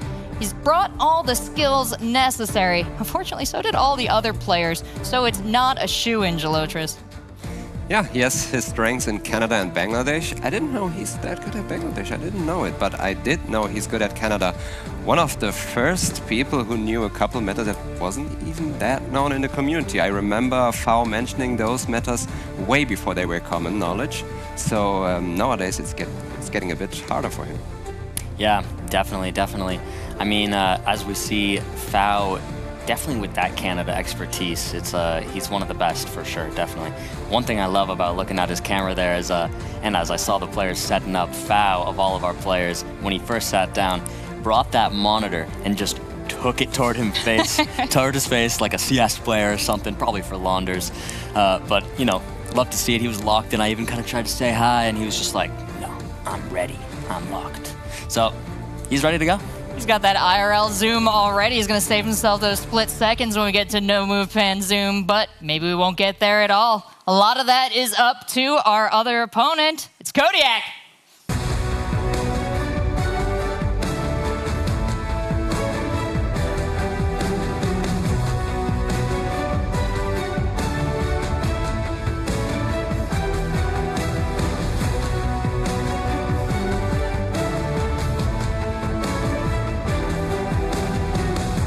hailing from Germany, all around nice guy, long time in the scene, big contributor, ready to make a name for himself here at this event, his second World Cup. What else are we talking about for Kodiak? A lot of strengths and what non-region guessable countries for his weaknesses. Break that down for me. Yeah, non-region guessable countries means pretty much smaller countries or countries that basically look the same everywhere. We talk about the Netherlands, we talk about Poland, those are the known countries, or any Baltic country really. They just look the same everywhere, no architectural clues, no really mountainous areas or not so mountainous areas. It all looks the same. Yeah, definitely. Those can be very difficult for some people, and it's definitely a common weakness amongst many players. Well, hopefully that is a weakness that doesn't come into play for him here, but we've had different spots all over the fine globe show up today, even some of that new Iceland coverage, so our players have to be ready. They got to stay as ready as our casters are. Rainbolt, Launders, over to you. Yeah, let's get it, Rachel. We got a matchup here. That's the 0-1 matchup, unfortunately, as both these guys sort of got pieced up in their last game, 2-0. Not many points in response, and now have to try to take each other down. Luckily for them, though, one of them has to win. One of them has to win, hopefully. Yeah. That'd be a new one if no one does. Yeah. No. I mean, I'm going to try my best not to be biased here because Fao's there. It rhymes with Lau. That some people call me Lau. He's Canadian. I mean, he's literally from Toronto. He almost came to Launders land. Well, but I'm not going to be biased. Are you saying he didn't go to Launders But you land? know what he didn't come to was climbing, and that's what Kodiak came to do. Well, true. Kodiak came climbing with us, so... Maybe we have a 1v1 climbing after this to see who the real... Ooh, yeah, we could do the overtime climb. There you go. There we go. Kodiak, it is Kodiak's birthday. Not sure if Oh, else yeah, mentioned true. that, but... Now I'm more biased even towards Kodiak. Happy birthday, Kodiak. Oh, Burr's switching up that quick. That's... Folded under no pressure. Yeah, Okay. man. Let's see if Kodiak can get a win on his birthday. I mean, you know, a game. That would be great, right? Yeah. And moving is where he hopes to do that, I think. He does have a moving background, especially with one of his best friends being Blinky. Yeah, it's Kodiak a moving merchant. Yeah, you said it, not me. And for Fao, he obviously specializes in Canada. And North America, also likes Bangladesh. And yeah, in move, Kodiak likes to take his time, so let's see if he can take advantage of this clock. Let's go. Game 1, Group D, round 2. Let's get it. Fao versus Kodiak, moving. Where do we start? 1360 pyramid. We do have a Thailand pole here with the light post coming out like that, driving left. Thai language right there. I remember the first time I hopped on a scooter in Thailand, immediately started driving right. Almost Not went a good head luck. first into a car on my Not a scooter. good luck. Yeah. Let's see if Kodiak goes to sit the sign to see if he can read anything. If we're gonna take a region guess based off landscape, pretty flat, you probably go central Thailand here. Yeah. Maybe just north of Bangkok. We do have the signs here. Does it help to be a vibe guesser in Thailand because it's so difficult sometimes? If you're playing no move, Bon Ma, not sure where that is. Probably pretty small. And the one thing to know about Thailand too is that the Google Maps Thailand is really not that good, in my opinion. If you actually want to learn Thailand city names, you probably should look at Apple Maps. But because the Google Maps doesn't, it usually just uses the province. So I don't think he'll be able to, maybe he'll be able to find that, but. Okay, well, they are looking, I mean, there's a lot of words here to read. And Eastern Thailand. Yeah, Isan guess here. Kodiak going east as well. Does it feel like a hedge or does it feel like something they're onto something? Maybe they just like the east, red dirt, red soil. Maybe they write something cocaine. Okay, well, let's see if red is right. It is. Yep, they're right there. It looks like in the middle of some kind, there's a park over there around. It's like it. I mean, it's a very green, lush place. Round 2. Round 2. That's fine. You know, close guess on round 1. Couple of points. No big deal. And are we in Vegas? Maybe the Vegas of the South. Looks like they could be like Biloxi, Mississippi or something like that. Oh, yeah? Okay. This is like your part of the world, Trevor. Yeah, from Arkansas. So this is like... I think that said Louisiana on that sign, actually. So. Okay. Let's see if they have any hot chicken. Does it say around. Stageworks of Louisiana? Hopefully that's not a red herring. That would be a tip. Hey, oh, yeah. Foul. That's it, yep. New Orleans. Kodiak just read...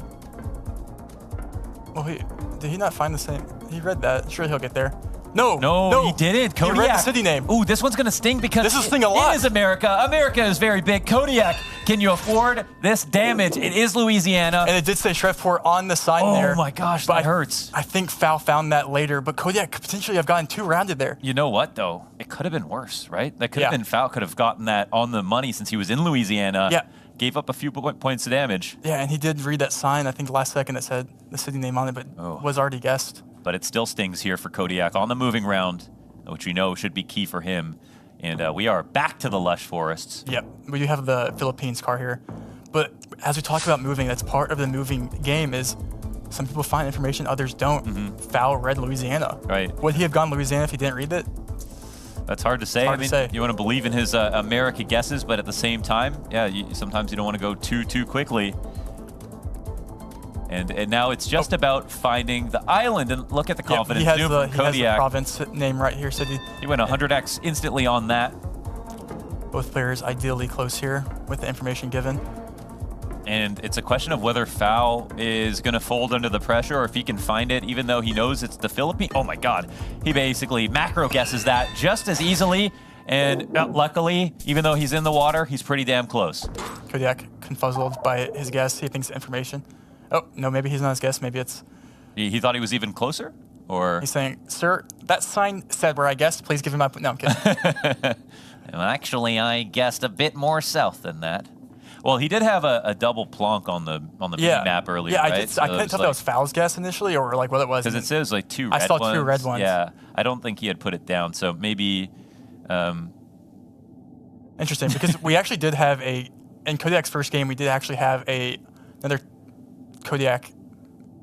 Yeah, he couldn't get the pin off, right? He didn't guess, but that's I would more so credit that to MK's style of play where he instant guesses and Kodiak maybe isn't to it. Oh, okay, so put the pressure on him for a last They second. did show it as a human error against Kodiak in the game 1, so. That was a point of, like Consa said that there was one moment where he almost didn't get a guess off because he took too much time. And it's like, you can't convince these guys to pre-guess. They just don't believe, they just will only guess when they're ready, I guess. Yep. But like, pre-plonking's gotta be advisable, right? You at least gotta get your marker down. Yeah. And how many times have we been scared by Constance opening up the map with 2 seconds left? Every time. Every time. Yeah. It's like, bro, my heart can't take this. I'm assuming we're good to go. Yeah, okay. Let's go. Round 4. Kodiak showing his frustrations there. Yeah, gotta take that one on the chin. You know where he should take out the frustration? On America. On Germany. On Germany, where he lives.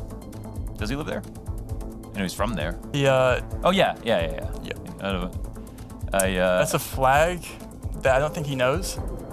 Not the German flag, but maybe German flag? Bro just learned the German flag. That's crazy. You always sleep on your own region, right? You think you understand it so well, you don't need to learn it more. True. So, well, I mean, we're outside of a city, right? We're outside of a city, but they're very obviously clear that it's Germany. That's gotta be the golden sign. Kodiak giving himself a little eye roll there, it looks like. I don't know, maybe he doesn't like East. He always does have beef with Berlin every time I talk to him. Oh, okay, so it gets personal. Yeah, I like think he where saw in maybe, Germany it is. Like, oh, it's East Germany.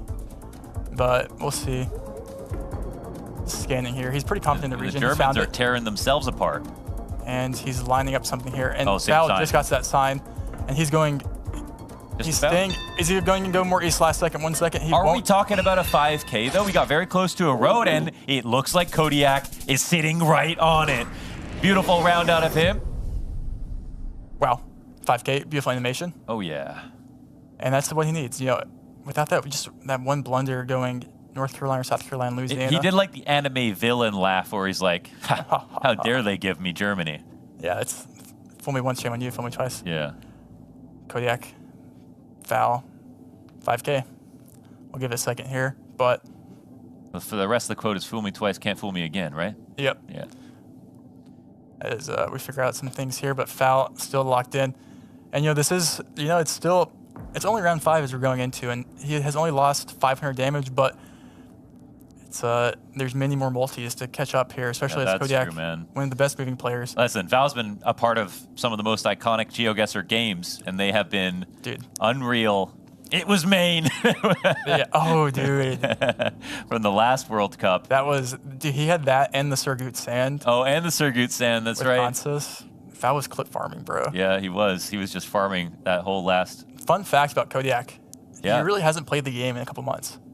Yeah, he actually told us a bunch of excuses. He said, yeah, I haven't been playing. He said, I hurt my hands a little bit while we were climbing. Okay, buddy. Didn't sleep that well. I can't click my mouse. Can't click my mouse. My forearm hurts. We're double plonking. So he told us to mention that on the broadcast. So Yeah, to so generate Kodiak, some here you go. sympathy towards him. Yeah.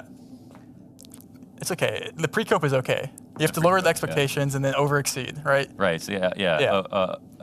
Under promise, over deliver. Kodiak, if you're watching this VOD, it's, you know, we're just doing what you're told, okay? Yeah, exactly. Following instructions.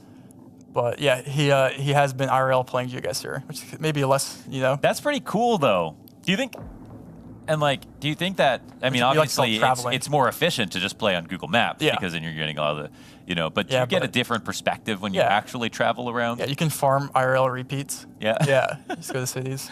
Take one long road. You ever look on at a bus. bollard in real life and go, that's what it actually looks like? Yeah, definitely. Yeah. Yeah, But then you're like, wait, that's not what I was expecting it to look like. Right, It's like bigger. Don't meet your bullards. Don't meet your idols. Yeah, never meet your bollards. Yeah. Yeah. But. And then you get Gen 5 coverage every time in real life. Gen 5. Yeah. Gen 5 eyes. Gen 5 eyes don't lie. So. Real lies. Gen 5. Gen 5 eyes. Oh man. So where is your favorite place? I know that you mentioned some islands outside of Alaska that you always wanted to visit. Aleutian Islands. Aleutian Islands. Have you ever been there? One day. It's still on the list. So it's actually Can you land a plane there or what? I think you have to take a boat from one of the other islands. I don't think you can. There's no airport. It's very untouched, but great documentary on YouTube from Victor Posnov, which is one of my favorite, photosphere creators on Google. So the community kind of found his account because he was making beautiful photospheres around the world, traveling, which is like a 360, just pano. Yeah. And he had some in Aleutian Islands, and it's kind of how I found it, was through Street View, or through his photos. For me, it was watching Craig Adams do hiking videos in Peru. It's made me want to, for my entire life now, since watching his videos a few years ago, go to Laguna 69. Oh, yeah. So, yeah, that's the... Yeah, nice. YouTubers changed the world, man. Dude. Don't want to take too much credit for what's going on. Yeah. It's real. Where would we be without us? You know what I mean? Not here. I just reminded everyone at home that you can increase the prize pool by buying in-game jerseys and make the pot bigger here for the Geoguessr World Cup. It's continuously growing by the day. I think also by subscribing on Twitch, that also helps out. September, I heard. Yeah. So yeah, and it is the holiday month of Twitch. It's September. So you can increase the prize pool for almost free now. Free 99. Free 99. Act fast. And it's Fao. He's somebody who made playoffs last year, and he was top 8. Top 8, and almost beat Consist. Like the narrative could have been way different. It's crazy the chain reaction from one guess. Yeah.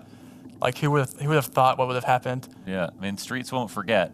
We have a little discussion with the crew here, the admins with Kodiak. Yeah. Not sure if it was like a blunder. Will he I'm not going to put words in people's mouths, but who knows what's going on here? Can you do? I mean, you find what seat people are on in planes. Yeah. Can you do some professional lip reading for us? I can professionally, as Kodiak is a friend, I can him, probably understand what's going on here. Yeah. But you want to have a fair game, so you can't disrespect it. But looks like both players nodding in agreement to something. Val, listen, buddy. Okay. Yeah. So it seems it does come down to that double plonk, or trying to claim which plonk was his. Is plonka in the dictionary? We should add it if it's not, at least. Yeah. I mean, if we can add new locations on Google Maps, we should be able to Val's add zooming into words to the dictionary. Ontario for you here. Yeah, he's trying to find Launders land. All right, we got the word to go. Let's run it. All right, let's go for it. We've got the pre-Canada look, and is that the right idea? No, we don't have mountains like that in Ontario unless we've got a nice green screen. Maybe one day. Yeah, maybe one day. Yeah, we don't have any fault lines either, so that'll be difficult. We're back in the same region of the world. This time it won't be Germany. Oh, we're like Oh. It'll be Austria here with the German Austria. engine 3 coverage, not low Okay. cam. It's like Australia with mountains. Yeah, it's just like same. Something no one's ever said before. Yeah, no one has ever flown to Australia instead of Austria. Yeah. Watner Summer Festival 2022. Sounds fun. Yeah, man, so many clues here. Last time Kodiak had more than a few seconds around Germany. You know, speaking German, he might have the upper hand here, but Val also, you know, that guy. So. Yeah, look at them. They're both in Oh, he found it. Both in the mountains. Not Watner. Uh-oh, he's tying his shoes. He's getting this ready. Kodiak is setting himself up for the 5K. He's already delivered one in this matchup so far. It didn't net him as much damage previously, but this time around, maybe it can hurt a little bit extra. Ooh, I mean, listen, 2 5Ks in this match, and it's still Foul with lots of health left over, so not too bad. Yeah, yep. It's always that one round that will sting. Yeah. Round 6, will round 6 be that round? And by the looks of it, it won't. Yeah, these are Toronto roads for sure. Toronto roads, if they were better quality. Better quality, yeah. If If they had more potholes, maybe. Yeah, maybe more potholes. But could this be Canada or something? It should be Uruguay here. Not quite Canada. Okay. We do have a Canadian, or not Canadian road. Dude, you're gaslighting.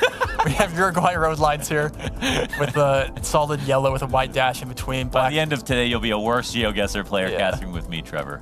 It's worth it. We do have some hills here, so maybe you go. Oh, it looks like. Oh, just so he thinks he found the bridge, and if he did, that's incredibly impressive. Yep. Very, very close here to the border, and Foul zooming in as well. Very close by. Yep, oh my got God, a double 5K potentially? No, they're up the street from it. Yeah, Wow. they're up the both ratio. Up the street They from found the wrong bridge. L plus ratio. They 5K'd each other. Yeah. They both knew it was entering probably the province there, but they guessed the wrong side of the province with the bridge. It needs to be like curling or something where you can, you know, if you plonk on top of the other guy, you don't know where the 5K was. Yeah, you can move him out of the way. Round 7. Oh, this is something we haven't seen, I don't think, yesterday, at least in our broadcast. Yeah, I don't think so. Is this, I'm not even gonna, I don't want to spoil it, so. Yeah, if you want, I can say it. If you want. Fine, you take this one. You know it, but you just want to give me the credit. Exactly. Should be Panama here with this Google here. card. Yep. I'm just kidding, it's Brazil. Oh, no, I'm kidding, damn it's it, Panama. Trevor. Got me. Which one is it? Wait, it still could be Panama, are you saying? It is Panama. Oh, damn it! Double got me, man. Curled my palm. We have Alto on the sign there. Usually with Alto, you think of Mexico, but with his car.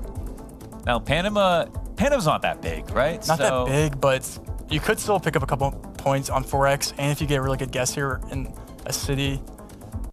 They do have those Thai street crossings, though. Thai street crossings? Yeah, where you have to go over the street. Like, oh, you have to walk up the you have stairs to walk and go over. Yeah. Yeah, it's safety. Looks like we have... You know, region guessing Panama isn't my forte, but... Foul is looking pretty confident here, pretty specific. Actually, same can be said for Kodiak. They're not that close, though. If we look at the screen here, they're pretty far away. Yeah, but... If one's right, one's wrong, it could be big points. Locks in. Oh my God. It's Foul. Oh, Foul's right on it, man. That's actually fairly strong. And man, I mean, oh my God, that nearly wipes him out. That nearly wipes Kodiak off the map. 240 points left over. Foul, and man, it's crazy because again, Kodiak has had 2 5Ks in this round, and yet Foul is up 3,500 damage nearly. And I'm looking at the next round here. This is a moving game, but I'm gonna play a little bit of a game here with chat.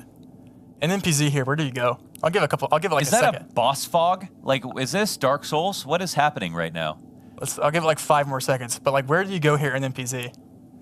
It's kind of interesting. I've never seen a location like this before. I am going to... Yeah, Launders, make a guess. Let's see. Yeah. I'm just going to go... I'm going America for some reason. And I'm going like California, actually, even though it looks really, like a really messy California. Launders, I just moved, and I think you might be the GOAT. Oh! I think you might. Come on, man. I was feeling it. I think it is the U.S. The U.S.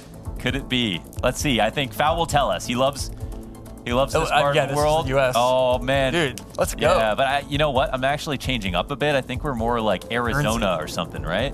Isn't Guernsey even more arid? I know is there Guernsey in Wyoming? Like I might have heard that through like JHK or someone at one point, but or playing AIG in Wyoming, but I don't know. Any plates? Plates won't help? Well, it doesn't matter. Could be Wyoming. I don't know where this is. It definitely is the U.S., so both players will know.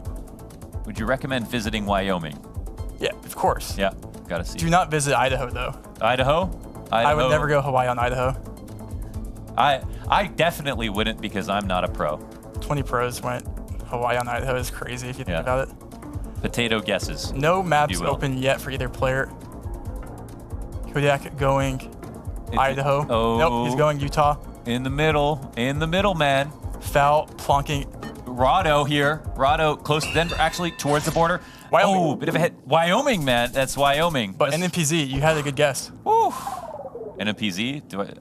I wouldn't have beat them, though. I wouldn't have beat them. I did say California. Well, maybe they wouldn't have gone California.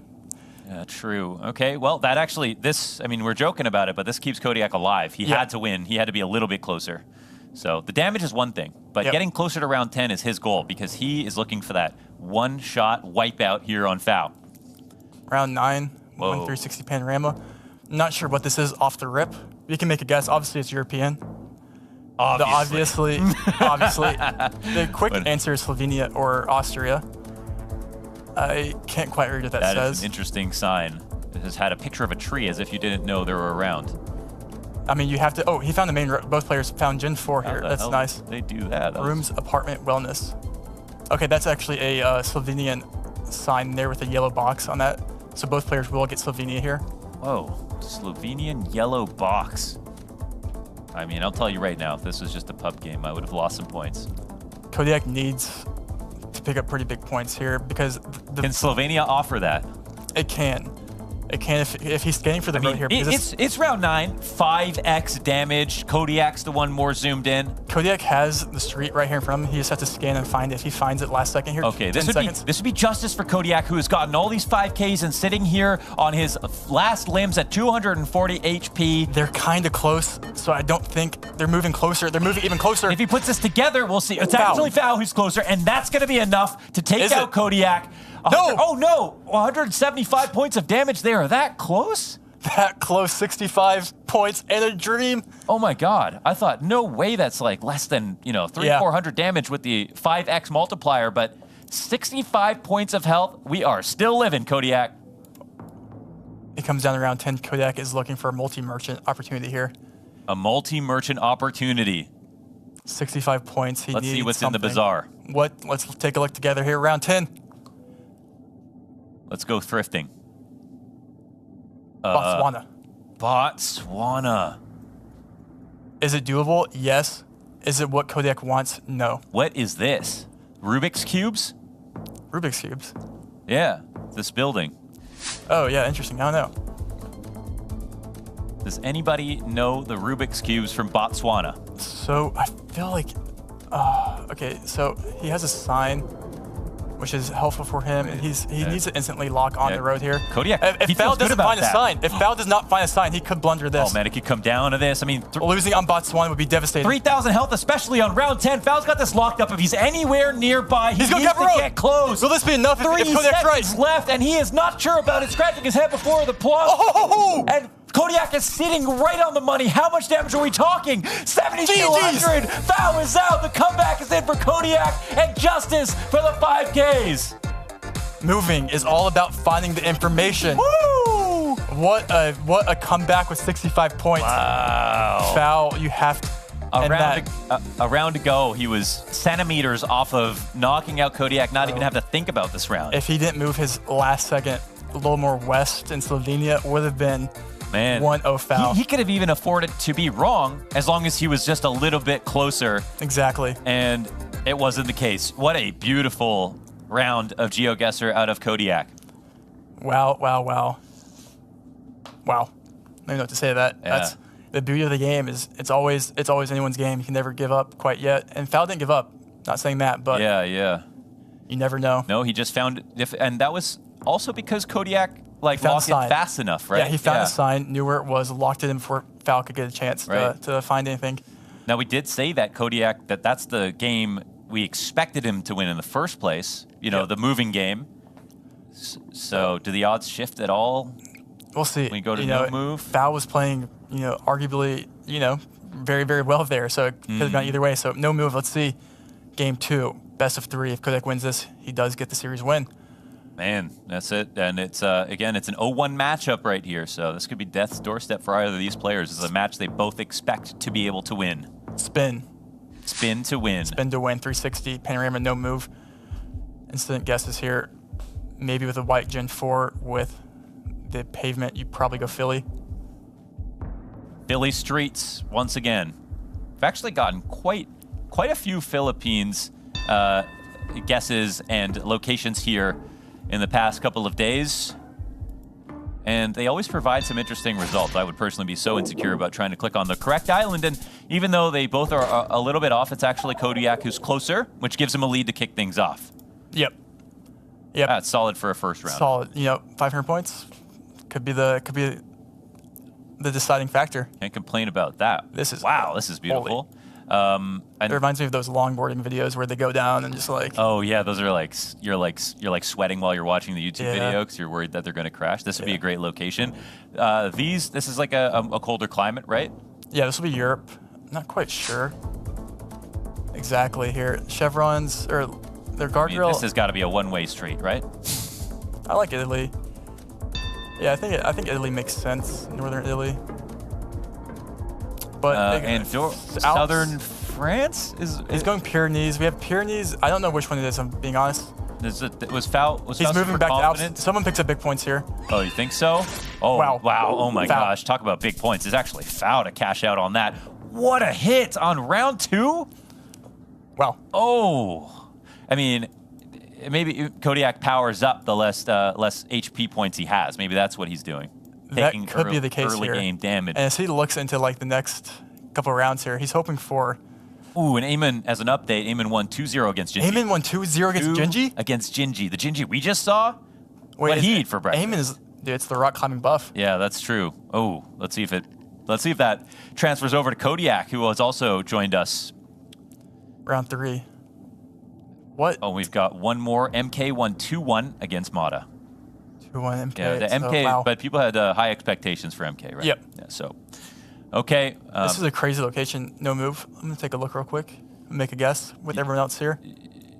Yeah, I'm going with Europe for this one. That would be a bad guess, Launders. You think so? Yeah, I think so. Do you know so? I think I know so, but I've been wrong before, and I'll be wrong again. This could be your Turkish bin moments of World Cup 2, Maybe. Trevor. Oh, there's an antenna there. So yeah, you're definitely wrong. I think Mexico then. I think Mexico. Okay.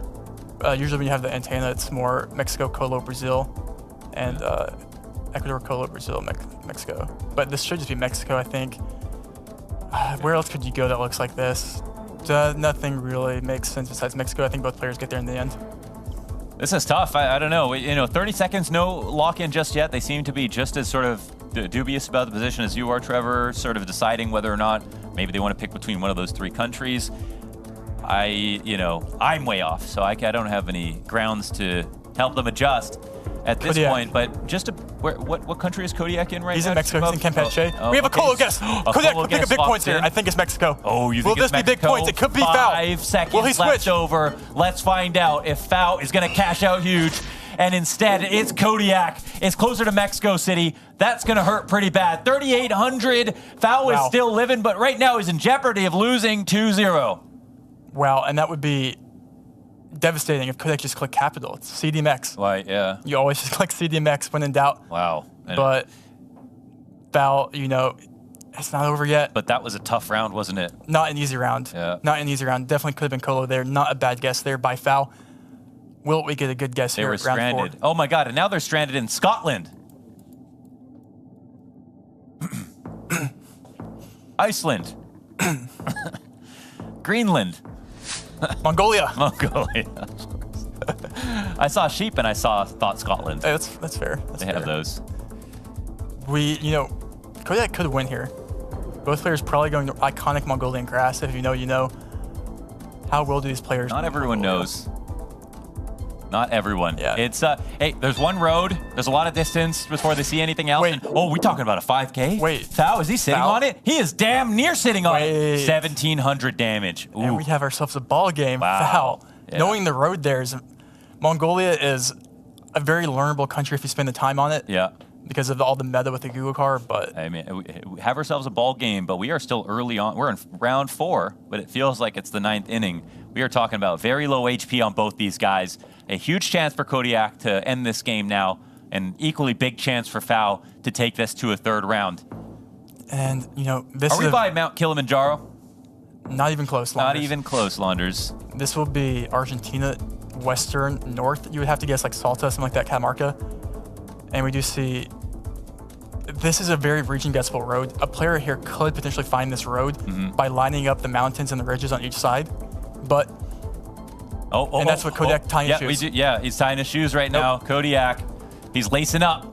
This is, if you line up and pinpoint this road and the other player doesn't, you could win here. He could go for the photo finish here, lacing up the sneakers as there's 30 seconds on the clock, thinking a little bit more as he has a bit more time, but doesn't want to give any more clues to Fao. I think he's zoning in on it. Might be a couple seconds before he clicks that lock. They're pretty close. Pressure. They are pretty close. Yeah, they are pretty close, but you know what? I mean, health is low, and there's still time here for Kodiak to adjust a bit more, and he's actually the one who didn't lock in. Moving more south. So he's moving more south. Maybe that's more damage for him. Maybe that's more damage for Fao. We're about to find out, and it is more damage for Fao. How much does this amount to? Oh, it's a wipeout. 2-0. Here's Kodiak. Cleans up 2 games in a row. Multiple 5Ks. Better guesses. More consistency. No problem for Kodiak. Wow. And that is a 2-0 victory. That's massive for Kodiak after going down 0-2 in his game 1. And no handshake, unfortunately. No handshake, but they had sort of an agreed upon. They had a charming moment right there where I think you know, Kodiak was consoling him about how close that was. Maybe he was guest shaming him. Maybe he was fully guest shaming him while smiling. No, Kodiak would never do that. Do that. He's a climber. We don't do that. So, anyways, that was a game that obviously Fao could have won. We could have. It felt like we were guaranteed a third round. Both games could have gone either way. It could be a completely different. But a game of consistency. A game of consistency, and Fao always gives us such exciting moments. But now it means that he's 0-2 down, and we're going to go down to the floor to talk to Paula because he's with Kodiak. I am indeed with Kodiak. 2-0 Kodiak, but to say it was smooth would be incorrect. Let's go back to that moving. A 65-point comeback. Run us through how that moving went. It was extremely exciting to watch. Yeah, I was a bit embarrassed by forgetting where Chefboat was in Louisiana. But the rest was pretty fine, I feel like. I mean, I got super lucky not dying there on the round 9. But yeah, I guess I was good in Botswana, but I feel so sorry for Nathan. I mean, he's such a good guy, and I almost feel bad for like winning this moving. But yeah, I guess I did fine on the other rounds, so I kind of like earned it in a bit. What was going through your mind going into the no moving? Did you get a nice confidence boost after winning that moving in such a spectacular fashion? Yeah, I just see round by round. Like, I don't practice as much as I used to do, so I always just hope it's countries that favor me. And for example, now the last round, Argentina, I know quite a bit, so I immediately know it was Catamarca. I tried to scan for 5K, but it was like a side road. But yeah, I generally felt good. Like, I'm just here to have fun. Like, I'm not really the most competitive in this tournament right now because I'm just here to meet friends and have a good time. So yeah, and I achieved that already. And yeah, I still think he played incredibly well, and I feel a bit bad for winning this in a 2-0 fashion. Yeah, referencing what you mentioned before about Fao, I mean, you are both beloved players in the Geoguessr community. Is it sometimes bittersweet to have a victory like this over such a top guy? Yes, and you know what? He's such a sweet guy. Yesterday evening, he taught me Mongolia, and we now get a Mongolia round against each other. I kind of forgot where exactly it was, but like I think without his like coaching yesterday evening, I wouldn't have gotten like roughly that area. So yeah, thanks for him for sharing. I mean, I taught him some Greenland yesterday, so I guess we exchanged that a bit. But yeah, it just shows like we're good buddies. Like even though we're like competitors, we still like to play like each other, and yeah, I think it's a good match. Like. Kodiak, if I'm not mistaken, a little birdie has just told me it's a certain somebody's birthday. Yes. Happy birthday, Kodiak. Let's get it trending in the chat, everybody. Big happy birthdays to Kodiak. What's it like to be here in Stockholm competing, getting some dubs on your birthday? Yeah, exactly. Like, I have nothing to lose. Like, if I win today, I won and I have my birthday. If I lose, it's still my birthday, you know? Like, there's no losing here for me. So, yeah, I'm super chill right now. I'm just excited to be here, meet all my friends. Like, so many people from all around the globe come here, and it's the perfect, like, occasion for this. Like, yeah, I'm just hyped. Amazing. Anything that you'd like to say to the fans watching at home? Actually, I have one thing. So, sadly, my grandfather passed 1 month ago, and yeah, I'm getting a bit emotional, but I'm also playing for him right now. But yeah, so it's also for him. And thank you, Opa. Danke, Opa, für alles. Du warst ein toller Opa. Und ja, that was in German, but sorry, I'm getting a bit emotional about that. Yeah. Well, Kodiak, thank you so much for your time and pleasure to have you here. All right, let's head back to the desk.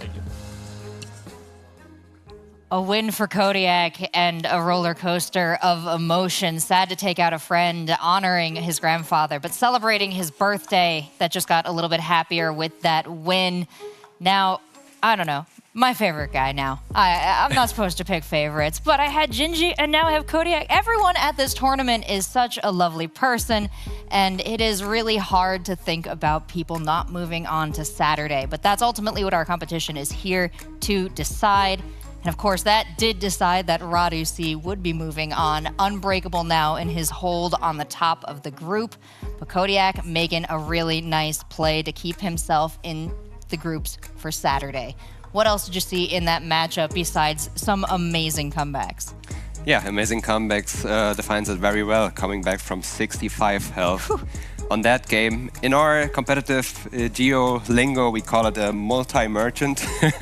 That's what happened there, but it's part of a game. It's common occurrence, it's nothing new. Really happy for Kodiak. I mean, on paper, it looks bad for Fao, 0-2. Even though he had some incredible guesses. The Mongolia, pretty much a 5K. He was on the road. He was in the right mountain range in the Alps as well in Italy, which was a very difficult round, even determining on which side of the country are you in the French Alps, are you in the Italian Alps? It wasn't clear at all. But Fao, he knew the road. But yeah, that's how the game works sometimes. I feel bad for Fao. I feel happy for Kodiak, my friend. And that's pretty much the game.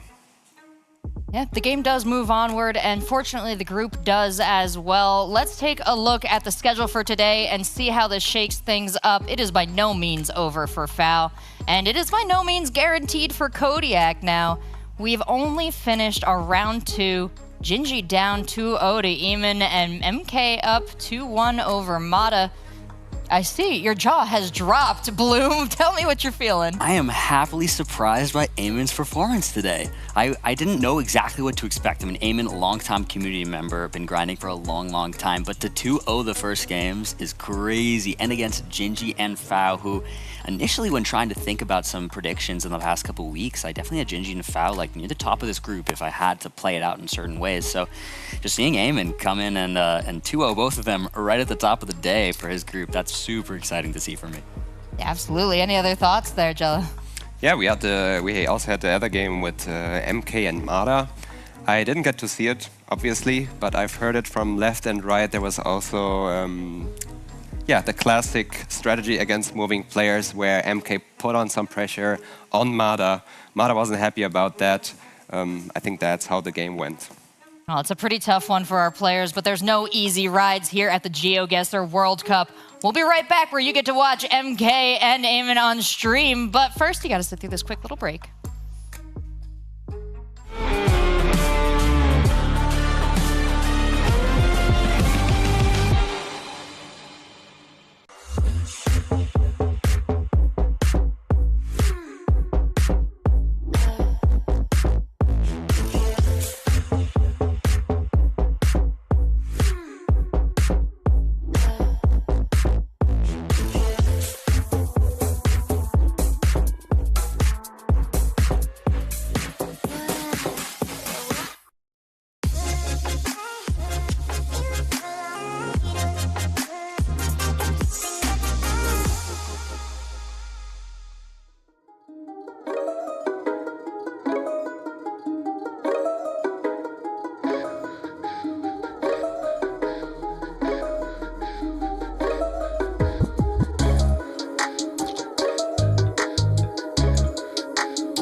Welcome back to the Geoguessr World Cup. We're about to see our last two players of Group D debut on the stream. That's going to be MK and Eamon, who are going to duke it out for a little more group standing.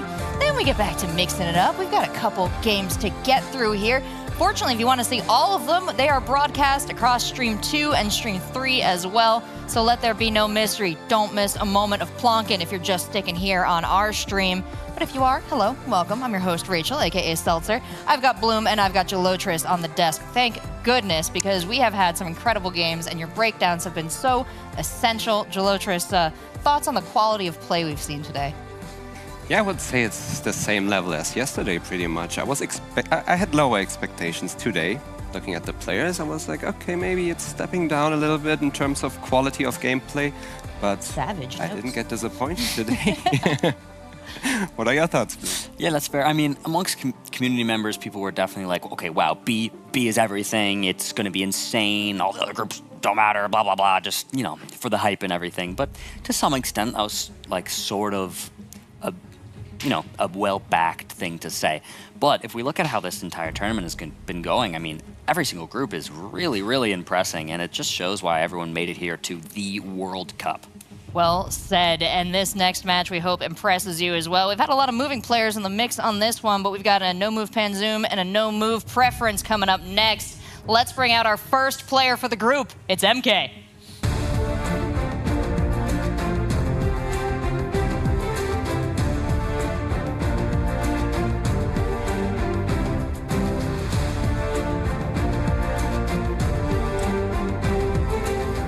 MK hailing from the US of A, representing Pittsburgh and all our fine states here today, and doing it in fine fashion. Now tell me a little bit more about this player. What do you know about him, Bloom? Yeah, I mean, we see it right there in his card, prefers to guess fast. That's honestly probably the thing to really, really look out for with MK. He will quite literally look around 2 seconds and just say, I'm just going to guess. Even on moving rounds, if he thinks, yeah, you know, I could move and guess. If he thinks it's going to be boring to him in his standard, but just going to guess, who cares? That's the MK classic. And so definitely players are not super happy playing against that, I've noticed. There's definitely like some annoyance actually, but you know, to him, it's just that confidence and it does him well. Yeah, tell me about how that could be annoying. I know fast guesses sometimes come through so fast you can miss that they've happened in game, but you know, with a player who's just bored, who's just plunking it down, is that unreadable? I wouldn't say it's really unreadable, especially if you play in this tournament. You gotta be locked in for that. You gotta be ready for that, especially Eamon, who just faced Gingy, who also has the same playstyle of getting it right out. I think Eamon is prepared for that. Well, let's find out. We'll bring him on out. It's Eamon.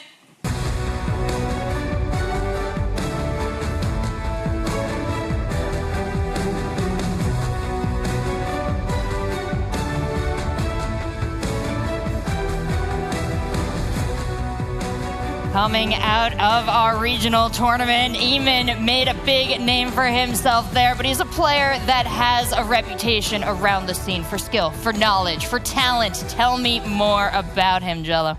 Yeah, in first place, you already see strengths, New Zealand. I have seen Eamon playing on New Zealand, and it's really, really good. It's masterclass. I've played, as I say, with him, and I got really impressed. I would love to see some New Zealand rounds here for him. Yeah, definitely agreed. Big strong suit of his. But I think another big strong suit of his is that calm mentality. And we've mentioned it today many times, but he's definitely one of those players who just is super calm, collected, super nice guy, lovely member of the community. And it seems to be that sort of aura, that energy has definitely helped these players a lot. Now, is that calm in that he would prefer more time and he's going to be a little pressed by MK's strategy, or is that calm in that he can deal with anything? I would say deal with anything. He might prefer to be able to take his time, but he's ready. He's ready for it. All right, any final words, Jello? He got the warm-up against Gingy. Can he prove himself again? We're about to find out. Let's hand it on over to Rainbolt and Launders. Thank you so much, Rachel, and an amazing desk so far today. Appreciate all the hard work. We've got MK and Eamon playing against each other. Two men of mystery, if I may. Does anybody know what MK stands for? Michael Corden. Michael Corden, maybe his name. Maybe not. Maybe not. Maybe don't know. We also, I would like to know, there's a bit of Eamon lore. Do we know anything about young Eddie 4? I do, yes. Yes. What do we know about young Eddie 4? He's a very nice, goated Australian player. Nice and goated. It's his favorite content creator. Oh, yes, cool. At the moment. So how could it not be? Yeah, Eamon. Yeah, that's right. That's a young Eddie 4. There we go. The young Eddie 4 fan. Eamon versus MK, who was not present. Both these guys weren't present last year at the World Cup. So where are they in the power ranking so far? Well, if you in their include group today as well. In their group today, they're, I think, 1 and 2. So I heard a stat about Eamon that he's only lost 2,000 points of damage between today and yesterday. I don't know if I totally fabricated that out of nowhere. Well, today is his first group, so. Well, I wasn't wrong, though. Yeah. Because he didn't lose any points. In the past 6 days, he's only lost 2,000 points. Also, this past year. Since the last World Cup, he's only lost. On land, he's only lost 2,000 points. All right. Actually, they did play the qualifier, but yes, okay. Oh, so, true, yeah. Yeah, so today, Eamon has been cleaning up, so that makes more sense. Less than 2,000 points lost in his match so far. MK had more of a close affair, I think, in his game earlier, where apparently they had misplaced the continents 3-3 back-to-back rounds or something like that. NNPZ. NNPZ, it happens. That happens, yeah. Yeah. All right, game 1, moving. This is something I'm excited for, to watch MK play the moving game, because I think his moving play style is close to my heart. Oh, okay, yeah. So we might see some quick guesses. You know what? Some fun region. When I was reading through his Q&A, I was just thinking, this is how Trevor would answer these questions. He was saying stuff like, I guess fast, I don't know, just I don't play know. more. Do I not know things? Is that the? No, because you're both men of mystery. Okay. You don't like to give too much. All right, let's see. Game 1, round 3 in Group D. Both players. This could be the deciding factor for first place in this group. Potentially. Who knows? It's possible. Possible. It's also MK's first time outside of America. That's cool. He said his first foreign country. I don't you know go. if that includes Canada. Let's get it. Canada would be foreign, I think. Yeah, okay. You could be the judge. You're American too. So. All right. Yeah. Game 1 moving. Let's go round 1. Where are we? We're in a foreign country, Trevor. Canada. No, I'm kidding. Imagine. This is one of those rounds where I think we see a quick instant send here by MK, because this will be Sri Lanka. I give it 15 seconds. I'm calling my shots. 15 seconds. Who's going to be fat? Oh, okay, come on, man. Yeah, okay, bro. MK's not messing around, dude. I meant 1.5 seconds. I can see why he's a man after your heart. I can see why. That's a very quick guess. It feels like Eamon would know this about him, and it feels like he's just as prepared and knows he's got 2 more seconds to put that marker down, and he has picked a location. It ends up being actually, looks like a little bit closer, just a touch. Massive 63 points. So is this going to be a game where MK is like certain places? I'm not bothering to smaller. It might be. I haven't really seen much of his gameplay, but smaller countries for sure. Would he dare to do that in Canada? We'll find out. We'll find out. Let's see what he's made of. Not in round 2. Yeah, this is not Canada. This is, are we in Russia? No. Close. This will be Kazakhstan. It is winter coverage. Winter coverage in Kazakhstan is more southeast. Kazakhstan's where we find out who's up to date. And you probably just go Almaty. Yep. Whoa, that was a quick Almaty. Oh my God! Like, what's going to happen now? Eamon's going to line up. Wait, he's got a road lineup. Both going to go. He's staring at the sand. But to be honest, could he be a little bit closer? It feels like maybe he could flex how little damage he's taken by being a touch closer, and I don't know if that's the truth right now. It isn't, by a point. 2 damage here on Eamon as MK picks up a quick and accurate guess. Round 3. Pace is high. This is also not Canada for sure. It is. You think I could ever gaslight you into thinking... you definitely could get me to go Idaho on Hawaii. Okay, bro, too soon. Will be Cambodia, and click center here for him at least. Could you region guess it? Oh, man. Maybe. We do have the white car. We do have the house on still. It's good signs for Cambodia. Soil, I like more north, but we'll see. I think, again, small country, small points. Small country, small points, and slightly better once again here for MK. He's the only one who, on his ranking of players that he was most afraid of playing, or sorry, the players who he thought would win the tournament, he was the only one to list himself. No one else has confidence in themselves? I don't think so. I don't think anyone else listed themselves as a favorite for the event. Well, maybe MK, he just has that dog in him. Yeah, he's got that dog in him. Round 4. Maybe he's the MK Leo of Geoguessr. a cultured reference. So I was silent because I was really trying someone to got it though. You know, we're talking to the fans. So someone got it. We'll see if he does have that dog. It will not be an instant guess here by MK because in such a large country, you have to find information. You can't just make a region guess off the vegetation in a place like Indonesia. Oh my goodness. I mean, when your opponent can move around and find a Capitan. Oh man, I'd be sweating right now if I was aiming here. This is it's just nonstop. It's relentless here for MK. He's going to the Westie. Oh big my points God. here for someone if they Maybe stay. big points. We'll see. The discrepancy could be huge with 2 seconds remaining. MK. Cali. Oh, and it is closer to Eamon. Still big points. What happened here? What happened here? It happens. Oh, 1,600. That is massive. Eamon is playing so well right now. Even though if that wasn't the best guess, still the closer, and he's picking up massive points. Yeah, I mean, he's on the wrong island. He's synthesizing the information fast enough, confidently enough, and calmly enough here to keep up with MK. Round 5. But this is one where you don't want to go too quick, Trevor. Why is that? Because it is Canada. And by Kim... you mean Kimbo? Yeah, it's this. I had a burp coming. No, this is Canada. Oh, damn it! Dude, no, okay, it is Canada. One more time? Canada. Canada, okay. You wouldn't rug me now. Well, you can see the players zooming out. We have Alberta Bollards there. What is this? Yeah, Quick okay. Alberta. How is he that fast? MK's sitting on the plonk. Massive. 1,800 points of damage that quickly? We had Alberta Bollards, so that gives away the state province. And then looks north. Trees look north. So good region guess there by MK, and that's where he thrives. I mean, that's hardly a region guess, man. He's basically on the same street. Yeah, that's a Geo Knower, not Geoguessr. He's not guessing. He's not playing the game. He's playing a different game. He's playing a different game, but he's also playing with fire. He's still, very low here. Overall, Eamon has had a great round, and there is still an opportunity to close out strong if he's careful enough. Locked in. Wow, so much He pressure, reached so Salvador quick. somewhere. He's in Eamon's in Bahia. Separate guesses. Could be a couple. MK's not giving him time to read and translate. He said, make your guess, sir. You've got 2 seconds left over, and Eamon's undecided. Puts it down, and MK is closer. Looks like maybe an error code moment there. That's 1,600 points. It still hurts. Oh, my goodness. Well, this has been some exciting Geoguessr, to say the least. I don't know if I brought this up to you earlier, Launders. Fun fact about MK, he spent the first year of Geoguessr only playing on his phone. On his phone? So he just recently got a laptop, I think last year. He was a phone guesser. He was a mobile player.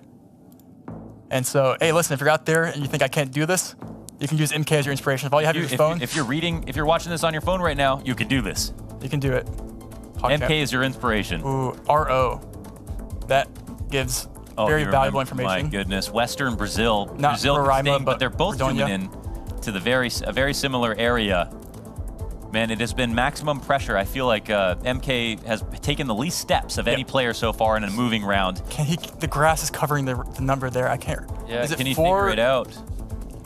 4 something, 432. Okay, Eamon maybe found a different sign It's there. scary that he's taking this much time because he normally doesn't, and he already zoomed in on the first second. So what's going to happen now? So with him having the same sign there, he knows that Eamon's going to find it. Okay. So he has to spend the time to really make sure because he could lose a lot of points here. Right. So now he's just thinking, as long as Eamon doesn't find it before me, it'll be a handshake agreement. We'll go for just a couple of points. 489 is that what it says? I think so.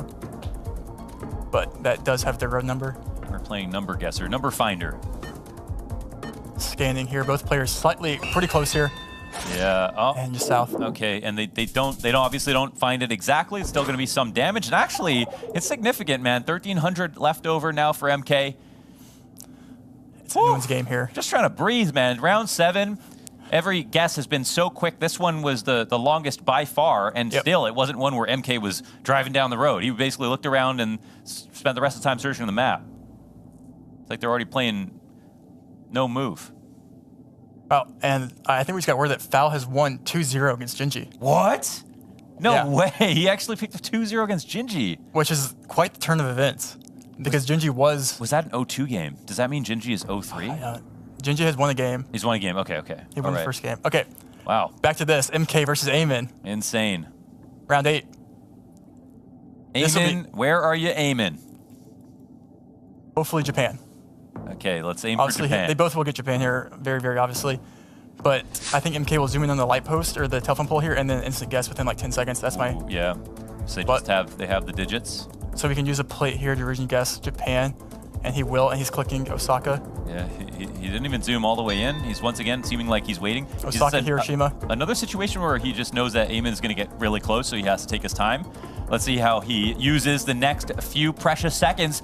1,300 HP. This could be Maybe enough. there's a way that MK has his day ruined if he's not careful, and they're on other sides of Japan. It favors Eamon. Will it be the killing blow? With the amount of damage left over, it certainly is. MK will lose the round despite the relentless pressure. Non-stop quick guesses. Eamon keeps up. Eamon. Wow. And you know, going into that game, you said he only lost 2,000 points. Yeah. He lost like 4,000 there. Yeah, true. But hey, he still won. Biggest pressure, but still hasn't lost. He Doesn't hasn't won a falter. single game yet. Wow. Not a single game. That's pretty unreal stuff, man. I mean, and I can't stress the importance of just like momentum and confidence. How much this Geoguessr is such a mental game that these wins just snowball into confidence, into more games for Eamon. So you have talked about the psychological pressure for some players playing in a LAN environment. How I was talking to Orlando yesterday, and he's saying, man, it's completely different. Obviously, he still played well, but for different players, they're going to find out things about themselves when they get into the studio, and it's not their home setup, the same screen they've been staring at for the past couple of years, and that can throw you off every little bit. So, yep. And we saw MK come out with a very aggressive strategy, guessing early, guessing fast, and Eamon did not falter one bit, man. Not one bit. But I'm hyped because we're back in no move. Yes. And no move. This will be some high level gameplay here from both players. I'm excited. Can't be much faster than last round. That was move. What's going to happen now? Let's find out. Round 1. No move. Eamon versus MK. Both players very, very talented at the no move. I mean, I think it's really cool that we start with Canada. Fist bump. Canada. Canada. All right. I'm still waiting, though, because I have trust issues now because I don't know when he's going to pull the rug out and tell me that it's not. So I think the blunder that could happen here is a player could go to the U.S. They could go like Washington or something. Bell, that's a Canadian company. There you go. Meta. Launders Meta. Yeah, Bell. Launders Meta. Bell Meta. Do they know Bell? Where in Canada would you go here? Are the bells ringing? I would definitely go west. Okay, like BC. So we don't have tall trees like this over where I'm from. Yeah, in the 6. We have skyscrapers. Okay, we do see a California guess by Eamon. Uh-oh. He doesn't know Bell. He doesn't know Bell. He doesn't know the Bell. No players know Bell. No plays know Bell. Oh my God, Eamon. The Bell blunder. Eamon's missing. Eamon's missing potentially. The Bell blunder. MK, he has the opportunity to capitalize on massive But they're damage. blundering together, so it's okay. But one player needs to move. They're both going to California. Oh wait, did they both go California? Yeah. Oh my God. I mean, they better pray that Bell have expanded into America. Let's find out. No, it did not expand. It did not expand. Shout out to Bell. Bell Meta. They just got the most unexpected promo they could have ever expected. Huge. Yeah. Oh man, learn a thing or two about Bell, and that'll net you some points, maybe some real-life dollars if you make it on to the next day. It might be Bell keeping them out of the Stockholm City Hall. Well, we'll see. Yeah, we'll see. Round 2. Woo! Speaking of Canada? Stockholm. Oh. Sweden. I was trying to think of something. Yeah, right. We have the short dash outlines here. Oh yeah, short dash out of lines. Actually did know that. Pretty snowy coverage. It's in north, I guess. But they're pretty far separated here in the north. We have a label guess and a max north guess. And they're probably feeling a little bit uncomfortable with what happened last round and how they got hoodwinked. So we'll see. Up top, here is MK, as far north as you can go, where the sun don't shine, and that is absolutely correct. I mean, it's not on the money, but it is far up enough to do 1.1K to Eamon. That's MK is just instant guessing like that. If you know, you know. And we go back into the Americas. You know, this one, we don't have Bell visible, so I couldn't tell you if this is the U.S. or Canada. Yeah, I'm going to take the U.S. on this one. I'm going to say a North Carolina. Okay, definitely not North Carolina. I'm going to take a South Carolina. You know, you were on a good run there, but I got too big for my boots. Should be Western. I think you could go. Should be the U.S. Ooh, we have plates. License plates there. Oh, it's Western. It's not going to be Montana, though, again, though, is it? There was a lot of snow in Montana, wasn't there? There's the world. What's going on there? Something, just a random sign. Yeah, it'll be interesting to see where the players go here. Eamon was thinking about it. Yeah, Montana could be shot. Colorado, Wyoming, Idaho. Not Hawaii. Not Hawaii. That would be a blunder. That plate doesn't look like a Colorado plate. Wouldn't go Colorado in that famous last words. Both equally kind of confused, I think. I mean, we didn't get the instant zoom out of MK, but now we do have them. And I think they're pretty close together right now. Yep. I mean, it's America. Sometimes it looks like We they're close have together and they're an not. Idaho and Utah, I think, right now. Yeah. Oh, moving closer. Wyoming. We'll see. It feels like a game where they both could be slightly off in the same direction. Not enough clues here to be confident in their guess, and it ends up being what? Where is that? Arizona. Arizona. One of the most significantly landscapes in the U.S. Because when you think of Arizona, you maybe usually think of arid, dry, desert. Yeah, dessert. Dirt, Oh, yeah, I'm too delicious. hungry. I'm too hungry. Desert. You think of hungry. Hungry. Dessert. Let's Wow. get this guy some food. We need to feed Rainbolt. Let's feed the players a good guesses here in South Africa. Okay. This is an interesting one. Both players obviously will know South Africa. Country will not be ambiguous. Driving left, yellow outer lines. I like to go east here, I think, near the Eswa border with these trees. Well, looks like Eamon heard you, and so did MK. They've got the similar idea. Eswatini, close to Johannesburg here for MK. Durban. And Durban for Eamon, though he's reassessing the situation, analyzing, synthesizing, and adjusting slowly closer in the direction of MK, which actually helps him out a bit. So they're both slightly off, but Eamon was a little bit farther before, so that saves him some grief.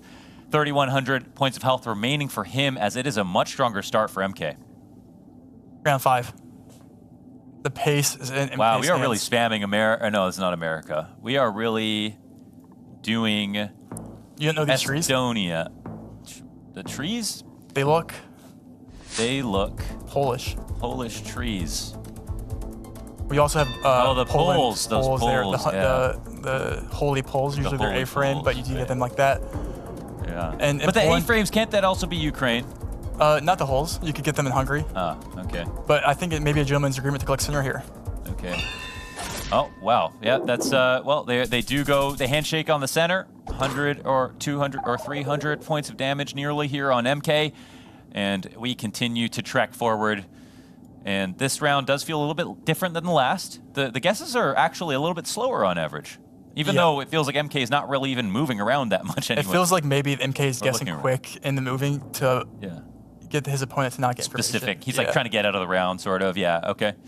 Round 6. Eamon needs a comeback here. As he move later into the multis, it's getting more possible. This looks like Italy. Ooh, okay. See some Mata. signage. Oh, Kodiak has lost another game. 2-0 for Mata over Kodiak. Dude, this group is up and It's what is crazy happening? what's happening on the B and C streams. Crazy second day of Geoguessr in this group. And is this some kind of hedge, or does he feel very confident The about region where we are? guesses. Yeah, region guesses here. So The solid region guess here in Italy. okay, they're both looking for the best pizza. It ends up being west of Florence. Good pizza there. Good pizza. Not as good as America, could be though. better than American heat lamp pizza from New York. Facts. Yeah. Shout out to Mata. Not We've really- had this debate, Not but really getting better than that. I mean, that's yeah. peak. Yeah, it's the best.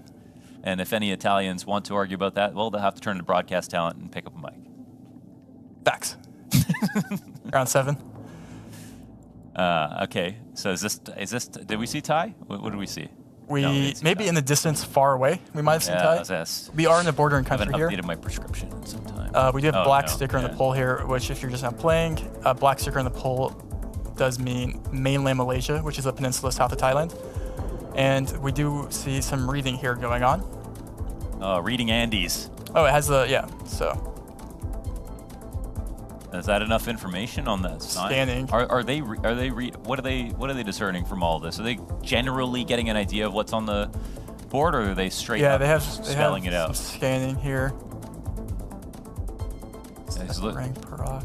Because it has It's the got province. Yeah, but it's got you're the province on the sign, right outside or inside of Ipoh, around Ipoh. Seems to be the right idea. It doesn't seem like there's going to be too many points to be won here, as both Eamon and MK are nearing the same region, almost about to zone in on each other. Maybe we get the double 5K potentially, as they're quite close.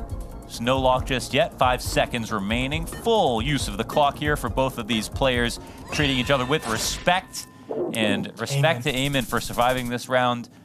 Just a touch closer, but, you know, we're getting into the later rounds now. That's nearly 500 damage, even in such a small discrepancy. Eamon losing 3,000 points. as we get closer to the round 10, it's looking good for MK. Man, it's going to be just one liver punch here in either round 8, 9, or 10 that ends the day. Can it be 8? Can it be 8? It could possibly be. I think 4.5x is enough to take out a player in any game. We've seen round 2 finishes, round 8 between 2 players like this. The only reason that it wouldn't happen is that they've both been so consistent. That's the only thing. Yep. So even if someone's been wrong, they haven't been. This is a big country. In India. In India, and the worst that it's been was missing the bell meta, but then equally guessing incorrectly. So they're all on the same wavelength. Yep. And just south of Mumbai, MK. Sometimes I see players do that, and I think they're just out of frustration or just uncertainty doing that. But when it's MK doing it, I'm worried about his opponent. Eamon, is he going to be able to figure this out? Does he even think that this is right? Oh my God, he's going all the way south, driving down the coast here, and that's actually the incorrect decision. Eamon is going to pay for that. 4,700 damage, and we are going to go to round 3. MK with a clean second round. And that's Eamon's first game lost today. Oh, right. That's the most amount of damage dealt, and now it results in a loss entirely. Of course, we are going to have one more chance, but finally an NMPZ. NMPZ. Where men are made. We're getting facts. We're getting spoiled today. This will be fun. And I think getting to watch MK on NMPZ against Eamon, this is the one man that can make Eamon. How is this free content? Yeah, bro? free content. We're so blessed. This is where MK wanted to be, right? He's been puffing his chest out like, I'm playing NMPZ basically every round already. So let's see what they can do with this. Let's see. We get one single still shot. If you guys are trying to join again, NMPZ, you get one photo. What do we know about these green bins? Well, they can't see those bins yet. Should I show them? Damn, spoilers. Yep, let's reveal the bins. Yeah, the bin is maybe less important. Oh, is it? Yep, this should be Chile. Both players will obviously get Chile here, but you can make... Is he going to instant send on this? Yeah. The jalapeno bins in Chile. Eamon. Oh, going way more south. Wait, he knows something. Eamon knows something about something. It looks pretty south to me, I'm not gonna lie. We don't know about. It looks pretty south to me. Very deep into the city. Rain feels like it's down there as well. Will MK pay for this? No, he won't. He will cash out, in fact. What is that? 2,400 damage in under 10 seconds lock in here for MK, and Eamon seemed like he was so sure. It did look pretty south just on the island down there, but Eamon, he has his hand over his mouth, but in reality, does it really, is 2005, I'd like to see a stat on how many times you've seen it go to like around 10 on NMPZ. As long as you have 1 point, True, yeah. It's all you need, because you will see guesses like this go back and forth. Yeah, that makes sense. There's a chance. And again, we saw Eamon miss the continent in a couple of rounds in a previous matchup on NMPZ. He ended up winning the game, of course, but it was playing with fire. So round 2. Let's go. Round 2. Let's see if this can get even more spicy than Chile. Oh, give me a second here. I don't even know. This is something from Lord of the Rings, my friend. This is so best educated guess here you have would be schools are from. I think Russia. I think would be your best guess here. Wow. These trees just lurching over this busted road in the middle of nowhere where it's cold and desolate, and you just have to wonder how good they feel about it. Is this the perfect round to be on an MPZ? It's a pretty good round. It does look like Gen 4 winter covered Russia, which is over there near Volgograd, where Eamon currently is. MK has not opened up his map yet, so MK is also going. And this is the biggest physical zoom that I've ever seen out of MK. He is really animated at the moment. They are both getting involved. The immersion is at a maximum. And let's see. Saratov is spotted here for MK. Was that MK? Eamon. Who pulled that up? Eamon. Looks MK like just a little bit west. He could be more confident, but you can't really believe in anything at the moment until the actual location is revealed. It is so hard to tell who is really feeling it, who's onto the right clue. Wait, is MK going more south? He's going more south here, Caucus. Oh, is this going to hurt? Potentially it could, but MK's sitting on 6,000 health, trying to protect this golden lead that he has, looking for the wipeout on Eamon, which could come if he's careful enough, and he is very, very close. 4,300 translates to 21, and we are down to 1,500 for Eamon. A perfect round so far for MK, and a fantastic guess. How difficult was that? Very hard. It's especially with that specific ground where you couldn't really see much elevation. Yeah. I would say their typical region of Russia was now, if I had to ask you to be honest, where would you have gone? In between the two. Not that you're. I would have not hedged in between the two there. Oh. I would have said. Okay. Okay, round 3. You're a hedging Harry. Okay. Boss. Okay. Looks like we're back in the pizza land here. Oh, really? Not New York, We're by in the New way. York. Okay. Looks like Italy here. Yeah, because you don't want to get that mixed I don't up know, with though. California pizza, which doesn't want to be talked about. No, yeah, facts. So, and it's certainly not Chicago pizza. I mean, definitely don't. There's a world where it's not, but I think you have to go. The pavement's weird. What's going on in the pavement? Yeah, like there? it looks like people are driving across the street sideways. Yeah. And we do see zoom in here. Who do we see zooming in? Amen. Wait. Just above. Wait, we see the Philippines guessed by MK. Phillies. Are these Philly streets? Philly. If it's. Are we talking about Philly streets right here? 25 seconds. We are not in Philippines. There's no lock-in just yet. Dude, but MK, we haven't seen him change directions. Okay, it could be Bulgaria. I don't know what this poll is. I thought. Is this potential for a wrong? No, this is an Amen win. I think, even if he stays, because I do not see this being the Philippines. Well, with 7 seconds, is he gonna move to Europe? We might find out. We have changed trajectory. The itinerary has moved to Europe. Amen with 0 seconds off, and he's correct. He's pulled it back. How much is this going to hurt? 5,200 damage, and MK stays alive. Woo! Wow. Often Bulgaria was aiming to punish the Philippines guests who thought that it was the Philly streets. I don't know that. It's anyone's game. Wow. Oh my gosh. And you had it. Italy. I saw the pizza. Yeah, you saw the pizza. I'm not even looking. Let's just keep going. Lock in, Launders. Lock in. Pepperoni goggles on. And that's what they needed to have as well. MK and Eamon looking for everything here. It's round 4. This could absolutely be the last round of the match. This is an Indonesian road. This one's going to keep them up at night, depending on which way it goes. Yeah, and we're going to see a Java and a Sumatra, it looks like. Launders, this is it for someone. Their fate is down to Indonesia. All right, and it looks like Eamon wants to put that red seal on the map as he drops his pin just preemptively. MK still thinking, still synthesizing. We have a Sumatra a decision. He and a quickly Java. does it, and he kind of quietly looks off into the distance, looking very demure. Is that the right idea? Eamon, has he got the answer? He looks sort of confused, but don't let that fool you. You never know when he's confident. And with the lock-in that comes, it is MK. MK seals it up. MK puts Eamon to bed. 6,900 points of damage to let us know that he can prove Eamon is mortal. Wow. What an important win there by MK. Whew. Wow. That's just very demure, not doing too much. Amen. Yeah, what a class round out of MK, What man. a great, that is an all-time game for me. Wow. One of my favorite games I've seen in a while. MK versus Amen, and that, wow, I don't even know what to say to that. That was massive. What, I mean, I would just like to give props to MK on that last guest there. Not only did he get Central Java, but Yeah. it was within like, what, and he 40 kilometers. And he recovered from Italy in the previous round. It's easy to let that. It's easy to let that guess get to you, but yeah, stay steady and keep it going. Wow. And after what we've seen from Eamon today, like there was no telling, you know, he could come in and stomp this game and made MK look silly. He's just on a heater, and somehow MK still won. So man, a new contender in this tournament, maybe. MK, what a performance. Wow. So we've got to go down to the floor with Paulo. We've got MK with a few words following that match. MK himself inflicting a Mortal Kombat style fatality there on Eamon. MK, that NMPZ was crazy. Can we get the rundown from you of how exactly it played out? I feel Italy, I just couldn't see my screen well, so that's my cope for making that terrible guess. And Java, I wanted to hedge for Java, Sula, and West Sumatra and just hope he clicks the wrong thing, and he did. And I was correct, which was lucky.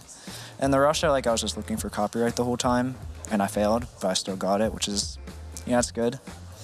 It was a great final guess, MK. I want to talk about any expectations you had going into this matchup, because it's the first place matchup. You're now top of the group. Did that change your mentality at all going into it? I could have seen this match going either way, so I'm just glad I won it. Moving was probably like the mode he had the most against me, so that I'm not surprised I lost that, but I knew I could win the other modes, so yeah. As I just mentioned, you are now top of the group. You're in a great position. How does that sound? I'm not going to lose it. That's the goal, hopefully. So I'll just try to win all my other matches. All right, well, wishing you the best of luck. Is there anything you'd like to say to anybody watching at home? No. All right, well, thank you for your time. Congratulations. Top of your group. Desk, back to you. MK for his initials, MK for Mortal Kombat. I'm going with MK Ultra for the mind read on that Java Sumatra quick plonk to throw off Eamon. An incredible series of games from MK. Both of them really showing us some really wild plonks there. Eamon almost bringing it back. Now I have to check in with you guys.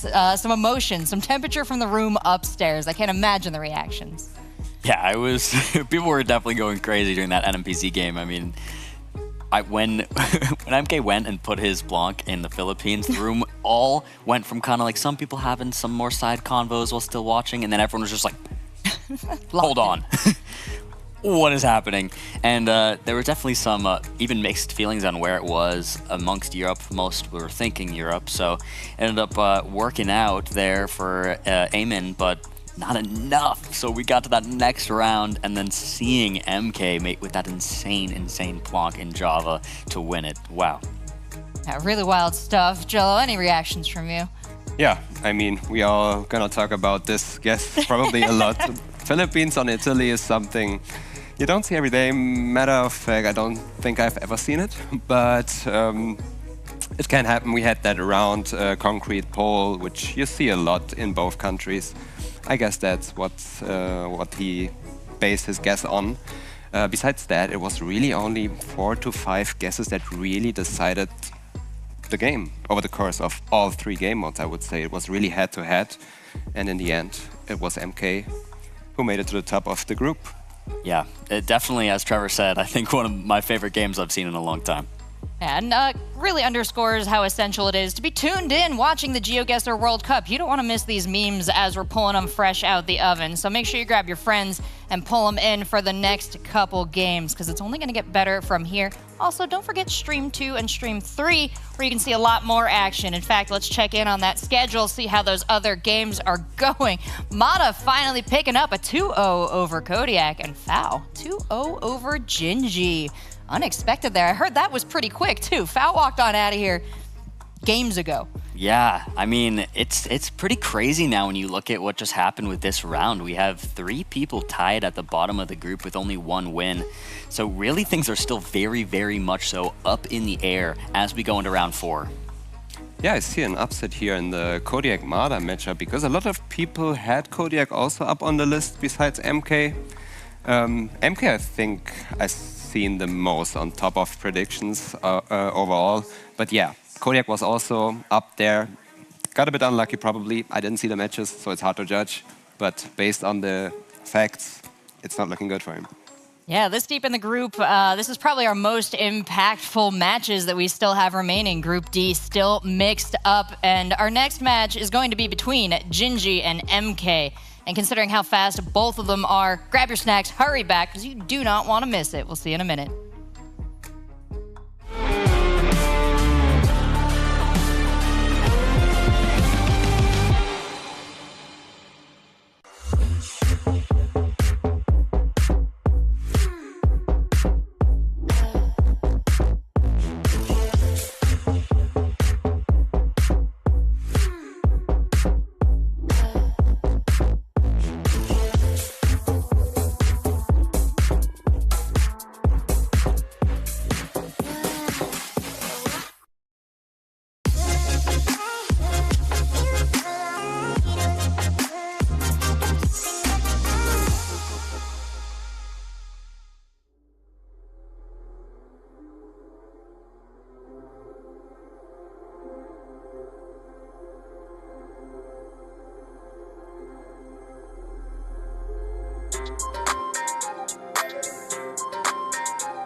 Welcome back to the Geoguessr World Cup. We're coming to you live from Stockholm, Sweden, and playing through Group D now. A, B, and C have all selected their players to move on to Saturday, but Group D is remaining a bit of a mystery as we're moving into the 4th round, and we still don't have a clear view of who's going to punch through.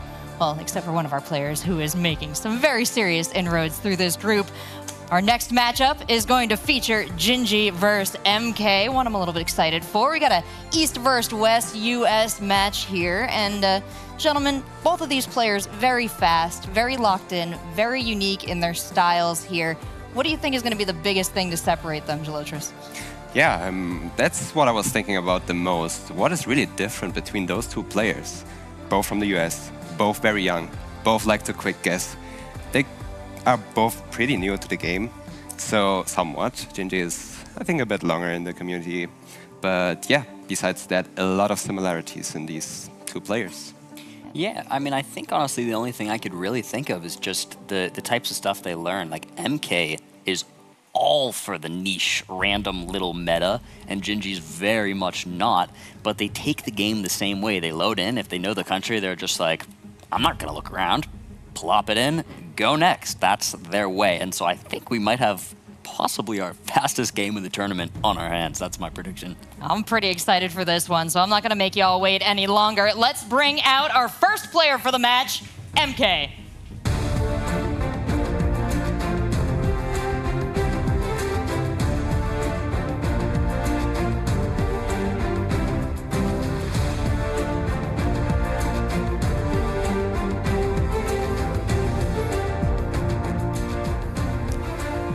Here comes MK, hot off a win over Eamon, and that match was incredible. We saw actually some restraint from MK in that one, not doing the fastest plonks there, aware that his opponent maybe had just as much knowledge of him and wanted to be very, very precise here. Do you think we'll see a change in that strategy for Gingy? Yeah, that's a good question. I mean, we definitely did see MK as he was getting lower in health on that moving game against Eamon start to take it slower, as he was on the back foot there with about 1,300 health is when he really started slowing down. So, but we'll see how that plays out against a player like Gingy when they're both going to be wanting to move fast. Yeah, I think it wasn't the smoothest gameplay at all. Like me personally, after a game like this, I would need a couple minutes to settle down, to collect myself, but he's going right in again. If that will affect him, maybe it's a good chance for him, not MK, more of a chance for Gingy. But besides that, I'm just looking forward for this game. Me too, so let's bring out his opponent. It's Gingy.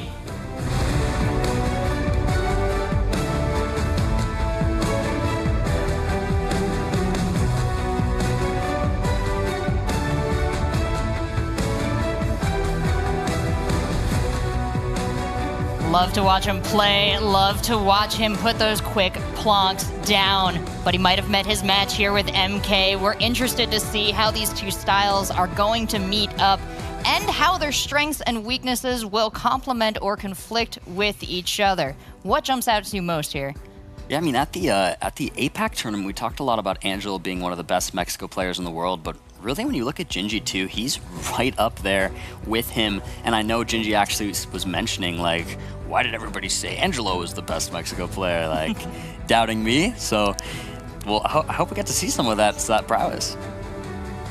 Yeah, seeing that country on his ranks, Mexico, immediately reminded me of that insane guess at the APEC. That was really, really strong. I don't know, I didn't know he's that good at Mexico. I've looked up and yeah, he's actually pretty good at Mexico. Kind of a competition to Angelo on who's the best at Mexico. Yeah, and besides that, he has Russia as a weakness. We just saw MK collecting a lot of points in South Russia. That could come in clutch for MK here. Absolutely something to watch out for as we head into this matchup. So I'm going to put you in the capable hands and guidance of Launders and Rainbolt. Yeah. Well, I've got hands. I think Rainbolt's a bit more capable, but it balances me out for sure. And in this matchup, I think they balance each other. They're kind of like fire and fire, honestly. I think with how fast they move, how crazy they are, how chaotic they are. We just watched, obviously, the MK match. If you missed it, you probably maybe went to go pee. Yeah, maybe, to the bathroom. Yeah, read one chapter of a book. I don't know, because that game ended so quickly due to MK's blistering pace on every single guess. And, well, Gingy, he's been pretty quick to it as well. Gingerly, if you will, with some of his guesses. So I think this is going to bring out the best in each other. I'm excited. I'm honestly so excited for this game. I think it comes down to this one moving game for me. If MK can pull this off, I think getting that no move, what we saw from his no move abilities last game, it's going to be hard to beat that. And this is also the Battle of America. Okay, there's some American pride on the line. East versus West. East versus West, even crazier, yeah. And it's California, which is its own category of West. Yeah. And then is West the best? Is West the best? I mean, it's all about the Beast Coast, but I mean, we are jealous of your brother, can't lie. So yeah, all right, let's see what MK can do here with Gingy, and and as usual, no matter what happens, America wins, baby. America wins, #1. Round 1, game 1. How about we keep it in America? Oh, Americans in America. Gingy versus MK in a moving match to kick it off in a very sort of, it feels like leisurely part of the country. People take it slow out here. Cottage country maybe. And it is, Gingy putting the pace on MK. Fast, mass. I like it. Quickly to mass. The architecture makes sense. And he's invading the East Coast over here. So let's see if MK can meet him there. And he definitely does. Even better so. Crazy, because MK goes for half a zoom and somehow ends up even closer. He really didn't even max zoom there. You know what I mean? Maybe the plate was a main plate there he saw. He looked pretty confident on that zoom. Round 2, will he keep the same confidence? Wow. Okay. Take it away. I'll take it away. Cobblestones. It's got to be Europe, right? Peru. It's Peru. And okay. I don't even have time to be a fool right now. Like they said ratio. That's something else. That is something else. This is what you get when you if get it was quick and a few hundred miles away, okay. But it's like quick and insanely accurate. Yep. Round 3. Round 3. Right. Maybe we see it again. Gingy was talking his talk earlier about being the best Mexico player. Yes. So how about you put your money where your mouth is, buddy? Yes, Let's see. that's what we heard at the qualifiers, that Gingy was the best Mexico player, definitely regards it as his main strength. And so now there's a bit of pride on the line here. Bro, sat up, fix his posture for this one. Yeah. Okay, let's see. I mean, surely the best Mexico player, fluent in Spanish. No right? players have even moved yet, by the way. This is a moving game, Launders. Yeah, moving game, but yeah, there's a lot of Spanish all over the place, a lot of writing to read. And the zoom comes in for Gingy, and I'm watching his we have screen. separate guesses. Mexico City, almost on the dot. MK, maybe he locks in earlier than Gingy, knowing that Gingy is going to feel comfortable in this area with lots to read. He's in Mexico City, near Chiapas. He's a little bit farther south. 2x damage, could be big points. East, and is East correct? It is. MK will win one over Gingy in his favorite country of Mexico for 3,500 damage. My goodness. Good grief. You hate to see it. Yeah. Well. Round 4. That's a statement. That is a statement out of MK. We're going to move across the globe here on 2.5x damage. We'll be in the Southern Hemisphere here with some Australian bollards. The pull here. Australia just doesn't click for me, man. I just don't get it right away, but I guess I could just... Yeah, it's definitely something that takes some practice to identify. I might go Idaho sometimes. Okay, bro. I like the Victoria NSW hedge. Oh, we have a yellow plate. That's NSW for MK. He got that information. And yep. Oh my God, MK is just nailing it right now, man. MK is a beast. 2,300 damage. We will not even get through this round. That's unreal. I was sitting back down ready to click the next round. I didn't even realize. Round 4 on the moving is... MK just... he's laughing on the inside. Like, why is this so easy? He showed up for a full day of work and left before 12 o'clock. This is unreal. What a win. I mean... Wow. What the... I mean, not only was that fast between the both of them, but, like, MK was consistently insane on all these guesses. That was... Gingy signed up for the fight. He wanted it to be quick, too. Yeah, and he also... He wanted Mexico, and he got it. Yeah, he did. He got Mexico. You can't even blame the RNG in terms of where they landed, and now we just instantly go to new move, just like that, as if that game never happened. Ice Spice is the... Is he the Ice Spice cosplay? He's a munch, bro. Oh, he's a munch. Okay. Round 1, no move. MK. He has another American legend. Yeah. Ice Spice? Yeah. Yeah. Okay, I didn't know. Okay. Round 1. Okay. Let's see here. Standing back up. This is no move. MK did dominate last game. As if they would, Trevor. As if they would move. Yeah, they pretty much did that last game. Luxembourg, if it's like Germany, but it isn't, it's... Is it Lux? Where did he zoom? Looks like he's in Luxembourg, maybe, but I don't know. And that's something I learned from you, man. Yeah, I mean, that's fair. I think it could be Germany or something. You have the gingerbread houses, I mean... It's like Lux or Germany or something over there. MK's actually taking his time, which maybe is a sign that he also doesn't know, because usually US instant send. But yeah, I like Lux. There's some rolling green hills. Do I like Germany more? Maybe. Don't know. It is round 1, so it is Europe. The house is weird. UK. Whoa, UK. UK is weird with this house, I feel like. But what do I know? But do you just want to like believe in MK? Because you have to trust MK here. Yeah, the MK, the UK, and will we get a change up? Okay, it could be. I guess it. Gingy's folding under no pressure potentially. Not even a guess locked in. Wait, he's 3 staying. seconds, 2 seconds Gingy's to go. staying. And are they staying? And it is actually correct, just on the north. No, wait, that's Netherlands. What? That was a southern pocket in Netherlands. Oh my goodness. I mean, that. Okay. I mean, you know. By the meters, he's still pretty close. Obviously, he's just off in terms of borders, but very, very close either way. We're on country. In retrospect, was it just very difficult to figure out that was Netherlands? I mean, when you see hills, you just get that one house, and you see hills, right? And that makes sense. Southern border. Yeah, that was. I guess Luxembourg, in hindsight, was a good guess there by Gingy, though. And now we are no longer in the Netherlands. This will be instant send, by the way. Yeah, MK. We have hills with Nigeria, Poop Cam. Maybe you want to go near Abuja, you get hills elsewhere, but that's so fast. Safe guess. I literally blinked in. And there's already a lock in here. Gingy looking to follow suit. maybe not much to be won. Let's see. MK, again, he's just closer every single time. These are very respectable positions out of Gingy, but it's not keeping up with the tempo or consistency here for MK. Or the Kardashians. Keeping up with the M Kardashians. There you go. Round 3. What we got here? No move. The spider statue.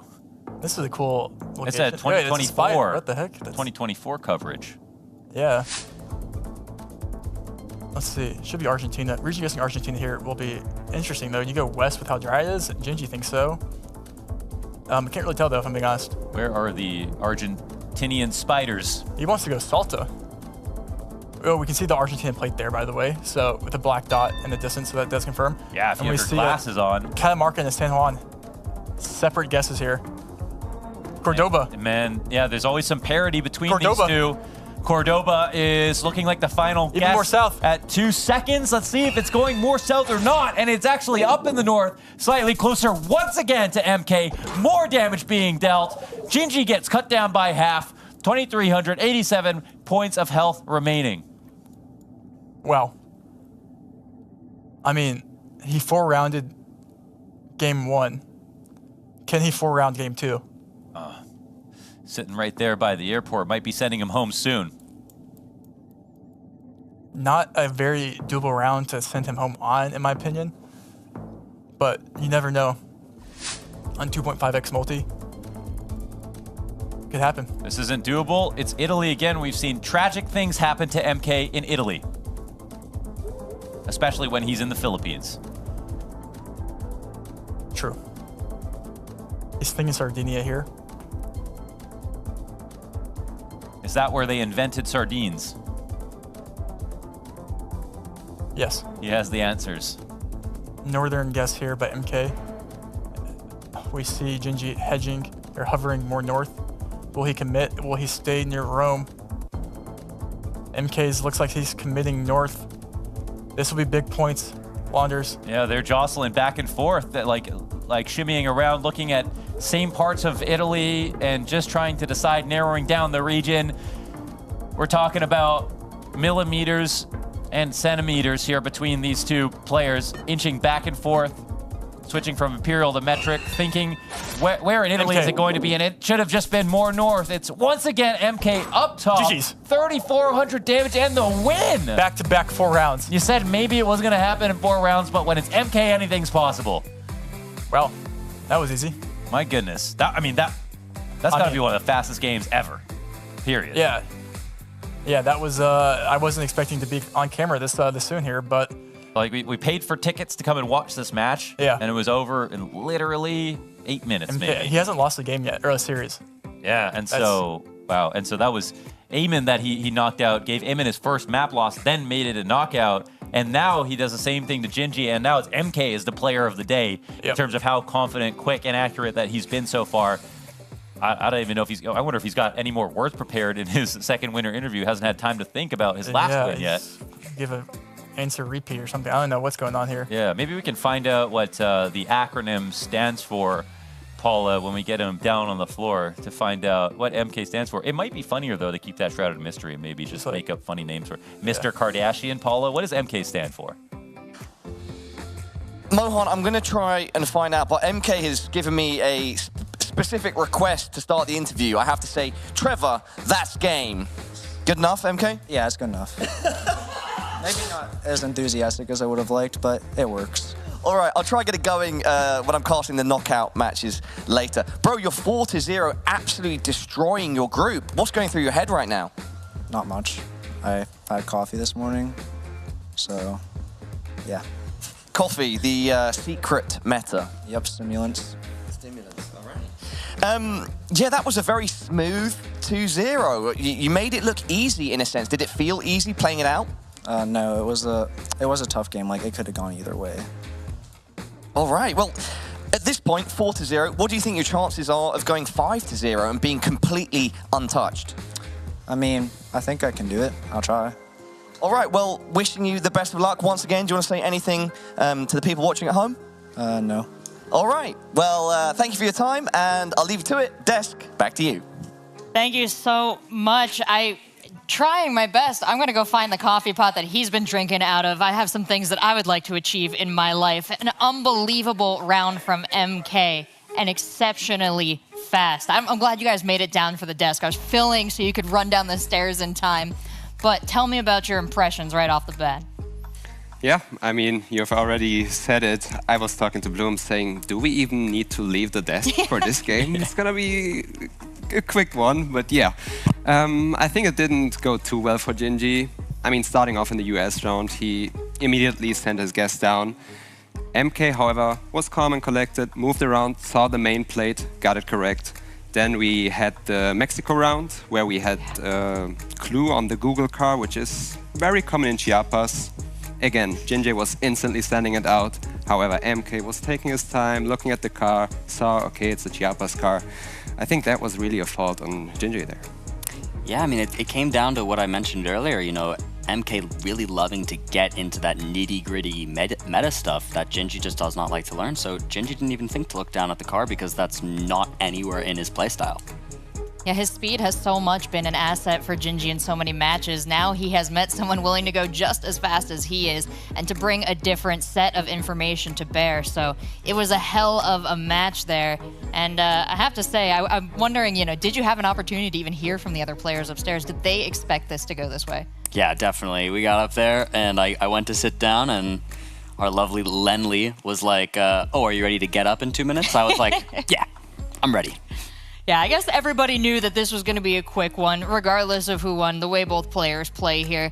But talking a little bit more about this matchup, there was some interesting, some areas that neither of them were able to get. And so I do wonder, bringing your competitive eye to the situation, what can make an area, you know, we had this kind of situation in Turkey before, really hard for these other players to pin down?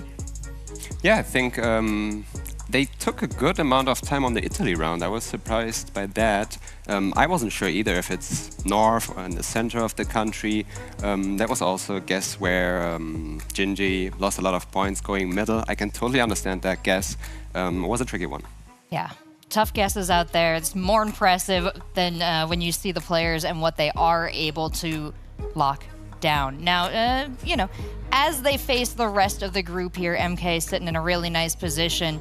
Talking about Gingy and his mental, though, they're younger players. It's hard to wrap your head around a loss sometimes. You think he has what it takes to bounce back? I think he does. I think he has it in him. I think it's almost unexpected if you were to think about it from an outside perspective, but I honestly don't think he gets too bogged down by losses. I think Gingy's just ready to play. He's going to do his thing, and I believe in him. I think he'll bounce back. I think he's got what it takes, too. The younger you are, the easier it is to bounce back a little bit. And, you know, good group, good things to talk things through with. You know, as our players kind of get to go backstage and regroup with, you know, the fellow competitors. We have even some here from yesterday that have just come to watch, come to be in the vibes of the competition. It's exciting to hear what they have to say. But, you know, anything else that you've pulled from the conversation upstairs? You've got those young knees. You guys go up and down. Tell me what they're talking about. I mean, on this game, as Bloom already said, we didn't even get to really have a conversation. But overall, I think the vibes are similar to yesterday. Yeah, people are definitely feeling good, and the vibes are good. And even people in Group C from earlier today who are out and just kind of hanging out, I've been talking to them, and they're still like, man, I had a good time. I did my best. I feel good. I'm here to meet people, and that's really like the best part. So vibes are good. Glad to hear the vibe report is solid. And of course, if you are a fan of Geoguessr and you happen to be in Stockholm, Sweden, having a little meet and greet, lots of information available online, head on over to geoguessr.com. While you're there, maybe pick up some cosmetics for your avatar and add to that prize pool. Every Twitch sub, every avatar jersey sold of our World Cup players goes to that prize pool. So let's take a look at our schedule if we can and see how our other matches have played out. We will get a better sense of the group right now. Still going on between Fao and Mata, but Kodiak picking up the 2-0 over Eamon. Any reactions? That was an important one. That was an important one because, yeah, after losing the first one, he struck back against Fao, lost against Mata, knew he had to strike back, and that's what he did with a clear 2-0 against Eamon. Yeah, it definitely ended up working out, and shockingly, we see a bit of a flip from Eamon starting the group with 2 O's and now seeming to go down. So this group is really, really even as we go through the day. Only one matchup to go, going to be a big decider for placements. Fao and Mata, they've gotten themselves all the way to the NMPZ. Who's that go to? Fao, Mata, I'd probably give it to Fao on NMPZ. Yeah, So I think Fao is the favorite, but I feel like Mada needs to really win this one, and I think he's locking in for this one. I'm gonna give it to Mada again. All right, well, we have much to learn. We're going to go to a quick break. When we come back, we'll have all that information and more for you.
Welcome back to the Geoguessr World Cup. Our day 2 of groups is winding down, but Group D has not settled.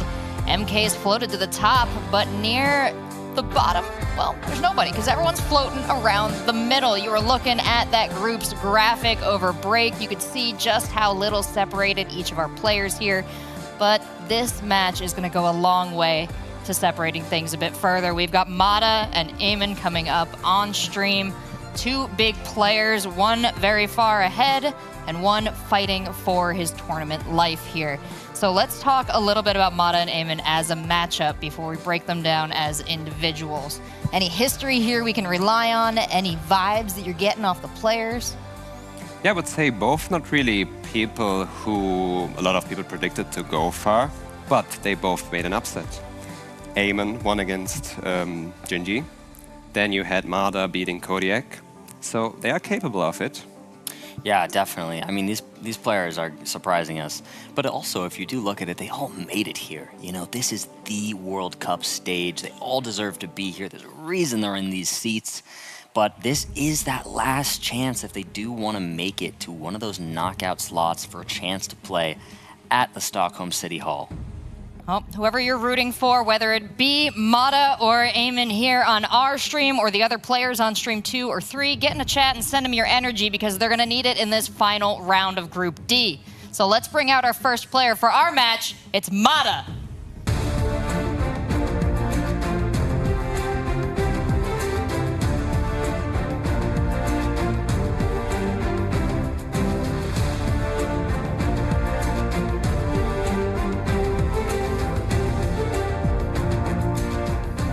Mata, definitely a player who can shake off the stress. He said he came in here as an underdog, so he wasn't feeling the pressure to win.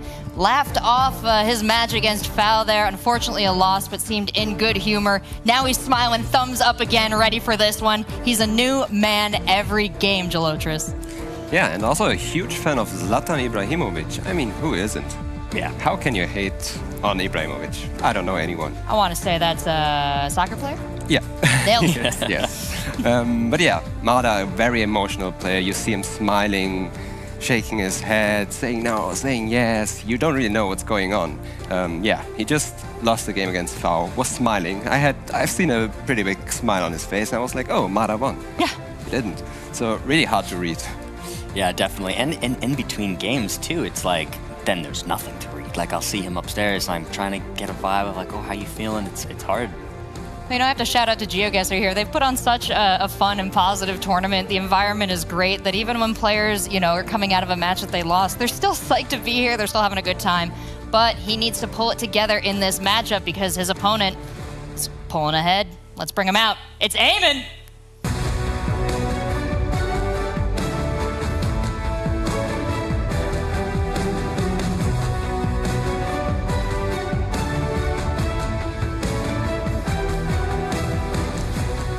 Eamon keeps his head by just forgetting about any bad guesses he's made.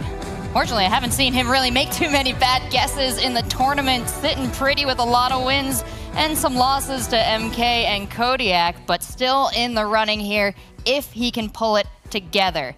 So those strengths of New Zealand, Chile, Australia, we haven't seen too much of those bloom come up yet. Yeah, definitely, which is a bit of a bummer, and hopefully he can get some in this last match of the day for him. And it'll be interesting because he is that no-move player going up against a big moving player. So we do know that each player is going to get their preferred mode, but knowing he's not the biggest moving player, you know, starting with that, and maybe if he doesn't win that, not going to be great for the mental. However, gets the no move, I think Eamon is one of those players who stays calm and regains. Yeah, and I've seen one country missing on Eamon's list, which is Turkey. He got through some Turkey coaching. A couple players got it. Eamon is one of them. I hope it will come in handy for him. Oh man, you put your hands in the box, you're messing around with the players, dude. Well, you know what? We're gonna see if it has a factor, see if it has an effect. Let's hand it on over to Launders and Rainbolt and get into the action. Yeah, Rachel, we're coming up on Thanksgiving, so no better time for a turkey coach. You're American, right? So that should be gobble gobble relevant to yeah. Shout out to Thanksgiving. Yeah, Canadians don't Canadian Thanksgiving is pretty soon though, no? Oh, yes, Canadian Thanksgiving is coming pretty soon, and then yours is after. Yeah, okay, yeah, okay. I'm trying to, you guys But you guys love don't eat turkey Thanksgiving. for Thanksgiving, do you? Yeah, because it's dry. But you should. Yeah, I'm a ham guy. Yeah, okay, Yeah, that's okay. fine. Yeah, Yeah. that's good. Yeah, can agree on that. Yeah. American pizza and ham on Thanksgiving. We're just bonding over some base food choices here. Yeah, there we go. Okay, and I mean, we're talking about two pretty base players now. Eamon is in this position now that's interesting because he has 2 wins, but we don't know who goes through even if he wins. He certainly doesn't know because there's other games happening concurrently. There's a lot up in the air at the moment, and I'm sure we'll get updates as the game goes on from production if they're very good at math, which we know. Ulf, you're very good at math. Base. And we'll see. If Eamon, he has to focus on winning. That's the only way he goes through. Yeah. Mata could crush his dreams by winning this match. Yep. And then we have 2 other people in this group that have 2 wins, and it's all MK's fault because he scooped up all the victories. Yeah. 4 wins so far in Group D. Who thought that was the group of death? Just because MK was in it. Yeah. MK is looking like a favorite to put up a fight Saturday. Yeah, you said dark horse. Use the word dark horse yesterday, I think, with him talking about foreshadowing. But obviously, how could we expect this? And such a badass in the interviews, too. Hilarious. Okay, so here we are. Game 1. And it's Game 1, and it is the last round of the day here. And last chance, again, for Eamon to potentially be in the top half of his group and get through. Ideally, obviously, what he wants is a 2-0 victory here for the best chances possible. So and maybe, don't want to write it off, maybe if Mata wins this game and everybody else loses their games, they're all tied up and he has the better head-to-head, even he could potentially get through. So he's going to be locked in. Both players know Bangladesh here. I'm not sure if anyone can read Bengali, but they can read the copyright, and that is maybe enough here. But both players near docket anyway, so minimal points, especially with no multis. Agreed on the city. Trying to play it cool, keep it calm here for the first round, nice and chill. And they are a little far off, obviously, down by the beach, but it only amounts to 24 points. Nothing to be gained here in Dash. And now we dash over to America. Correct. Okay, nice. This is a interesting round with snow coverage. We have a man on the top of the roof with a ladder standing up for this one. Interesting round here. Don't know. You have to go pretty north. Front plates there. Don't know that plate. What if you don't go too far north, though? What if it's still sort of south? What if it's like, what if it is a Carolina? Is that possible? Carolina? I don't see it ever being Carolina, personally. They saw, I think Mata just saw a sign that said in, but I don't know if it said Indian Hills apartment, I think. Indian Hills apartment, okay. Indiana, maybe. Yo, that would be quite on the nose. 307. Squaw Valley. Yeah, 307. Yeah, that's Wyoming. Eamon's thinking about that. Wyoming, 307. Okay, so we got that memorized. And Mata doesn't have that same information. Eamon hoping and praying that Mata isn't thinking about this as well, but he is. Oh, he gets wow. to Wyoming. He also has he's up the road. 30-minute drive here for Mata, and they're actually both just slightly off, still in Wyoming, which is, I think, the important thing for both of them, and that'll be 400 points in favor of Eamon. Looking to prove now that even though he's lost to MK, that there's like no one else, though. You know what I mean? Because Eamon, other than that game versus MK, basically showed like he's impervious. Correct. And this is pretty even so far as moving around 3.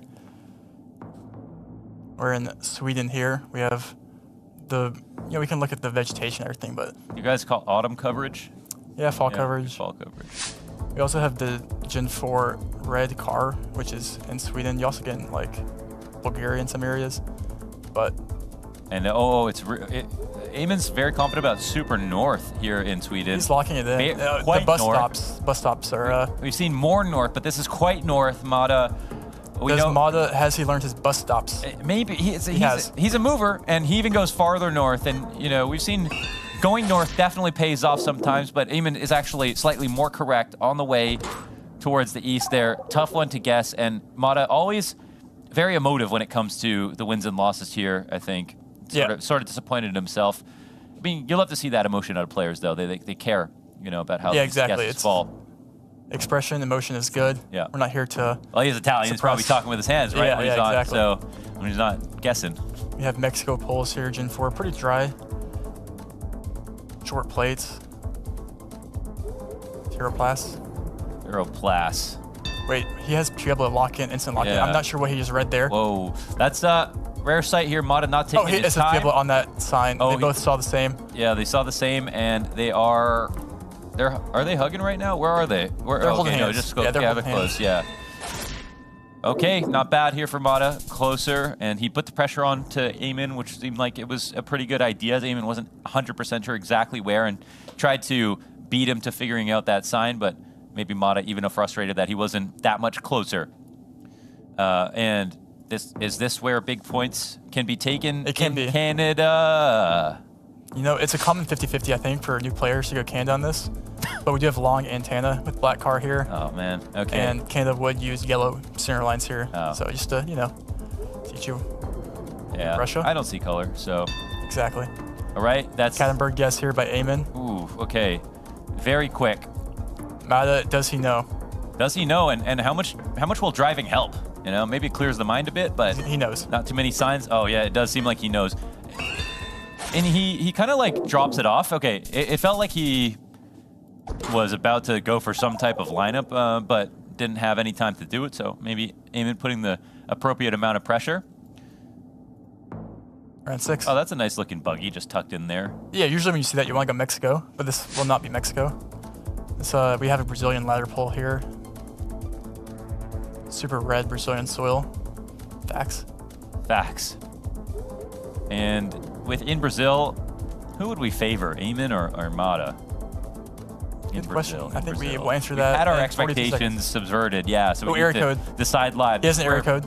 Whoa, that's quick. Both players have an area code, same area code. Yeah. The 4, and then the second number is the sub-city in that area code. Showing us that he's reading everything, and now Wait, can he find it? Can he adjust the guess to go He's even scanning. closer? 5 seconds. It's time to not choke, Eamon. You maybe could be rewarded very greatly, and yeah, they are so close together. Eamon slightly closer for a few hundred points of damage. 400. It's not small. Chipping away at Mata. Death by 1,000 paper cuts if he's not careful. Into 3,700 HP one more time in a tropical region. Tropical-ish, but this is actually like more central or north? No. Yeah, this will be Mexico here. Mexico, okay, yeah. So it's interesting, Mexico. Like immediately with the rock walls, it makes you want to lean. Oh, that's big info. That's big. Sign up. Lots of. But we got intersection here for Eamon. Comes down to memory. And time spent in Mexico here, Mata.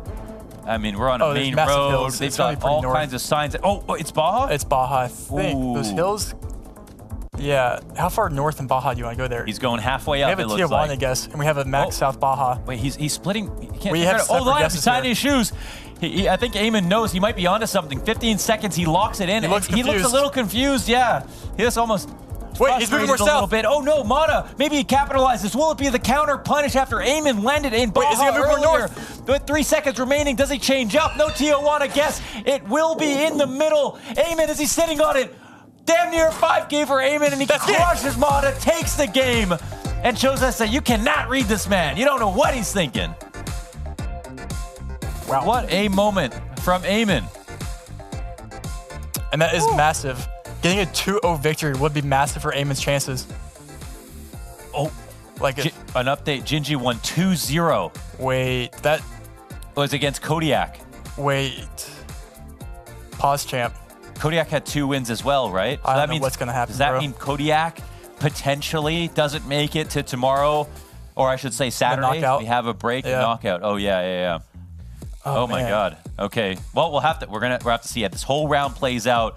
So what it comes down to are the 9th inning, the 4th quarter of the 3rd period, the end of the night. Everything is decided between these 3 streams, and this matchup right here could dictate it all to see who gets into Stockholm City Hall for the coveted grand finals of World Cup number An 2. experience that would be for a player competing at the City Hall Saturday. I mean, I've done stadiums all over the world, not to flex in CS, okay? Saw the flex, but yeah. 15, 20,000 people, roaring fans, but we would never be able to do an event in the Stockholm City Hall. There's something extra special about being able to have a location like that. So I would like to say that's something that, a game like Geoguessr could definitely uncover in terms of the world of esports that other games might not be able to. And I can understand the pressure and disappointment if you aren't able to make it. Luckily, we just get to commentate, so hopefully they'll let us in. I hope. Yeah. Hopefully we don't have to qualify. Yeah. Maybe. So. Launders versus 1v1 casting. Yeah. Yeah. All right. No move. Game 2. Let's do it. Eamon looking for a 2-0 victory would be massive. Mata coming from downhill. Can he do it? Downhill or down under? No, definitely just downhill. This is not down under? Nope. I'm assuming if we turn around here, we might see a red Google card. We do. Equals Ukraine. We're guessing Ukraine here. Oh, okay. Mata looks like unhappy about that. North. Is it too easy? Is that why? Did they both get a clue? That's both just players are gonna go pretty north. But Ukraine. Eamon's lacing up, isn't he? No, it's Max not. north. Okay. It's Super forested. What was that? That's so much writing on the floor. I would feel like I'm going crazy. You're not. Okay. It's okay. The voices. It was really there. Win. Yeah. Round 2. Okay. Round 2. Are we in a park of some sort? This is interesting. This is very interesting. I'm trying to figure out what we see here. Could it be a national park? There's campers. If it's a national park, could it be in America or no? Yeah. I thought. Yeah, it could be, but I think it's more Australian. More Australian. Okay.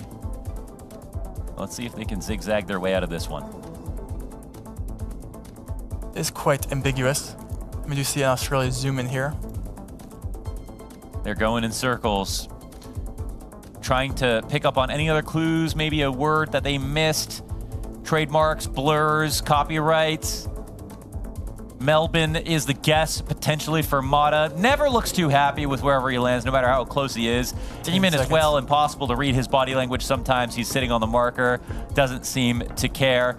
And, well, with Melbourne on the docket here for Mata, seeming unsure, you want to guess that Eamon would be closer, but it's in fact him that's still closer, even though he's slightly off. 500 points goes towards Mata. Wow. Great guess there. Yeah. Round 3. Round 3. 1 360 pan. 1 360 pan. Looks like Colo or Equa. Okay. Is that going to be immediately obvious to Mata or Eamon is the question? Are these polls saying enough? Sure what it is. Are these polls talking? Spitting? I don't know what they're saying to me. They're climbing the polls, though. They could be talking to them. Yeah, they're whispering, the polls.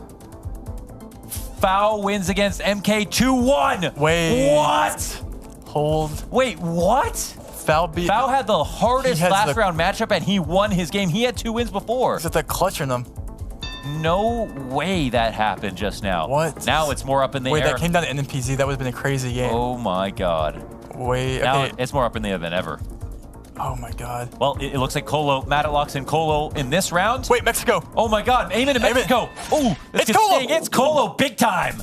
Man, this will be a huge payday for Mata. It's 7,700 points of damage and an instant response from Mata. He's looking not too happy about it because the job's not finished, but he has won the round and brought it to NMPZ. Oh, there it is. There it is. Did he hear us? Wow. That has to be a relief for him, but it's not over yet. Not over yet. And, oh, no, Launders, we're going to NMPZ. NMPZ, baby. This is your specialty. I know, but it's so stressful, bro. It's so stressful. Even when you're not playing. I know for them, you have to, like, it's so tough to... Are you just praying for the right locations? You're just like, please don't embarrass me with, like, the impossible to guess continents. It's like, bro, don't go wrong continent here. Yeah, don't go wrong continent. Hey, man, Idaho and Hawaii are both America. Round 3. Game 3, I should say. Group D. Round 5. No hard feelings. Don't feel too bad about it. Now I know. Craters of the Moon. Okay. All right. Shall we?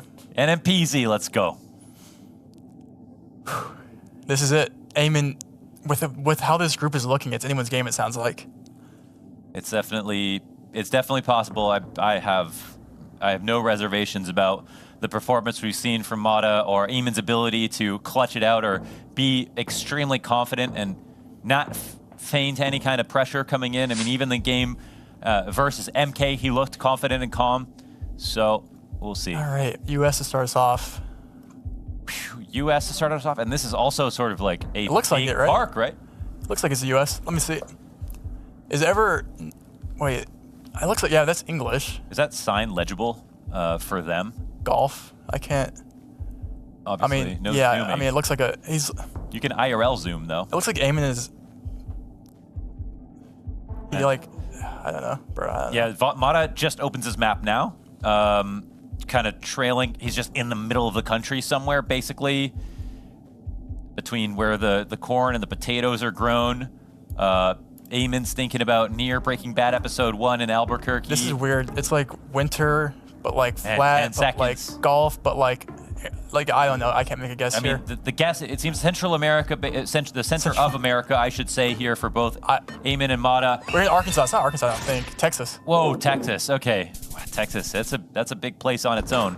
So Oklahoma or Arkansas. Arkansas. Albuquerque, and it ends up being Texas. No shame, no foul. That's a tough one. And I look at round 2 here, Launders. I don't know what this is. Wow, but I want to come here. That's beautiful. See, this would be a great longboarding location. Yeah, with a helmet. With a helmet, of course. I'm getting close to the screen here with everyone. Let's see. Is it? It's mountains, not water, right? No. Yeah, that's mountains. It looks European, obviously. Obviously, European Is mountains. that a yellow sign? Is it Greece? Yeah, I think it's Greece. It looks like this yellow sign to the right there. You can see. It's interestingly, it's just so vast. Yeah. What? Greece, I think they're both on it with that yellow sign. I think that's a good. I can't tell if these are white road lines or not either, but if they are white. What's that area? Thessaloniki? There you go. Let's see if Eamon is in the right spot. Wow, he is, man. That's a great guess. Wow, clean. 470. That was Mata locking in first.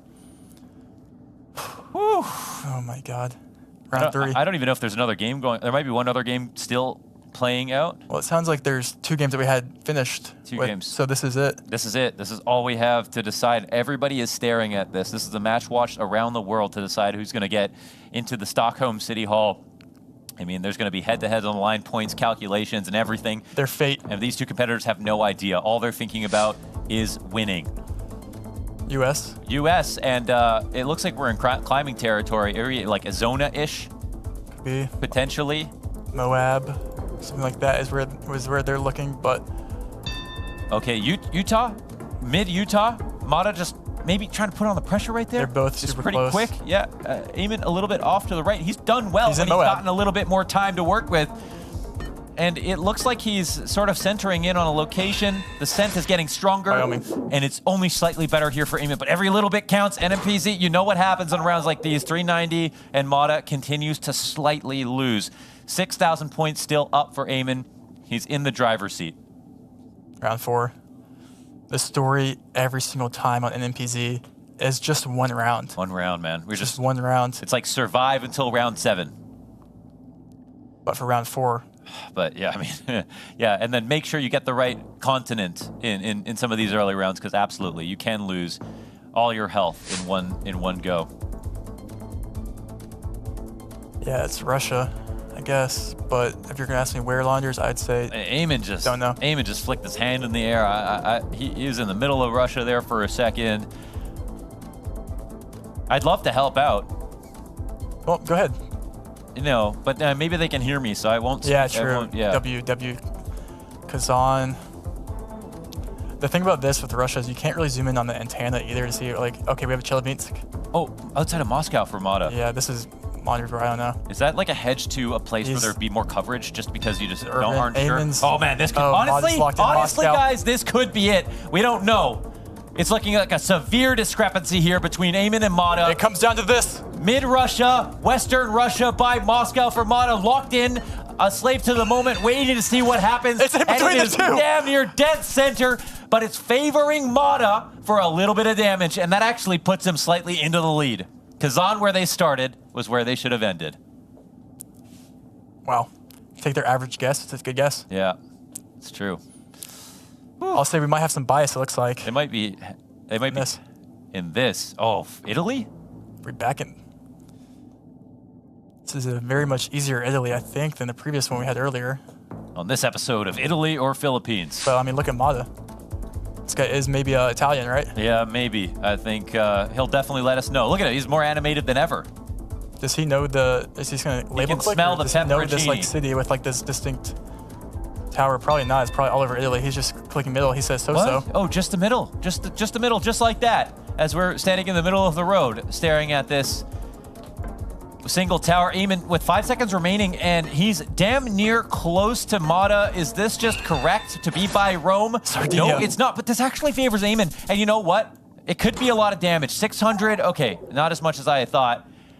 Round 6. Wow, okay. Was there a reason that Mata took that one so quickly? Could he have, I mean... It's an urban city. It's harder to region guess without, I don't know. It's, yeah. Not an easy Sardinia there, I don't think, for either player. You just have to have seen it before in that situation. Oh, interesting round. Are we back? Wow. Are we... Those are not... Okay, I remember seeing and calling those Mexican roofs before. No. But then, yeah, it won't be Mexico, Launders. yeah, not Mexico, though. But what we're... But are we in Northern Europe? Yeah, it's just Europe somewhere, but really don't know. Can I get a Lithuania? No, bro. No. These hills? Come on. That's a guess, Shane. We get an Estonia.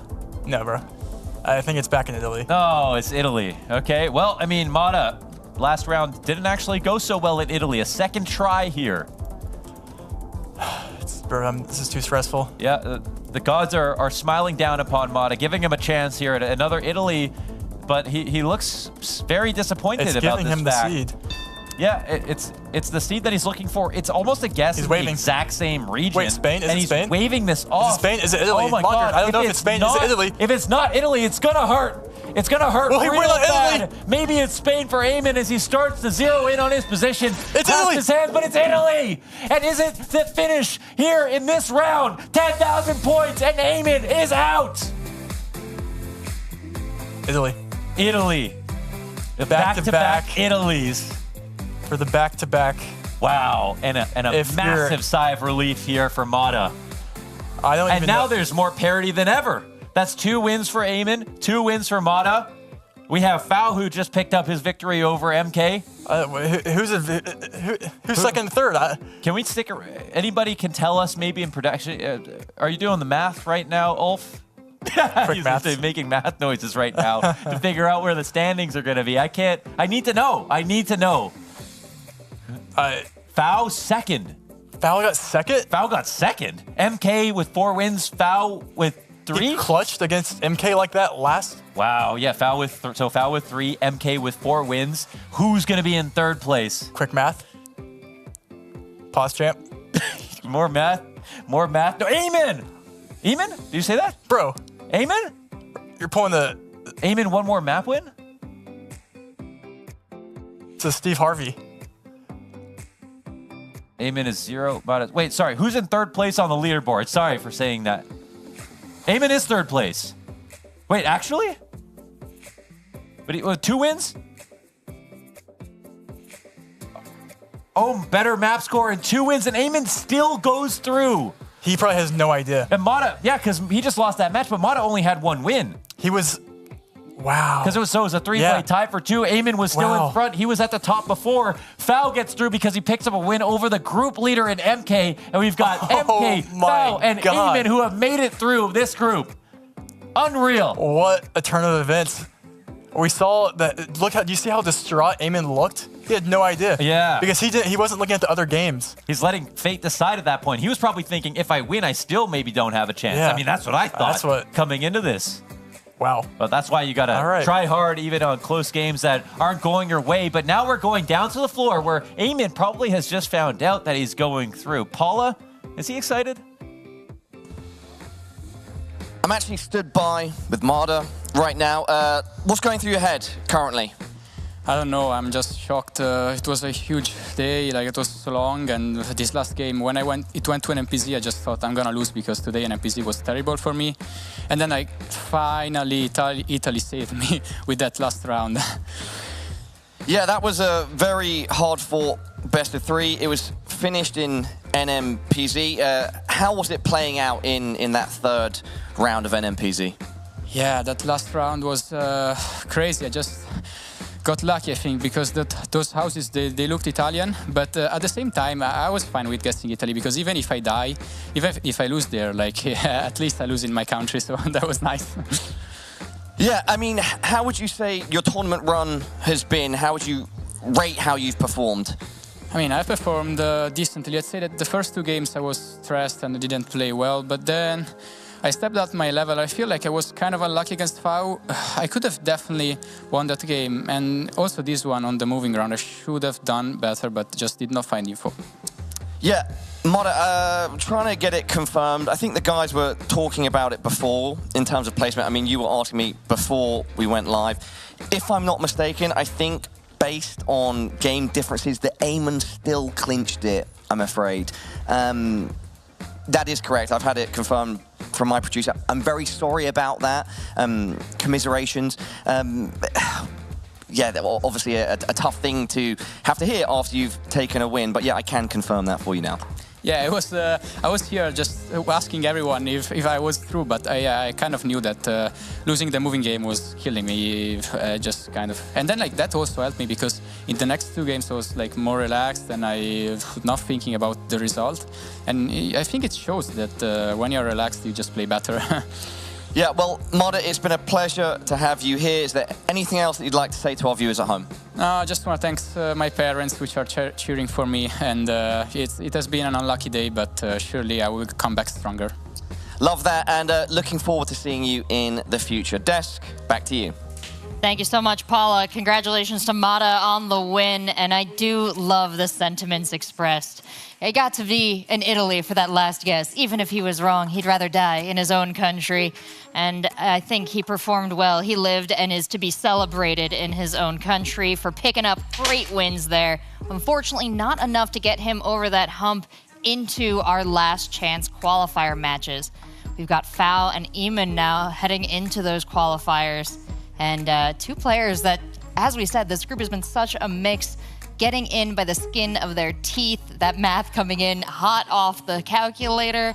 I just want to know, what are the reactions that you're having up here? What are you measuring from the other players? I'm so curious. Yeah, it was crazy. This group ended up being so close in a way I didn't totally predict, in a very different way than Group B was close, to be honest. It just played out in this very unique way. And it was so interesting upstairs because we were sitting there doing math ourselves, and we had realized basically that when that match, that Mata-Eamon match was on NMPZ, we had done the math, we had realized basically what that was deciding was Eamon, he wins, he's second. If he loses, Fau's second, but we knew the top 2 and 3. So very interesting, based off those other matches, for it to play out that way and for it to all be decided in those last set of matches, all based off of all 3, the standings in all of them affected everything by the end, which we don't always get. Yeah, we didn't really even have time to watch this match properly. We were doing the analytics, the maths, all scenarios, who has to win, who just won, okay, someone just finished the game, etc. I mean, you've seen Eamon coming out looking confused, he didn't know what was going on. I grabbed him by my shoulder, was listening to not Parla, but to Launders and Rainbolt updating us. I'm like, Eamon, you won. No, you didn't. No, you won. You're third. Okay. He's super happy. Really sad for Mada. Not the first one who won, but still didn't make it in the deciding game. But that's how the group stage is. Yeah, well, I hope Mata does feel good about the choices he did make there. Some really great pickups in Colombia. That no moving around ended so exciting, so clean. But yeah, lots for these players to be proud of. Fortunately, only 2 of them right now are gearing up to face off against Group C finishers. And that will be coming after this break. But before I throw to the break, don't go so fast. Gentlemen, did you cover everything we got him to say here? Because I know there was a lot of mixing up. Anything I missed? We probably missed it too, as I said, because we were so busy with going through all the scenarios.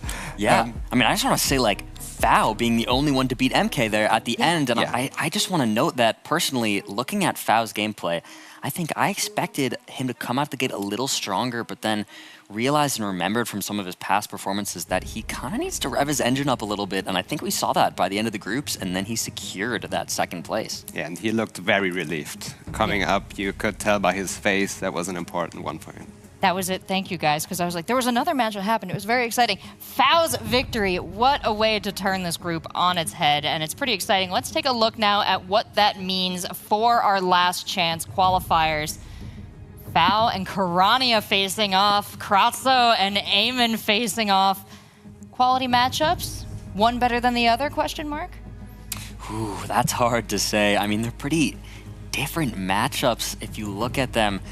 God, I can't even predict what could happen. I think, realistically though, to make a shout, Fao versus Kirania in a best of 5, I maybe take Fao here, but it's hard to say because Kirania's been feeling so confident. And then Eamon, Kratso. Yeah, for that you get the 2 moving games for Kratsu. It's like, oh. Especially on best of 5, it can come in handy for Kratsu that you have 2 moving games, and Eamon has to clutch up on at least 1 to really have a chance there. Yeah. Yeah, we're excited to head into best of 5s after this break, where all of our players can really flex their knowledge over a couple more rounds. So stick around, we'll be right back with those.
Round 1.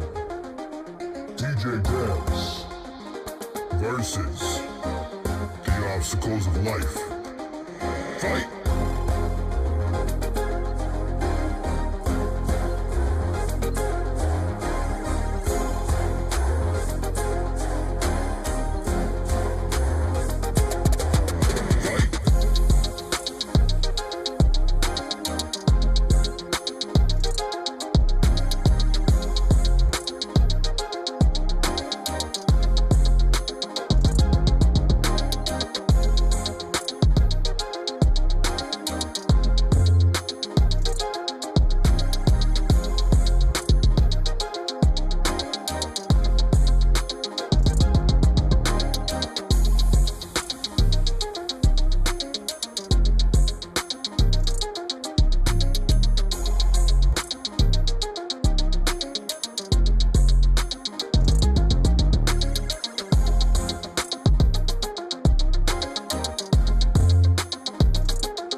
Wins.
Welcome back to the Geoguessr World Cup. It is an exciting time to be watching because we are at the end of Group D. We are at the end of Group C, and we have 4 players who are about to play in their last chance knockout matches. The winner of each match moves on to Saturday. The loser of each match moves into the audience for Saturday. It's going to be an incredible 2 matches here. We're switching to best of 5, so nobody's out too quick, and everybody gets to show a little more moving than they're used to. I'm joined, as always, by Bloom, and I've got Geoguessr here on the desk. You guys have been essential in taking us through the action today, providing context, and really breaking it down from the player's perspective as well. So I'm going to ask you to do that one more time as we prepare ourselves for Foul and Kirania. An interesting matchup, the Kirania effect. Foul is runner-up from the World Cup last year, got so close. So this is a head-to-head of some very experienced players. But we're talking about head-to-heads, experienced players, where they're trying to go. They're trying to get to the grand final playoffs on Saturday. You can see the first from each group qualified directly there. Second and third, that's who's about to duke it out. And taking a look at how we got there with our specific players, well, here they are. Raduc and MK. Yeah, from today, 2 Americans now guaranteed to be in the quarterfinals. Very exciting. We saw Blinky and Topotic win their groups yesterday as well. And yeah, going to be very exciting to see who plays up against MK and RC now. Yeah, Foul and Kirania, this matchup, gonna throw an amazing player into the World Cup either way. But getting a sense of how they've been playing, getting a sense of the strategies they brought, the knowledge, where are we at, Geoguessr? Yeah, I feel like Foul is more of a balanced player. Like, he does well on all game modes. He's very good at moving, very good at no move, very good at NMPZ. Whereas Kirania has his strengths in no move and NMPZ, more than moving. But I think he also did pretty good on moving games. Yeah, and as you discussed a little bit earlier, Bloom seems to be finding his pace in the tournament. Took him a couple rounds, but with that win over MK, he seems to be back in full form.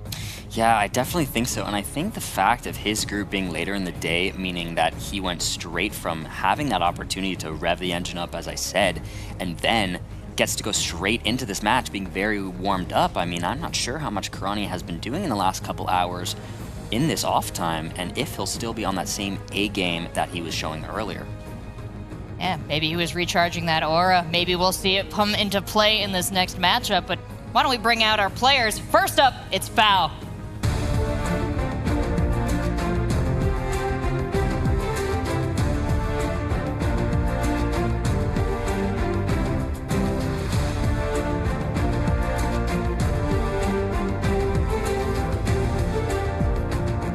A storied player, a feared competitor representing Canada.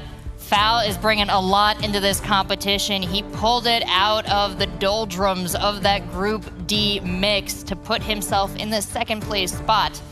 But it doesn't mean anything if he can't get through the third place from Group C. So what do you think his odds are here, Geoguessr, taking a look at his abilities?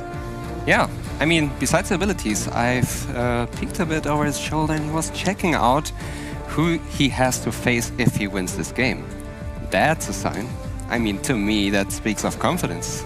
Yeah, definitely. He seemed very confident. He was already trying to figure out, oh, well, when I make it through knockout, who will I play on Saturday? So that's definitely some confidence coming in. He's got the monitor right up close. He's ready to go. Yeah, you noted before, he pulls in that monitor right away. He is locked in before the game even begins. Don't lock in too early because you might give this player an extra 15 seconds to really figure out where they want to go. Let's bring him on out. It's Kirania.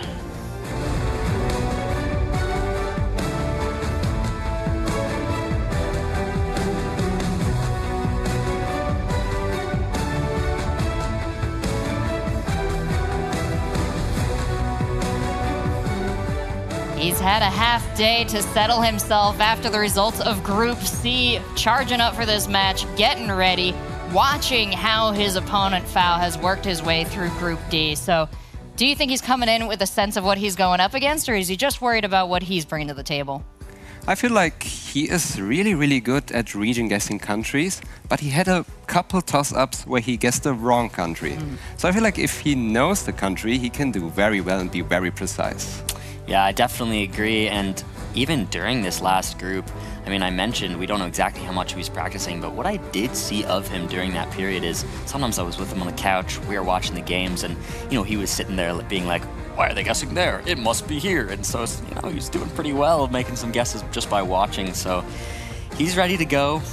I believe in him. It's going to be a really close match, though. I think it's very, very likely we get to NMPZ. Oh, I do hope so. In a best of 5, that would mean lots of delicious rounds of Geoguessr. And I know 2 people hungry to dig right in. So if they're ready, I'm going to send it on over to our casting team. I am hungry indeed for some epic Geoguessr action. Trevor, what a day we have had so far. I always say I never know what to expect for the next game, and every game is always, I keep thinking it can't one-up each other, but this is looking on pace to do exactly that. Foul versus Kirania. Who would have thought? We don't always know what to expect, but our expectations always seem to be broken. There's a level of energy in these games. They're always going up, up, up, up. So our expectations get shattered every time. They get, what's the word? Succeeded, our expectations. There you go. English. Yeah, are met and beyond is what I should say. All right, everybody, Foul versus Kirania. We are in best of 5 territory now because these are our last chance knockout games. One of these players will head to the Stockholm City Hall. One will lose their tournament life. It is best of 5. Move, no move, move, no move. NMPZ. NMPZ. Never easy though, is it? Never. Trevor, whenever you're ready, you've always been the man with the plan and the power in your hand. Let's go. No better time than the present. Absolutely. Round 1. No better place in Japan. I mean, this matchup is a crazy one. Look, Foul in his group, we weren't sure if it was going to be him or someone else that ends up here. He managed to get that 3rd win on the board, secured himself. What a clutch. It's crazy. He has that clutch in him. That's the thing about Foul, that you can never count him out. He has one of the most stable emotions to where even when he's down, it doesn't even matter. He plays as if he's up.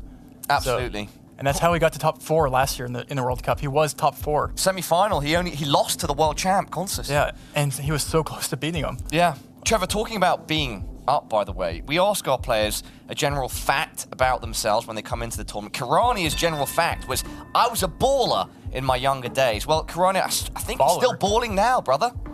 Look at him. Let's see if this guess is balling in Japan.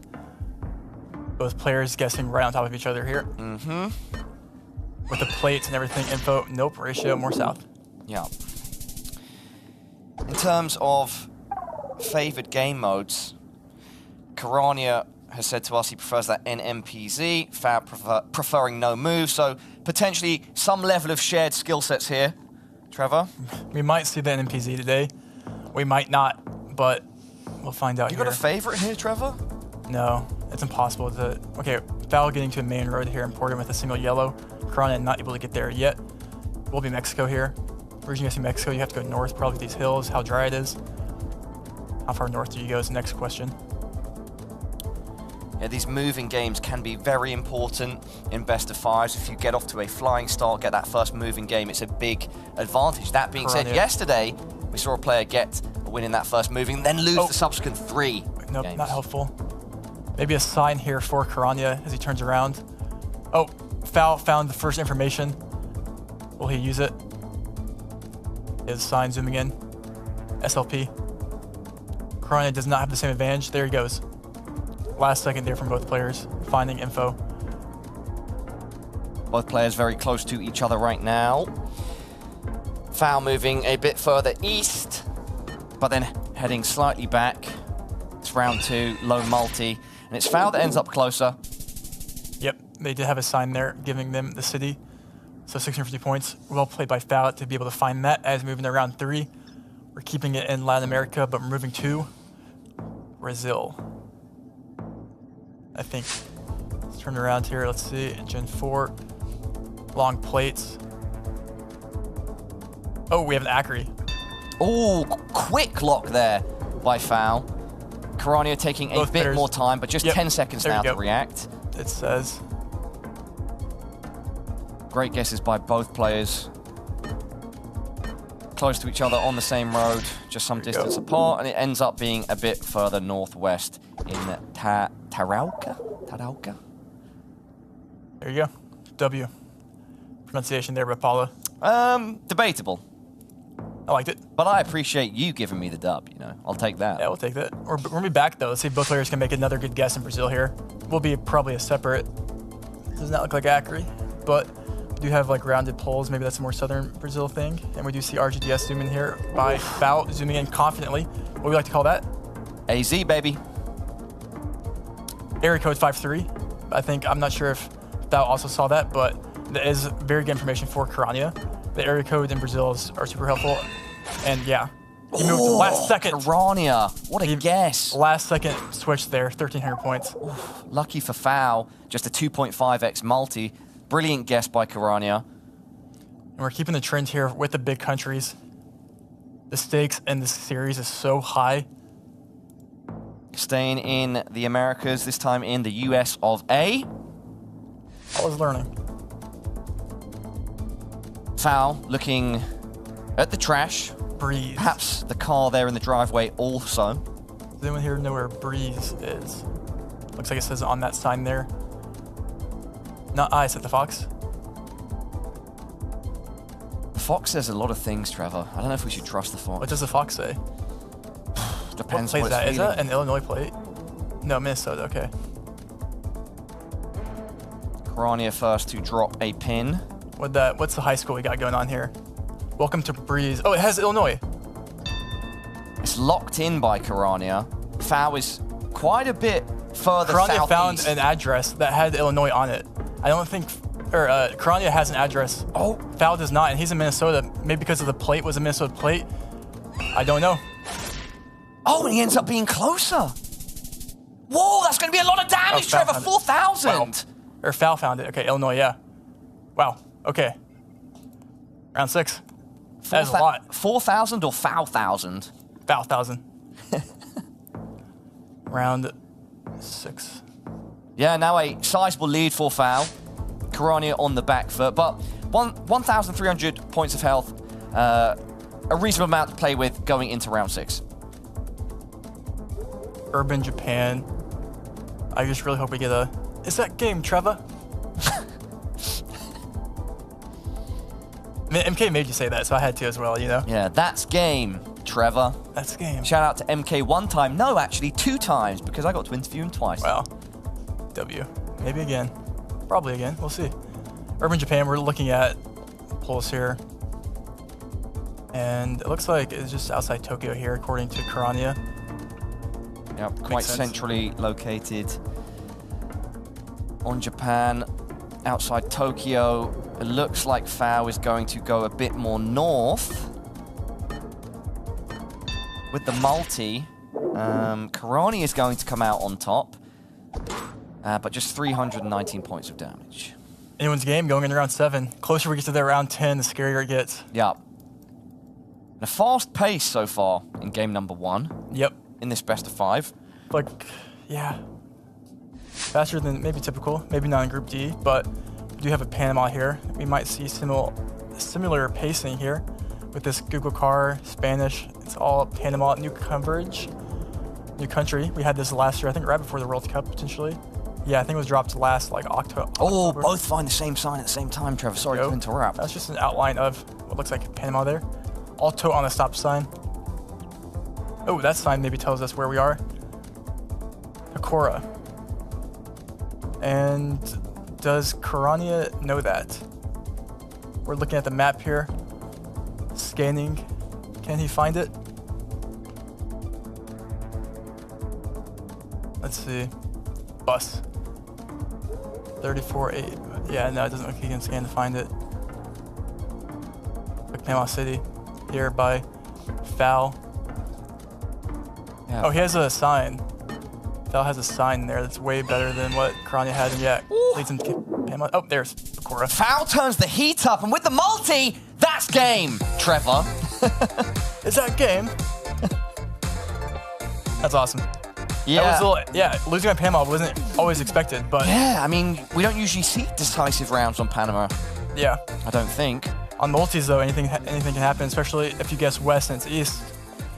But Foul able to find the information there, and we move on. Yeah, getting that moving win. Some solid momentum. Great start for Foul. Karania, though, not phased. Trying to find his inner baller to rise up in our first no move. Game 2. Game 2. This is where I think Karania might have the upper hand, but with the way Foul's playing, I think all of his wins have been so recent, and he's just stacking up the momentum here, so... I think that's a good point, Trevor. You know, Foul's had to really battle... I mean, both players have had to, but if we're looking at Foul's trajectory, perhaps he's in a better flow. It's looking like it, but we'll see. Karania was in Group C, so he did have some time off to relax. Maybe being in the flow state is important, but we're going to be back in Karania's home country here, it looks like. Potentially. Nope. Not Australia. We see Foul going Argentina. I don't know what this is. I assume they're right, because it looks like that's the front of the car driving right, so yeah, probably not Australia. RGDS, potentially? Foul's looking. 30 seconds left. He's locked. A tough first location.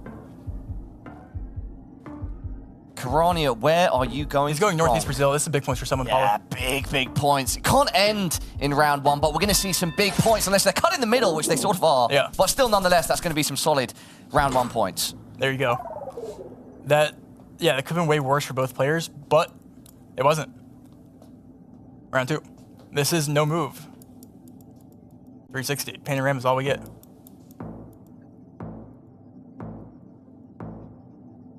Like Bangladesh here or something. Indo. Foul checking out the copyright. Perhaps also getting some details from the road. No signage from what I can tell, Trevor. You have the dash. Oh, the dash lock. And the dash. Yeah. We will see minimal points here if our markers stay the same. It's a bit closer to Karania. 3-7-1. Round 3. South Africa. This will be pretty reasonably guessable for both players, and we will probably see a round 4 that does not lose that many points, I don't think. These hills. Do you go like North Cape, or do you go Cape, or where do you go? It's a question. Do you have Gen 2 South African road lines? Interesting road here. I have not seen this road. Have any of the players? I like this kind of zoom in here by Karania, and he will send. Yep, north of Cape Town. Foul yet to open his map. Very soon we'll see where he is inclined to go. Actually going further east. Quite a difference in distance here, Trevor. And a 2x multi. We may see a big hit. Oh, once again, slice down the middle. It's just, you know, the points are there on the board, but no one's really picking them up. That being said, though, Foul now down 2k points. Karania unscathed. Yeah, I feel like that's typical Karania no move, where he just makes some very, very good guesses consistently. We have a cool round here, Paula. We have Gen 4 winter coverage in Russia. Big country. And no move, you know. It's not exactly Red card, no. NMPZ, but maybe limited information, just a 360. Very, very interesting. Both players taking time here. 20 seconds down on the clock. Karania first to open. Yeah, like his guess, yeah. I was kind of confused with the hills in the back and things like that. Didn't really know where to guess, but I think his guess does make sense. Karania will Foul follow suit. He's kind of near, hedging maybe up near, nope, going back to Volgograd, not Saratov. He's quite a bit further east. East-northeast, I should say. Oh, and again! Split in the middle. There you go. Yeah, it's just making it go longer to the multis. Round 5. Yeah, halfway point. And this one will be Karania's home country here. You would have to assume he has the advantage, but maybe we'll get a round 10 Canada. But Karania has not had any points lost so far in this no-move game. Yeah, and what's the likelihood he loses it now in Going Australia? Adelaide Hills, locked in. Foul really quick with that lock. Yeah, wants to go just north of Adelaide. Wait, we we've have got a a big Brisbane. difference here. Karania switches to foul to Brisbane, but it's foul coming out on top, and with the multi, that's game in one. Wow. Sometimes all you need is a sucker punch. On his own country, that is. Oh, that's gotta hurt, Trevor. The Adelaide Hills, South Australia. What a guess by foul. Even when he saw that guess come in, he was like, wait, whoops. I mean, it's sometimes you just make a good guess. Oh. You don't really know how you did it, but you did it. And that's massive. And what a jab to Karania there after flossing him the entire game to lose on one round in his home country. Whew, yeah, game 3 of 5 now. Karania has it all to do, needs a reverse sweep to stay alive and go to the Stockholm City Hall to take part in the playoffs of the Geoguessr World Cup 2024. Foul just needs game 3. He just needs to win this moving and shaking game. And the way he's been playing recently, it's going to be a hard feat. Let's move into game 3. Foul looking for one more win here to advance. This is the moving game, round 1. Starting off in a Chile with a Chilean pole, front and center. Both players will move ASAP. One of Karania's go-to artists is, from what he's told us, anything by Ariana Grande. We have... Karania needs anything he can get right now, Trevor. Foul's found it. If he lets Foul hold the momentum, it's going to be tough to work his way back in. Both players found it. Unless he moves last second, Karania moves last second, but he will stay, it looks like. Oh, he moved. Oh, he did move last second by Karania. Strong round 1 for Foul. Wow. And I look at round 2 here, and I can't help to think, but where are we at here? Years ago, I published a video talking about Kalimantan bridges, and people said it was by Kodiak. I think Kodiak told me that green bridges are in East, or like Kalimantan. I wonder if that's a real meta. I guess we'll find out. I think it was like East Cali or North Cali. I don't know. Green bridge meta. Rainbolt dropping bombs. Dropping lightning, I should say. You know, a lot of that video did have fake meta, unfortunately. As time goes on, let's hope the bridges are not fake. Yep. I mean, luckily they are in moving, so a chance to gain more information. But yeah, we see that in professional Geoguessr at this highest level, that sometimes we have those bait rounds, sometimes we have fake metas, real ones. No such It's hard thing to put it all together. There's no such thing as a fake meta. No? As long as your heart believes it's real, it's real. And we do see, I think that was Karania, or no, we saw Foul zoom into Kalimantan, so based and true. South Cali. Wasn't it a North Kalimantan meta? I forgot, but I think both players saw of Kabupaten, so. Yeah, both players quite close to each other right now. Karania just slightly further north. Bit of distance building between the two, but with a low multi and being split in half, we'll see a few points maybe here. it was Central Cali. Someone will have to go back and fact check that video. Okay, round 3, let's keep it going. Let's keep it going. While our audience fact checks you, Trevor, our players are going to be searching for facts about their location as they zoom off down these dirt roads. Looking for some signage. Karania finds some. I don't know if there's too much there on the wall. Foul has not given up any points so far in the moving. And that in itself is just such a big momentum for him and himself. A little tuck-tuck action here. Tuck-tuck. Get the city right here. It could be big points. Oh, and we do see Foul finding a bunch of signs here. Karania finding a similar sign. I think both players will get to Bolivia. We used to see North Santa Cruz get. Oh. Okay, wait, he's going to the 30C in the Bolivia. This is a big difference right now in distance, Trevor. I'm looking at our screen that compares the two positions. Santa Cruz would be crazy. Karania is way more northwest. We have a 30C, and is Foul staying in Bolivia? Who's right? Who's wrong? We're about to find out. And It's a 30 speed. Kirania, is that a 5K? Oh, 1 point away. Incredible guess. And in round 3, he's almost dealt a fatal blow to Foul. But you know what we should do? What? It's only right. What, Trevor? Let's give him a Canada. Let's do it. Foul. We're looking at your sunglasses on your avatar. We're looking at the CAN on your shirt. If there's a way to do it, it'd be 3-0, finishing in your home country. We do have an Ontario traffic cone immediately off spawn that does give Kirania an upper edge immediately. The black and orange there. But I think Foul obviously does have the advantage in Ontario. I think, realistically here, Trevor, right, Foul was just trying to stay alive in this round. I don't think there's a chance Kirania makes a huge error where Foul capitalizes. I don't know, what are your thoughts? He just has the advantage, but if he 5Ks Ontario and Kirania, he could easily pick up 5,300 points in Ontario alone. Okay. If he goes like Thunder Bay and it's like downtown like London or something, you know, not the UK, but Ontario. And we do see separate guesses, it looks like, or at least hovers, in Ontario. Foul's already looking at coastline. But we did see Kirania lose on Australia. Will Foul lose on Canada? All of a second, 10 seconds left, Trevor. He's in Thunder Bay. Kirania. They're pretty close, Paula. On other sides of a body of water. Who's correct? Kirania could win it out here. Kirania. Oh, and he's closer. Is it enough? Yes, it is. Kirania on the scoreboard now, 2-1. Bounces back and moving. He says, you want to beat me on Australia? I'll beat you on Canada. It's okay, buddy. Yeah. Players swapping countries, Trevor. It happens. It happens. Just because you're from there doesn't mean you know everything about there.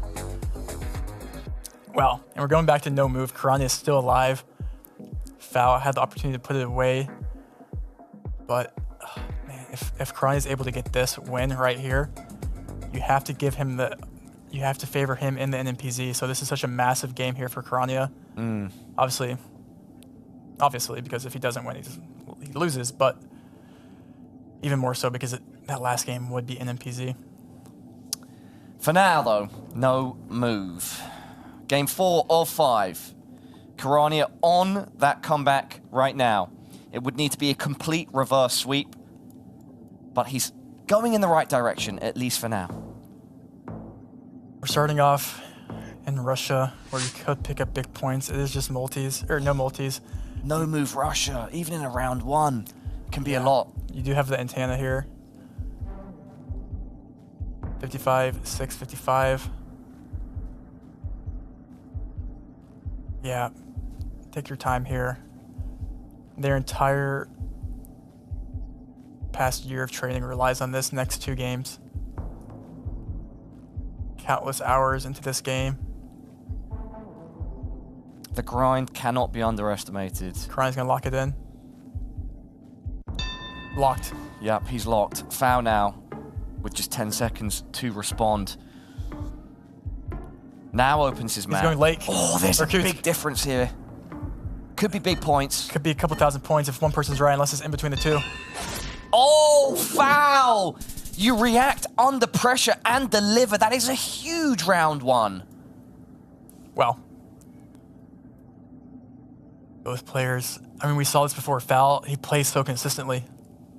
Round 2, what do we have? Very cool location here with some basketball hoops. This is a no move. Let's see where the players go. We had a very similar round like this, I feel like, in the NMPZ earlier. It should be the US. Not Texas this time, but it does feel like somewhere apart, you know, in that world over there.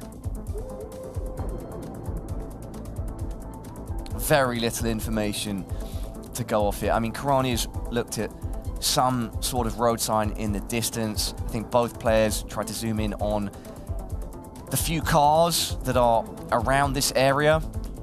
Maybe if you've got some vegetation knowledge, could you ever go California? Yeah, I was gonna say, I think, could you ever go California here? I like Foul's guess. Like, I could see Cali here with these hills. Could see Arizona, New Mexico too, as he's hovering there. Ooh, yeah, Foul is showing us from his movement that he's split right now between locations. And we see a Moab guess. And we see Foul moves to Phoenix. Staying in Moab. Big difference right now. Who will be closer? It's Foul! And with the multi, oh, that's a huge amount of damage again. Back-to-back rounds, Trevor, and Kirania left with under half HP. In 3 games, or in 2 rounds? Two rounds. He's lost half his health. But if you're Foul, you want to put him away quick before you rack those multis up. It becomes scarier and scarier. Yeah, Kirania has to beat the 10 count right now. He's stumbling, trying to get back up, get his gloves up. And you know, we saw before. You see it again. Trevor, where we at? It's like we're in a country like Russia, I think. No way. Oh, no move, Russia. Round 3. Can't quite tell. We saw it in round 1, but now we've got a 2x multi. Approaching the halfway point of this round 3. I wonder if it's, I'm trying to think here. It doesn't really look like Russia to me, but it does, you know? And with, I don't know, Paula, is ever Ukraine? I don't get a Russia vibe, but your vibes are much more accurate than mine. I don't know, I can't tell if it's Ukraine or if it's like something crazy. I have never seen a location like this in Ukraine, but I guess it could be. Look at this! Wait, he's going to Romania. Foul. Wait, Foul's going to Romania. We have... Oh, I almost like Ukraine more, so he could be wrong in the wrong country. Is it Russia? Is it Ukraine? Is it Romania? Where are we? We're about to find out. Oh, Foul! He pulled an aiming! Unbelievable! He pulled an aiming and won! That is GG! 3-1 in this best of 5. Wow. Foul! Not making any foul moves there. Kirania put up a fight, but it's the Canadian that reigns supreme. He will be going to the playoffs once again. His ticket to the Stockholm City Hall is booked. Wow. Woo, that was Never exciting. in doubt. Wow. I don't even know what to say to that. Which country did that actually end up? It was Ukraine. It was Ukraine. So but I'm not gonna lie, that is like an impossible Ukraine. I don't know, maybe other people agree. It just felt like such a weird Russia, and you can't fault Kirania's guess there. I was in Russia for the whole time. I don't know. Wow. That's impossible, but well played guess in Romania that gave him the upper hand, and well played to Kirania for a great series. That was one of those matches where there was a lot of action, you know, big points. Yeah.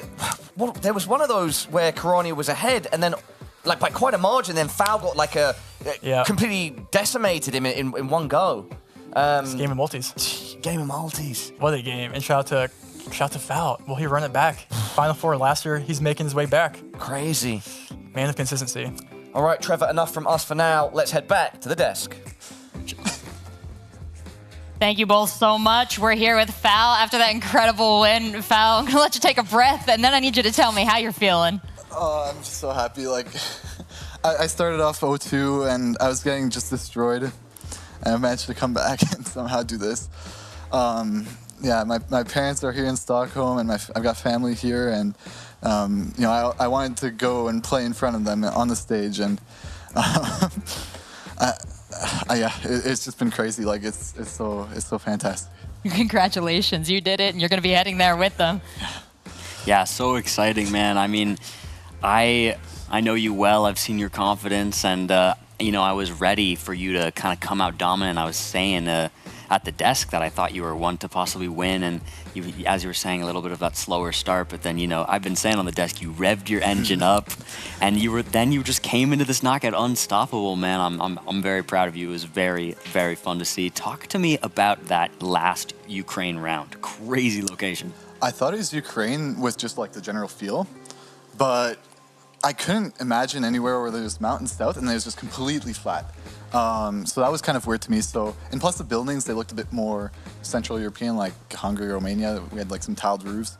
So I was a bit confused. I was kind of tempted to just hedge on the like tri-point, or like, I don't even know how many borders they intersect there, of like Hungary, Romania, Ukraine.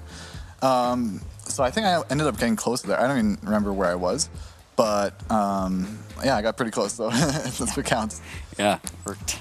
Yeah, congratulations, Foul. I'm really happy you can make your family happy. I'm happy to see you on Saturday again. Not your first time World Cup appearance, of course. Made it again. Really happy for you. I also want to talk about one round. It was in South Australia. How did you get South Australia there? Well, there were two things that led me to South Australia like instantly. We had the short reflector on the reflector post, the bollard. And then we had this, I forget what kind of sign, it was some sort of chevron, like to mark the bridge. And the post that was holding it, the metal post that was holding it, was rectangular instead of like a circle. And that really pointed me to South Australia. I think it's only South Australia where you can get that combo. And I decided to send fast because I knew where it was, basically. And yeah, luckily, I think I confused him. I think what might have happened, and I haven't talked to him after the game, so I don't know, but I think he thought I saw the short reflector and that I insta-sent Queensland, because that's where it's most common. And then he kind of just, I don't want to talk to him actually, but you know, that's maybe that's the advantage of insta-sending, I guess, in a sense. Yeah, I think we will have to talk about a lot of locations still. But yeah, again, congratulations. Yeah, thank you. Really great performance. Yeah, thank you. Well, I don't want to sell Bloom out too much, but he was doing some sneaking, and you were already looking ahead in the bracket, thinking about who your opponent might be should you win this match. So what thoughts do you have for who you're going to face off against on Saturday? Well, I'm going against Radu, right? And then Blinky Consus, if I beat Radu, which is already the first problem. I've played Radu before, and I've beaten him before, so I think I can do it. Obviously, he's a great player. We saw how he played this morning, or this afternoon, rather.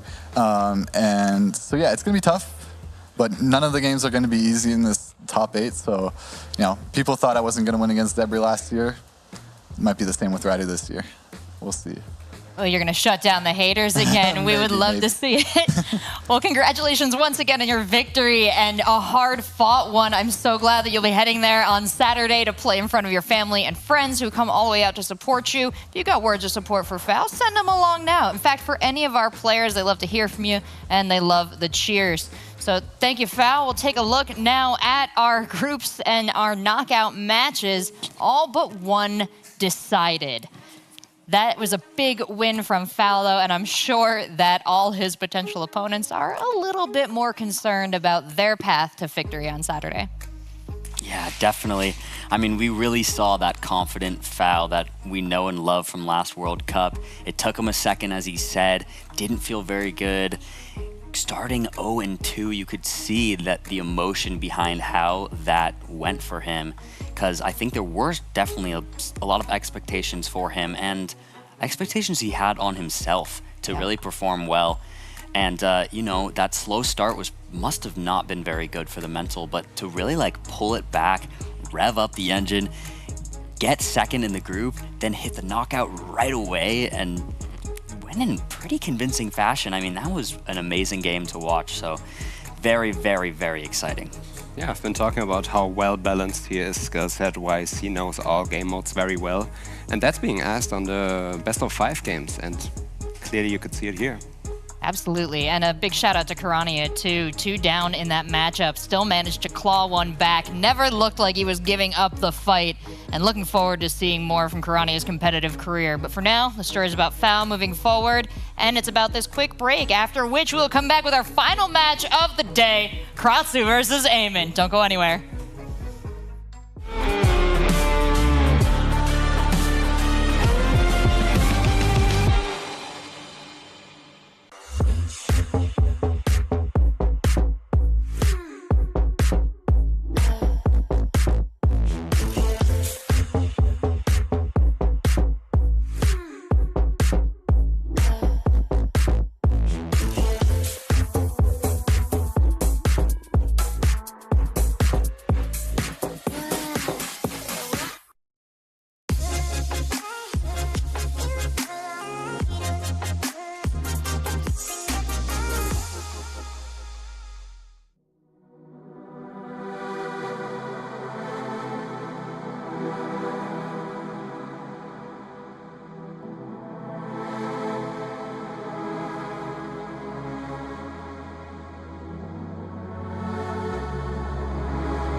Round 1. DJ Devs versus the obstacles of life. Fight!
This is the Geoguessr World Cup, and today we've gone through Group C and Group D, all the way down to this last match. This is the last chance qualifier for two players, Kratzu and Eamon, and only one of them will be moving on to City Hall on Saturday, where they'll have a chance to compete against 7 other Geoguessr players who have already qualified for a prize pool of $50,000. In fact, over $50,000 thanks to you incredible Geoguessr community members.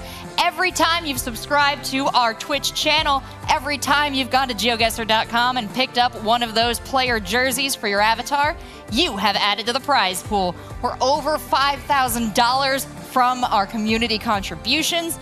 That means our first place player is taking home a cool $250,000. What is that? Is it 25,000? Listen, we don't come to me for math. We come to me for hype, and I go to them for smarts. I've got Bloom and I've got Geoguessr on my desk. And gentlemen, we are reaching the end of a marathon here. A little bit unexpected, a little bit expected, because Geoguessr knows what is up. But we've got Kratzu and Eamon going into this last match here. It's been a long day, and I want to know, what are you thinking about how this will play out? Yeah, last game of the day, last chance for these guys. I've been chatting to Kratzu. He said he did a little bit of self-reflection. I was like, okay, so what do you see? And he said, you know what, Gelo? After eating, I played way better. Oh. So before this game, I'm gonna eat again. And he had some good tacos. Will it help? Is it the new meta? Question. Is it the new meta? We have the melon meta from Consus. Maybe the taco meta for Kratzu. Hey. Whatever works, works. You know, players, if there's something you need to make yourself play better, do it. You got to take your shoes off under the desk. You got to pull the monitor an inch from your nose. We're here from you. We support it.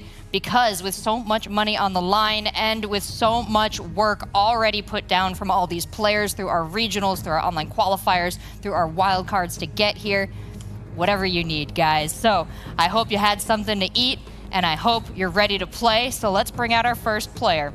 Kratzu, come on out!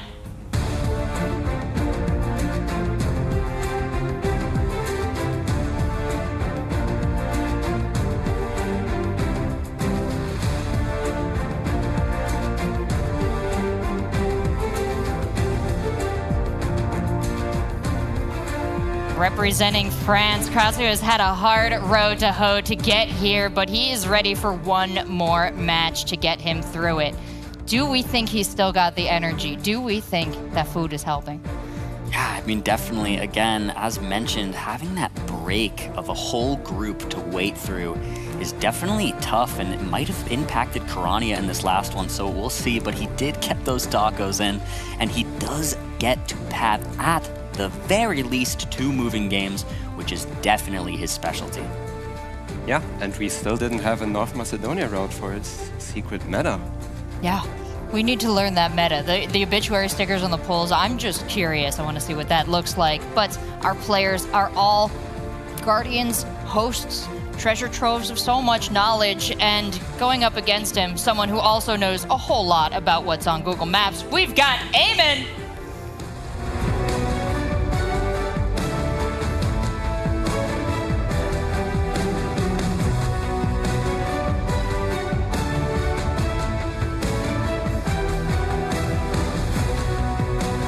Now, unlike Kratsu, Eamon has just fought his way through Group D. He is hot out of the fray, and he's just got this last match ahead of him, representing New Zealand and bringing a lot to the table. Gelotris, tell me about his odds in this matchup. Yeah, Eamon is also someone who didn't get to really get the countries he favors. I didn't see a lot of New Zealand, Chile, Australia for him. There was a couple, there was one mistake he did on the Chile round. It was a very difficult NMPZ round though. I hope he will get better rounds for this one. And I'm still waiting for the Turkey location for Eamon. Yeah, he deserves one, right? You've been training him. Yeah, definitely. You've definitely trained him up, as you have with some other players we've seen. But this is really a big moment for Eamon, long time community member. Kratsu as well, both of these very, very veteran players. So this is a matchup of years and years of skill. All right, let's just say we got to pit their 2 communities against each other instead of the players. Which community do you think's coming out ahead? You want me to Yeah, have I want you to everybody- make like 100,000 enemies right now. They all Do come it, after Bloom. me. No, I can't. Well, they come from very different communities that favor different things, and you see that in what they do. I mean, Kratsu, that moving player, it's so common in the French community with things like La Ligue, and just this general atmosphere that you see amongst them, loving that moving game mode, and he is such a big proponent, and good figurehead to show it off. Well, I'm gonna say it. It's the French community. No. They are unstoppable. They are unstoppable. I don't see the chat, but I can imagine what's going on in the chat right now. I hope Eamon can prove them wrong, though. Oh, we will see. We will see, spicy. chat. The war is in your domain as well, so don't forget to send your support to players and maybe consider subbing to the channel, so if one of them does get all the way to that first place finish, I get a little extra pocket money. But gentlemen, any final words about this matchup before we get into it? I am hyped. Yeah, I'm ready to go. All right, let's not keep you waiting any longer. Let's send it on over to the casters and get it started. Thank you, Rachel. Big one. Up next, Trevor, we've got Eamon versus Kratsu. The winner of this will be our final player, moving into the playoffs and securing their spot at the One more. Stockholm City Hall. Comes down to this best of 5. 2 moving games, 2 no-move games, but guaranteed 2 moving games. And the NMPZ. Does that favor Kratsu? Like mentioned, he is French. French do like to move it. They like to move it. I mean, Kratsu actually, fun fact about him. So on the 7th and 8th of September, he was playing at a Geoguessr LAN in Rennes, France, with 85 other competitors. And he thinks that he's probably the first Geoguessr player to ever play 2 LANs in such a short amount of time. So he's definitely in the swing of things. Yep. That being said, he's going up against Eamon, who's had a pretty good run today. Some falters, but has looked strong. This is a big matchup to figure out who will be our final player entering the playoffs, Trevor. I agree. And I don't think it's possible to break one way or the other. So I think the only way to find out is starting round 1, game 1. Let's do it. Last chance, knockout number 4, Kratsu versus Eamon. I always like pressing start round and seeing the players that weren't ready for the game to start, and then they're just like, okay, posture check. They get locked in, brother. We're starting in France? Or No. No? No. My bad. It's okay. Where are we? Looks like Austria. Austria. Or Slovenia or something. I actually don't know. Not France. Not France, all right? I get it. I was 100% wrong, Trevor. There's no need to rub it in, yeah? It's okay, bro. Not sure where we are. slow and steady start. Round 1. Kratzu skipping merrily down these country lanes. Eamon zooming in on a sign. They're probably not going to be able to get too much from that. Resets now. Basically, they both are using all the time. Both players know it's Slovenia. I mean, the 16 flags everywhere does help. Kratzu has said that his preferred... They're on separate sides of Slovenia. His preferred mode is moving. Maybe has an advantage here. He definitely will have a moving advantage, but his max East Slovenia there, 331 points. A big exhale from Kratzu. Round 2. Trying to relax into it. Some of the pressure perhaps alleviated after winning round 1. We have the Costa Rica flag right there. I'm just kidding, Paula. I didn't see the flag. It's okay, you can laugh. Ah. All right, we have Thailand. Northern Thailand, right? We have these hills. We have this, like, what kind of coverage do you like to call this? I like to call it like burning season coverage or like dry coverage.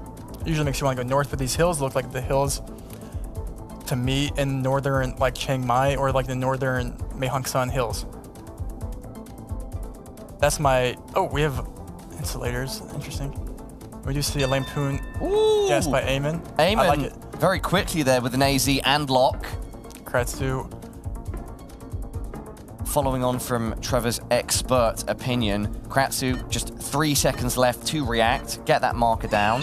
Chiang Mai guess. Very close to each other, and it's just a bit further north. Max north, very pretty hills. Only 90 damage, down goes Eamon. As we move into round 3. It's a cool round, looks like we have Spain bollards spammed all across. 2x damage, everyone get hyped. Yup. That one was slightly broken, it's okay. CV. This is where Kratzu will excel the most. He can find... Whoa! Eamon. He's found it. Eamon cannot. Eamon's right, hovering right over it. There he is. Oh, he has it marked down. He didn't see it though, but... They're in quite similar areas here. Yeah, regardless of him not finding it, he got there in the end. We are going to speed through round 3. And wow, if Eamon had stayed more north, that could have been some decent points, especially with a ×2 multi. However, ends up closer to Kratzu. I don't know what to explain that one, Paul. I don't know how to explain it. I don't know. It's around... Why was that there? Don't know. With few points exchanged between our players. Here we are. Beautiful location. Absolutely not. In round number 4. Arguably the greatest of locations. Location, location, location. Give it up, everybody, for the United Kingdom. The crowd goes mild. Perhaps, yes, and understandably so. It's just okay. It's okay. Got some grey skies, some green bushes. We have yellow backplates, depressing skies. I'm just kidding. I just have to keep up the ongoing joke. You know, it would be off-brand if I didn't. I mean, it's generational stereotype, which is pretty true. You know? Mixed Recycling, not a city name. Not a city name, Mixed Recycling. Maybe in the UK. I'm just kidding. Let's see where both players are trying to just find this. Trying to get onto the main road here, find a trash can that says where they are. But still sort of in the suburbs here, Trevor. Scotland, zoom by Kratzu. 15 seconds now. Bing Hill Drive is a name that Eamon likes. Much further north by Eamon. Kratzu perhaps going to readjust. No, he stays around Glasgow. Wow. Oh, and Eamon proving he is not just a man, he is a monster. 1,500 points of damage going the way of Kratzu in round number 4. And points like that against Kratzu on moving are so important. That will definitely mean something because I think this will go the distance, or at least pretty close. So we're already at the halfway point, Trevor. Round 5. This is interesting. We have that orange and what is that? The orange and red chevron. I forgot where you get the orange and red. I think you might get that chevron in Slovenia. I don't know where else. We'll see here though. I'm not sure what other country uses that. Kratzu, first to find sign. Eamon finds the same one just after. Kratzu now first to open map. Does not place his marker. Is that a Croatian blue fire hydrant?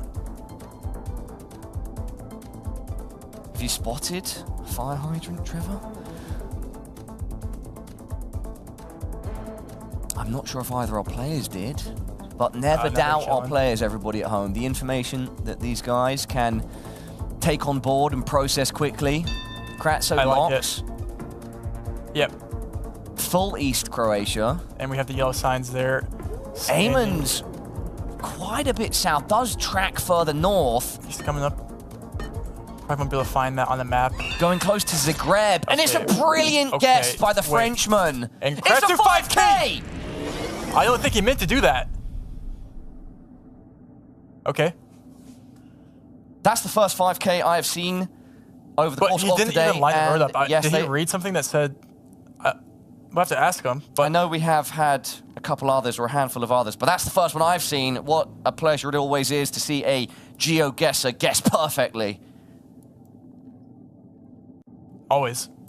That I'm not sure if you had info there, or that was just a really good plonk. Honestly, unsure it happens, but we'll act like it was just a really good plonk. But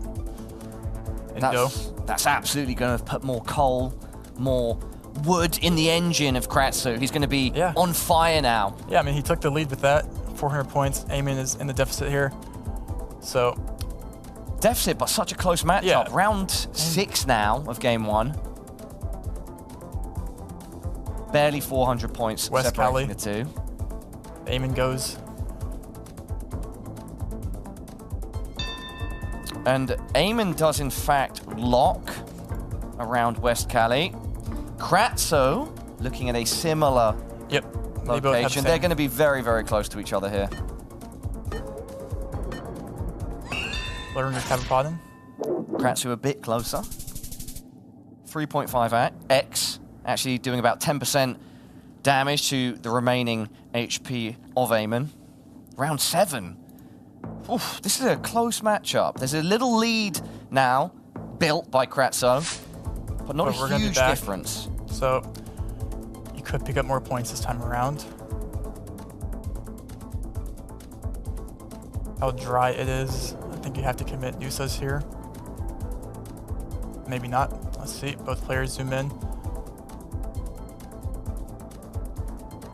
To Nusa, will they go? Okay, Eamon the first to find a sign. Kratsu right behind him. Getting there a little bit later. Blocking East Nusa. Kratsu will know, and he will be right there with him. Yeah. Almost shoulder to shoulder. We're going to get to round 8. We're going to get to a 4.5x multi. I cannot imagine the tension downstairs in our studio right now. It's so close. Yeah, it's 1,300 points, or the difference here is pretty close. 1,100. It's anyone's game going into round 8. But especially like long countries like Chile. High multis, 4.5x. You get one good plonk here, one good guess. Over the other player, it's GG's. Obviously, both players will know it's Northern Chile. It's finding info here, and that is first goes to Kratsu. When he finds information first, you have to give him the upper hand here. Eamon not finding anything. Yeah. Eamon getting that same sign. Does now find the same Kratsu sign. didn't end up using that sign, so... But he found a new sign. Yeah, and he's going Max North Chile, and he's locking it in. Yeah, found 2 signs there. Eamon also got there. Eamon looking at the exact same city or small town. We're going to be going to a round 9. Eamon fiddling with his settings. Don't think that's going to make a difference right now. You are shoulder to shoulder. Kratsu just slightly closer, almost a 5K. Both players. If you're Eamon, you need a roll round with not very much info, and you just have to get one better guess here, because it's going to be hard to take off any more points from Kratsu here. What does round 9 have to offer? Let's see. Let's find out. Bridge over some green waters. Great observation. Not here. a green bridge, however. Facts. It's a rusted bridge. Immediately it's going to be like Eastern Europe. I'm actually not sure where. Kratso. Quick opening of the map. Hovering over Czechia, Slovakia, Austria, Hungary. Weighing up options. Both players almost shoulder to shoulder as they zoom down the road.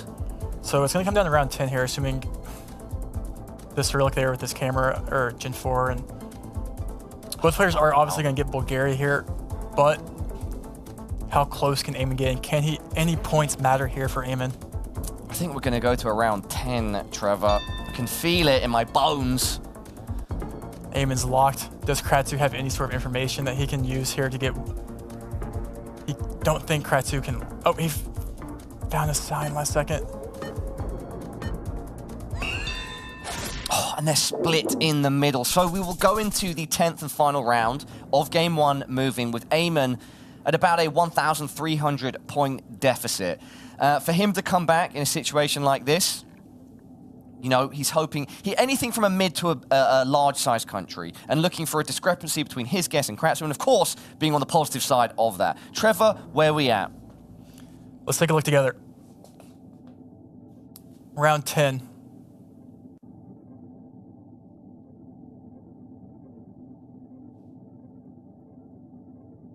Germany.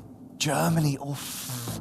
I mean, it's possible for Eamon to come out on top here, but I don't know. Do you use instant send if you're Eamon and hope that Kratz doesn't find info? Or do you hope you go a different way and find info that he doesn't find? He's instant sending. No, he's not. Send. He sends. Eamon sends first. He's hoping Kratz doesn't find a sign. It doesn't look like there's a sign nearby. Eamon trying to take the bull by the horns, redirect They're pretty close, it. though. They're pretty close, Paula. Oh, quite close. Even if he 5Ks, is it enough, though? It could be if Eamon is completely on the money. Oh, It's but in the middle. No. That'll be enough for Kratzu. He takes Game 1. Wow. That was the right strategy there by Eamon, but it was not enough against Kratzu. But he did play his cards right. Wow. Game 1 goes to Kratzu. It's going to be hard to take a moving game off him. Tight game. Kratzu showing us that he truly is a mover and shaker. But up next, it's no move. It's Eamon's preferred game mode. Perhaps a chance for him to even up the scoreline. It's going to be anyone's game. Remember, everybody at home, this is our last chance knockout. Number 4, our very last chance. The winner will move on to the playoffs of our World Cup 2024, Geoguessr World Cup 2024 in the Stockholm City Hall, an iconic arena. The losers tournament run will be over. Kratzu's 2 wins away, but he has to win a no-move game. Not technically, but it would be nice to get there.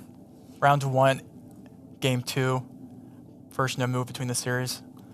Let's start. Just one 360 pan. And this is a pretty cool location, I must say. It is nice. Got 2 bridges. Yeah, so immediately with the front blue car, I think like this should just be, I would go, yeah, it should be Arge, I think. Yeah, but like region guessing that, I actually don't know. Eamon, quick check of the copyright. Kratzu Yeah, like that makes opens sense. first. Eamon follows shortly after, does place his mark and locks. Wait, kind of separate Salta guesses here. province. Salta versus Cordoba. Oh, there's a difference now. Eamon is way more north. Oh, but then actually Kratzu coming closer. It is a round 1, but we could see some points here. Max north. It's max north, so Yeah, points will be minimal, but a winning round for Eamon in the first. I feel like there's like new coverage that just dropped on the Bolivia border like a couple of days ago. It was like 150 meters away from Bolivia. I wonder if that's one of those. That would be quite insane. Okay, round 2, no move. Round 2. We've got some transportation here. Just chilling. Dirt road, beautiful sun peeking through the clouds.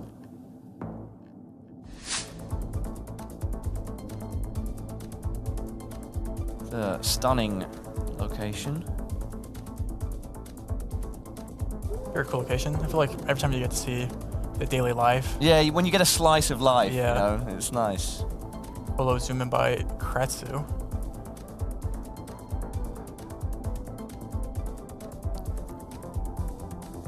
Notice the lack of my commentary because I'm not committed to anything yet. That would imply that this could be tough. I'm glad that they validated my 50-50 because I didn't know if this is Colo or Mexico. Yeah, and Eamon has decided to side with Mexico I first. lean towards Eamon, I think more in Mexico here. And if he stays, nope, he's moving to Mexico. And he's moving to Mexico last second. And he's, wait, he moves back to Colo. There we go. Big points potentially here. Who is it? It's Mexico. Great guess by Eamon. And with the 1.5x multi, it's 3,700 points of damage, roughly. Kratso hates that, head in his hands, disappointed in himself. Eamon, not yet to lose points on the no move. Can he keep it up in round 3? Let's find out. This will be fun. You know, technically, Eamon doesn't have to win a moving game in the best of 5. He could win both no move and the NMPZ. So even if he does lose the next moving game against Kratso, it's still possible. Kratso provisionally placing his marker. Yep. Central Italy. Italy is the right answer here. Eamon agrees. Eamon's lost on Italy today already by going northern Spain. He's not doing that again. Sometimes it is a hard 50-50. Some distance between the two, growing slightly. Eamon tracking north. Kratso yet to change his marker. Now adjusting. Locks it in, perhaps confident in his initial feelings. Could be some decently good points here for someone. Just hedging. Yeah, Eamon also looks confident in his decision. Refining it, but it's Kratso that is closer. And with double damage, it's a good blowback to Eamon. Round 4. First Kazakhstan I think I've had in a while here. Ah, yeah, it will be the first I've seen. Looks like we have the, if you look on the left of the Kazakhstan card there. New coverage, 2024. We have that wire that Eamon just zoomed in on. I think that wire is more common in West Kazakhstan, in the back of the Google car. Kratso going northeast. Does place his marker down. It's quite actually centrally north. Going to line up, both players in there. Eamon picking a road actually even further north. 30 seconds down, 30 to go. Kazakhstan is one of those countries that if it's learned. You can easily know most roads in Kazakhstan. I think they are not too far away from each other unless someone's got the location absolutely correct. And in fact, the location is further northeast. Kratso still in it. Eamon needs this win. You do not want to go down 0-2. Round 5. Here we are in a snowy forest. Get your skis on. Typically snow coverage locations are much harder. Not typical with things like hiding the road lines and not looking at normal than what you've seen before on Street View. If I was to make a guess here, you'd probably go Austria. Kratso, I think he's listening, Trevor, because he went straight to Austria as soon as you dropped that gem of knowledge. Both looking at the road. Eamon, I think, was copyright. Yeah, specifically looking for the 2024 copyright. It's not 100% on anything. You could go, you know, potentially you could see a guess in Norway or something like that with snow coverage like this, but the trees, I lean more towards Austria over Norway or anything else. Well, I love the fact that it could be 1 or 2. I know you strongly believe in Austria, but the fact that there are potential other locations here, we might see a big difference, and we do right now, Trevor. Greece. We've got a Greece from Eamon, an Austria stick by Kratso. 3x damage, Trevor. Big scenes here in round 5 of game 2 of this best of 5. Who is it? Oh, Kratso! That's got to be enough, surely! Yes, it is! He's going 2-0 up. Wow. And the French flag flying once again, but he's going to need to hold on onto it for a bit long because he needs one more game. Once again, we're seeing one of our players need a reverse sweep. It's Eamon completely on the back foot. Look, head in hands, frustrated. You're playing well, Eamon, though. You've got to keep believing. Kratso's playing very well, but Eamon's capable. He's capable. He can do it. I mean, Karania, unfortunately, couldn't pull off the reverse sweep. He was very capable, too. Yep. everyone here is capable. So absolutely, so many of our players have said, everybody, you know, coming into this tournament, when we asked them, who do you see in the top 3, or who do you think the best of the best is? All players showing complete respect to each other. They know that the level is so clean, so even. Eamon, you've got to show that now. You've got to show you are one of the very best of the best here if you are to pull off a reverse sweep against a Frenchman on fire. Kratso, 1 game away from that Stockholm City Hall. And that last game is a moving game where we saw Kratsu excel the most. Oy, oy, oy. So we've seen him excel so much in moving that, you know, in the European regionals, he actually took down Blinky in moving. So yeah, he did. Game 3. Let's start round 1. Eamon with it all to do. I'm starting off in the pretty standard Peru location here. We often see players kind of lose hope, but it's never Jover until it's Jover. Eamon, first open, locks in as well. Peru, big country. Is Kratso going to end up next to him? He's going more north. It is round 1, but we may see a big round 1 scoreline, unless, of course, the location is in between them. Kratso closer, starts off strong. That's the classic. Round 2.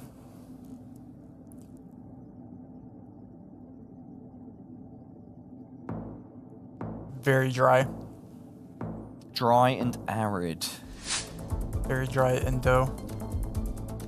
Got a stadium next to them. Southeast Sula West, zoom in here. That could be an AZ, Trevor. He's done it. He's locked it in. He's locked it in. Eamon finding info.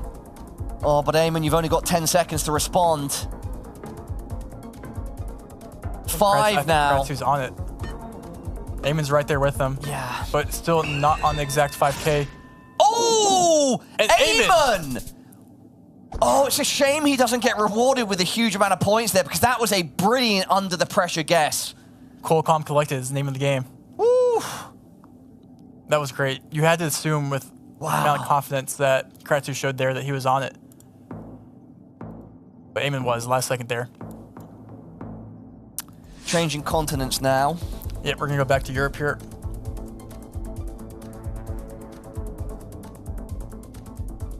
Kratso shooting off down the road, trying to find a road sign.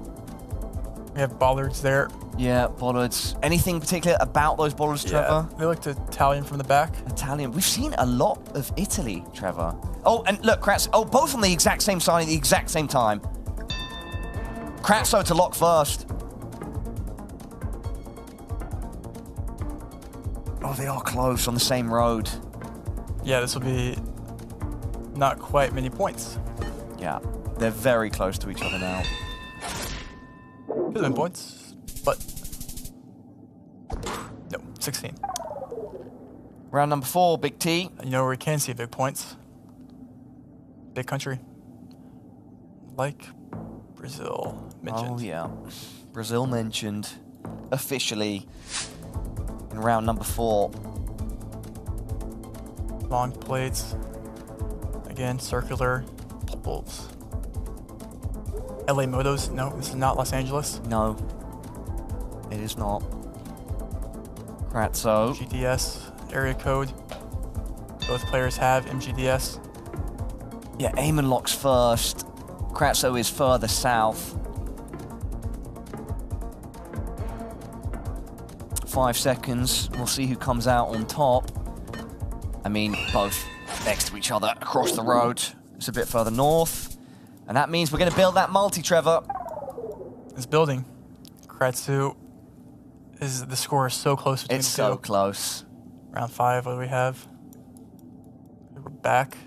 In the greatest location of all time. Initially? Yeah. Maybe to you. I actually thought it's not the UK. No, it is the UK. Knew it. You can always identify. You have the eye for it. You have the eye for the depressed. You saw the gray clouds, and we're like, yep.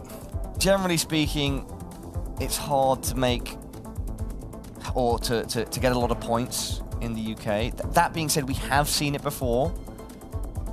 30 seconds down. Nottinghamshire, I mean, there you go.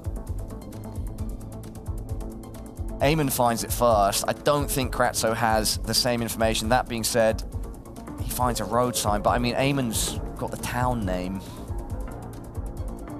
Looking at the bus stop number. Kratzo locks... no, sorry, it's Eamon, yeah. And it's a good lock. Yep. That information pays off. Yeah, you could pick up like 900 points here, 800 points. It's a lot, because we saw in the first moving game when that went to round 10, where, you know, if you had a couple more rounds, maybe you could have gotten there, but any single point matters. Because we might be seeing that repeat round 10. This one will be back in Europe. Looks like Italy off the rip. 3.5x damage. Italy, once again.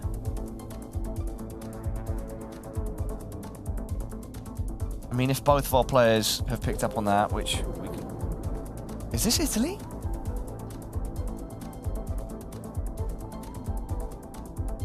Kratzy agrees. Okay. I got scared for a second, but... I got scared for a second. I don't know. I saw something where I was like, wait a second.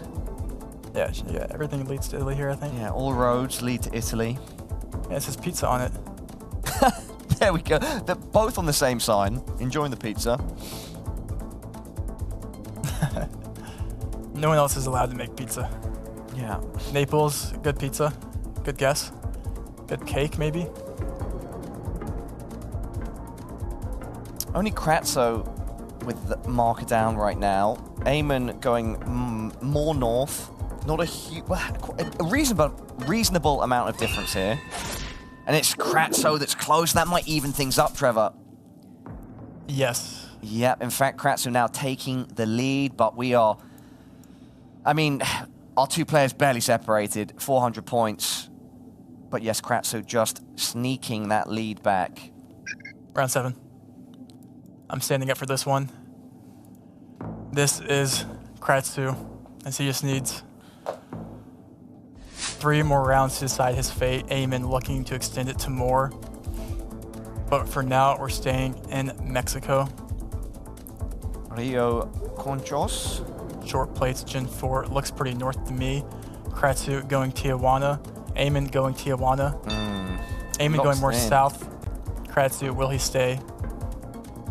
Nope, he's going right there with them. Yeah. You might set it on the street sign there. Cross the road from each other. Oh, he went back to Tijuana. But they're still pretty close regardless. Who is it? It's Eamon. Oh, Eamon. He's going to snatch that lead back now. I was going to say not by much, but 1K solid now, about 700 points ahead.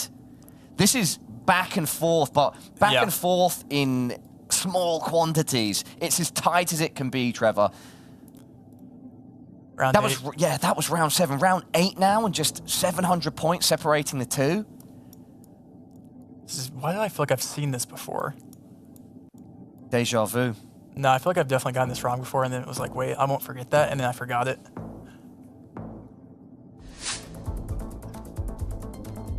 It's very cool, though. There could be... It's the US, obviously, but... The US can be a deceiving location to guess in. Idaho. No marker placed Walla by Walla either player. River. Oh, we have a sign here. Walla Walla. Nice name. Wagga Wagga. Wyoming. Wait, he's locked in. Washington. Eamon's not in Washington. This is a difference, Trevor, with 10 seconds left. And the distance is growing. Eamon south of Montana. Who's closer? Time to find out. Oh my! Kratzo! That's gotta be game! With a 4.5x multi! The Frenchman does it in style! He was holding on to that flag, and now we can stab it in the ground and say, I'm here to stay in Stockholm. And in a couple days, I'll be walking through the front doors of that city hall. Well played to Kratzo, and that's... when you get 2 moving games against Kratzu, it's not W handshake. W Did you teach them handshake. that? They didn't know. No? You know, these guys have it within themselves. Smooth handshake to finish off a smooth game. Look, it's funny because that was very competitive between Kratzo and Eamon, but it was a 3-0 victory. Yeah. So a strong victory in that sense, even though the game was back and forth. Yeah, I mean, Eamon played well. Even in the beginning of the day, he went like the first couple of games, only losing like 2,000 points. It's a game of ebbs and flows. Yeah. Wow, we have our playoffs. Yeah, We've got them. Dude, I'm excited for Saturday. Who else is excited for Saturday? This guy. This guy. We hope you guys are at home as well. Don't forget, by the way, if you want to get involved and support the tournament, head on over to the player jerseys. Some of the money that's coming from those jerseys will be going into the prize pool, and it's all of the money, in fact. So, yeah, if you want to show a brilliant... if you want to do a brilliant way of supporting the tournament, that's the way to do it. Trevor, I think enough from us for now. Anything else that you would like to say? W handshake. W handshake. Desk, back to you. Oh no, we're not yet. We got to keep filling. Oh, another W handshake. How many can we do in a row? Do you think? I don't know. I just want to make Ludwig proud, though. Honestly, I think we could do it infinitesimally. I think we could do it forever. Probably 3.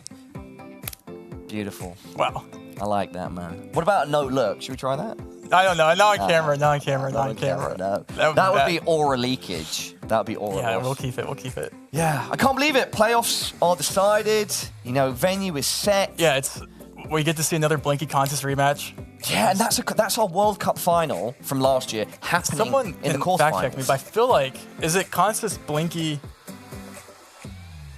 I feel like that one side of the bracket in the top 8 is like the final 4 from last year. Yeah. I don't know if that's right or not, but I feel like it might be close. So Yeah. one side of the bracket is going to be very fun. Both are obviously going to be very fun, and very competitive. But it's going to be interesting to see who can take it.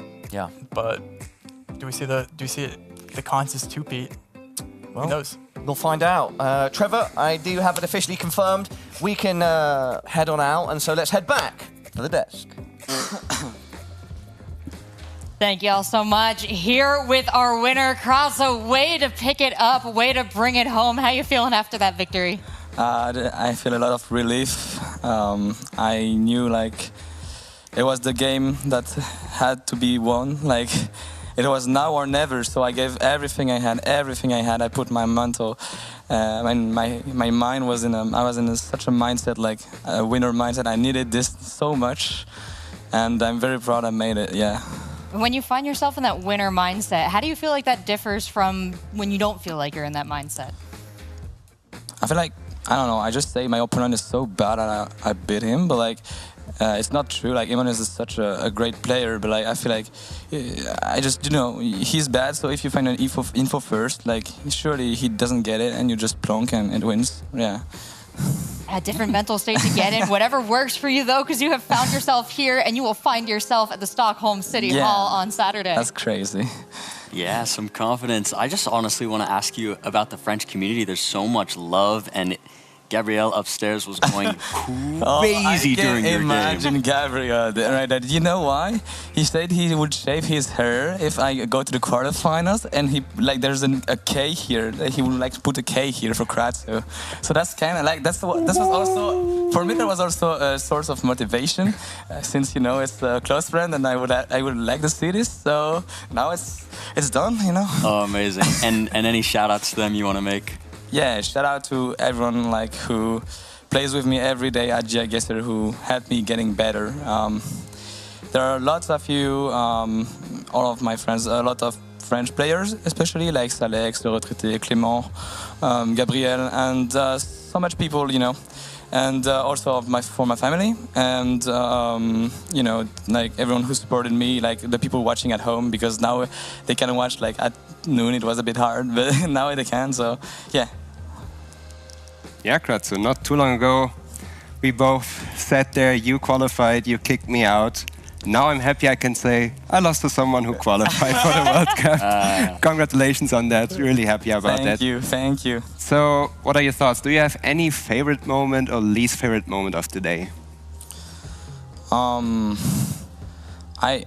mean, everything was really like enjoyable. The fact that you have so much good players out there, and you can discuss a lot of things. And these are such great person, and the community in general is like such great. Also, like the games that I love to play on stage, so like on LAN, and that's I feel like I played like 3 times better here than at home. So yeah, I'm stuck at 1600 elo, but you know I'm a quarterfinalist of World Cup. That's great to hear. You need to strike when it needs to be. So congratulations. Yeah, exactly. Well, we had asked before the match, you know, if you came down to community, not players, who would come out ahead? And Geoguessr, no fear, said the French community would push you forward if you needed the push. Oh yes, and I was with the French community. Actually, I played the LAN actually like 5 days ago in France, and there was like 80 players, and the whole community was there. And it was so nice, so many people encouraging me for the World Cup, and I'm happy I did it. Like that's kind of crazy. Also, a lot of people coming from France here in Stockholm they will see me on stage. That's kind of crazy. That is amazing, and you would not disappoint them getting all the way to City Hall. Is there anything else you want to say to fans, friends, everyone supporting you? Yeah, just thank you. Thank you very much. And I hope I do get a good performance on stage too. I don't want to lose 3-0 like on the first match, but you know, MK, that's kind of a different play style from mine. I will have to adapt. Yeah, very, very proud of what I made. Oh, you should be proud, and we wish you all the luck as you prepare for Saturday. Thank you so much for sharing your insights and sharing your joy with us. And it is well-deserved. The last player to qualify for Saturday in our last chance qualifier head-to-head matches. What an incredible play for Kratzo. What an incredible play for all of our 8 competitors there.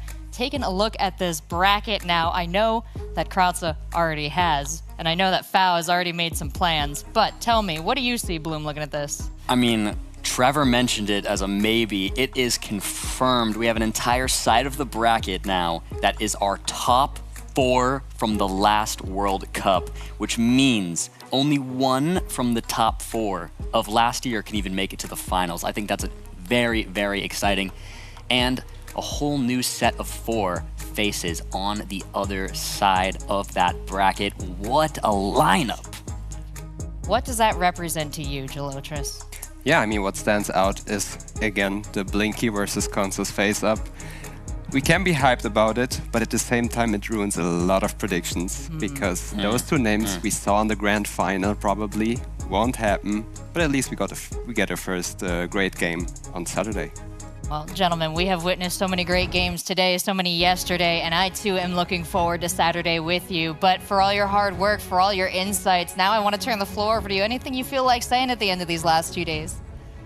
I mean, I just want to say thank you all for watching. I hope you're enjoying these competitions. I know I am, and our casters have been so amazing, and I love sharing the desk with you both. Guys, tune in on Saturday. We hope to see you in person. If you see us, come say what's up. Much love to all.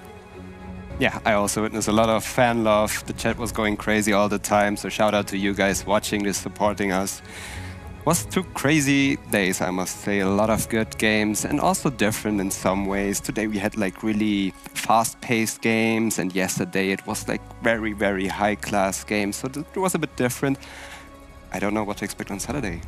All I know is to expect the unexpected. Our players have brought so much. It's been a joy to watch so far. If you've been enjoying the show, don't forget to subscribe to the channel here or head on over to geoguessr.com and pick up one of our player jerseys for your avatar, especially if you're a fan of Kratzo, because he's up in the running to grab that first place prize, and everything you buy, every sub, adds on to that first place prize pool. So I have been Rachel, aka Seltzer, your host, and it has been a pleasure hosting these last 2 days with you. I'll see you Saturday at 1500 CEST for the start of our top 8.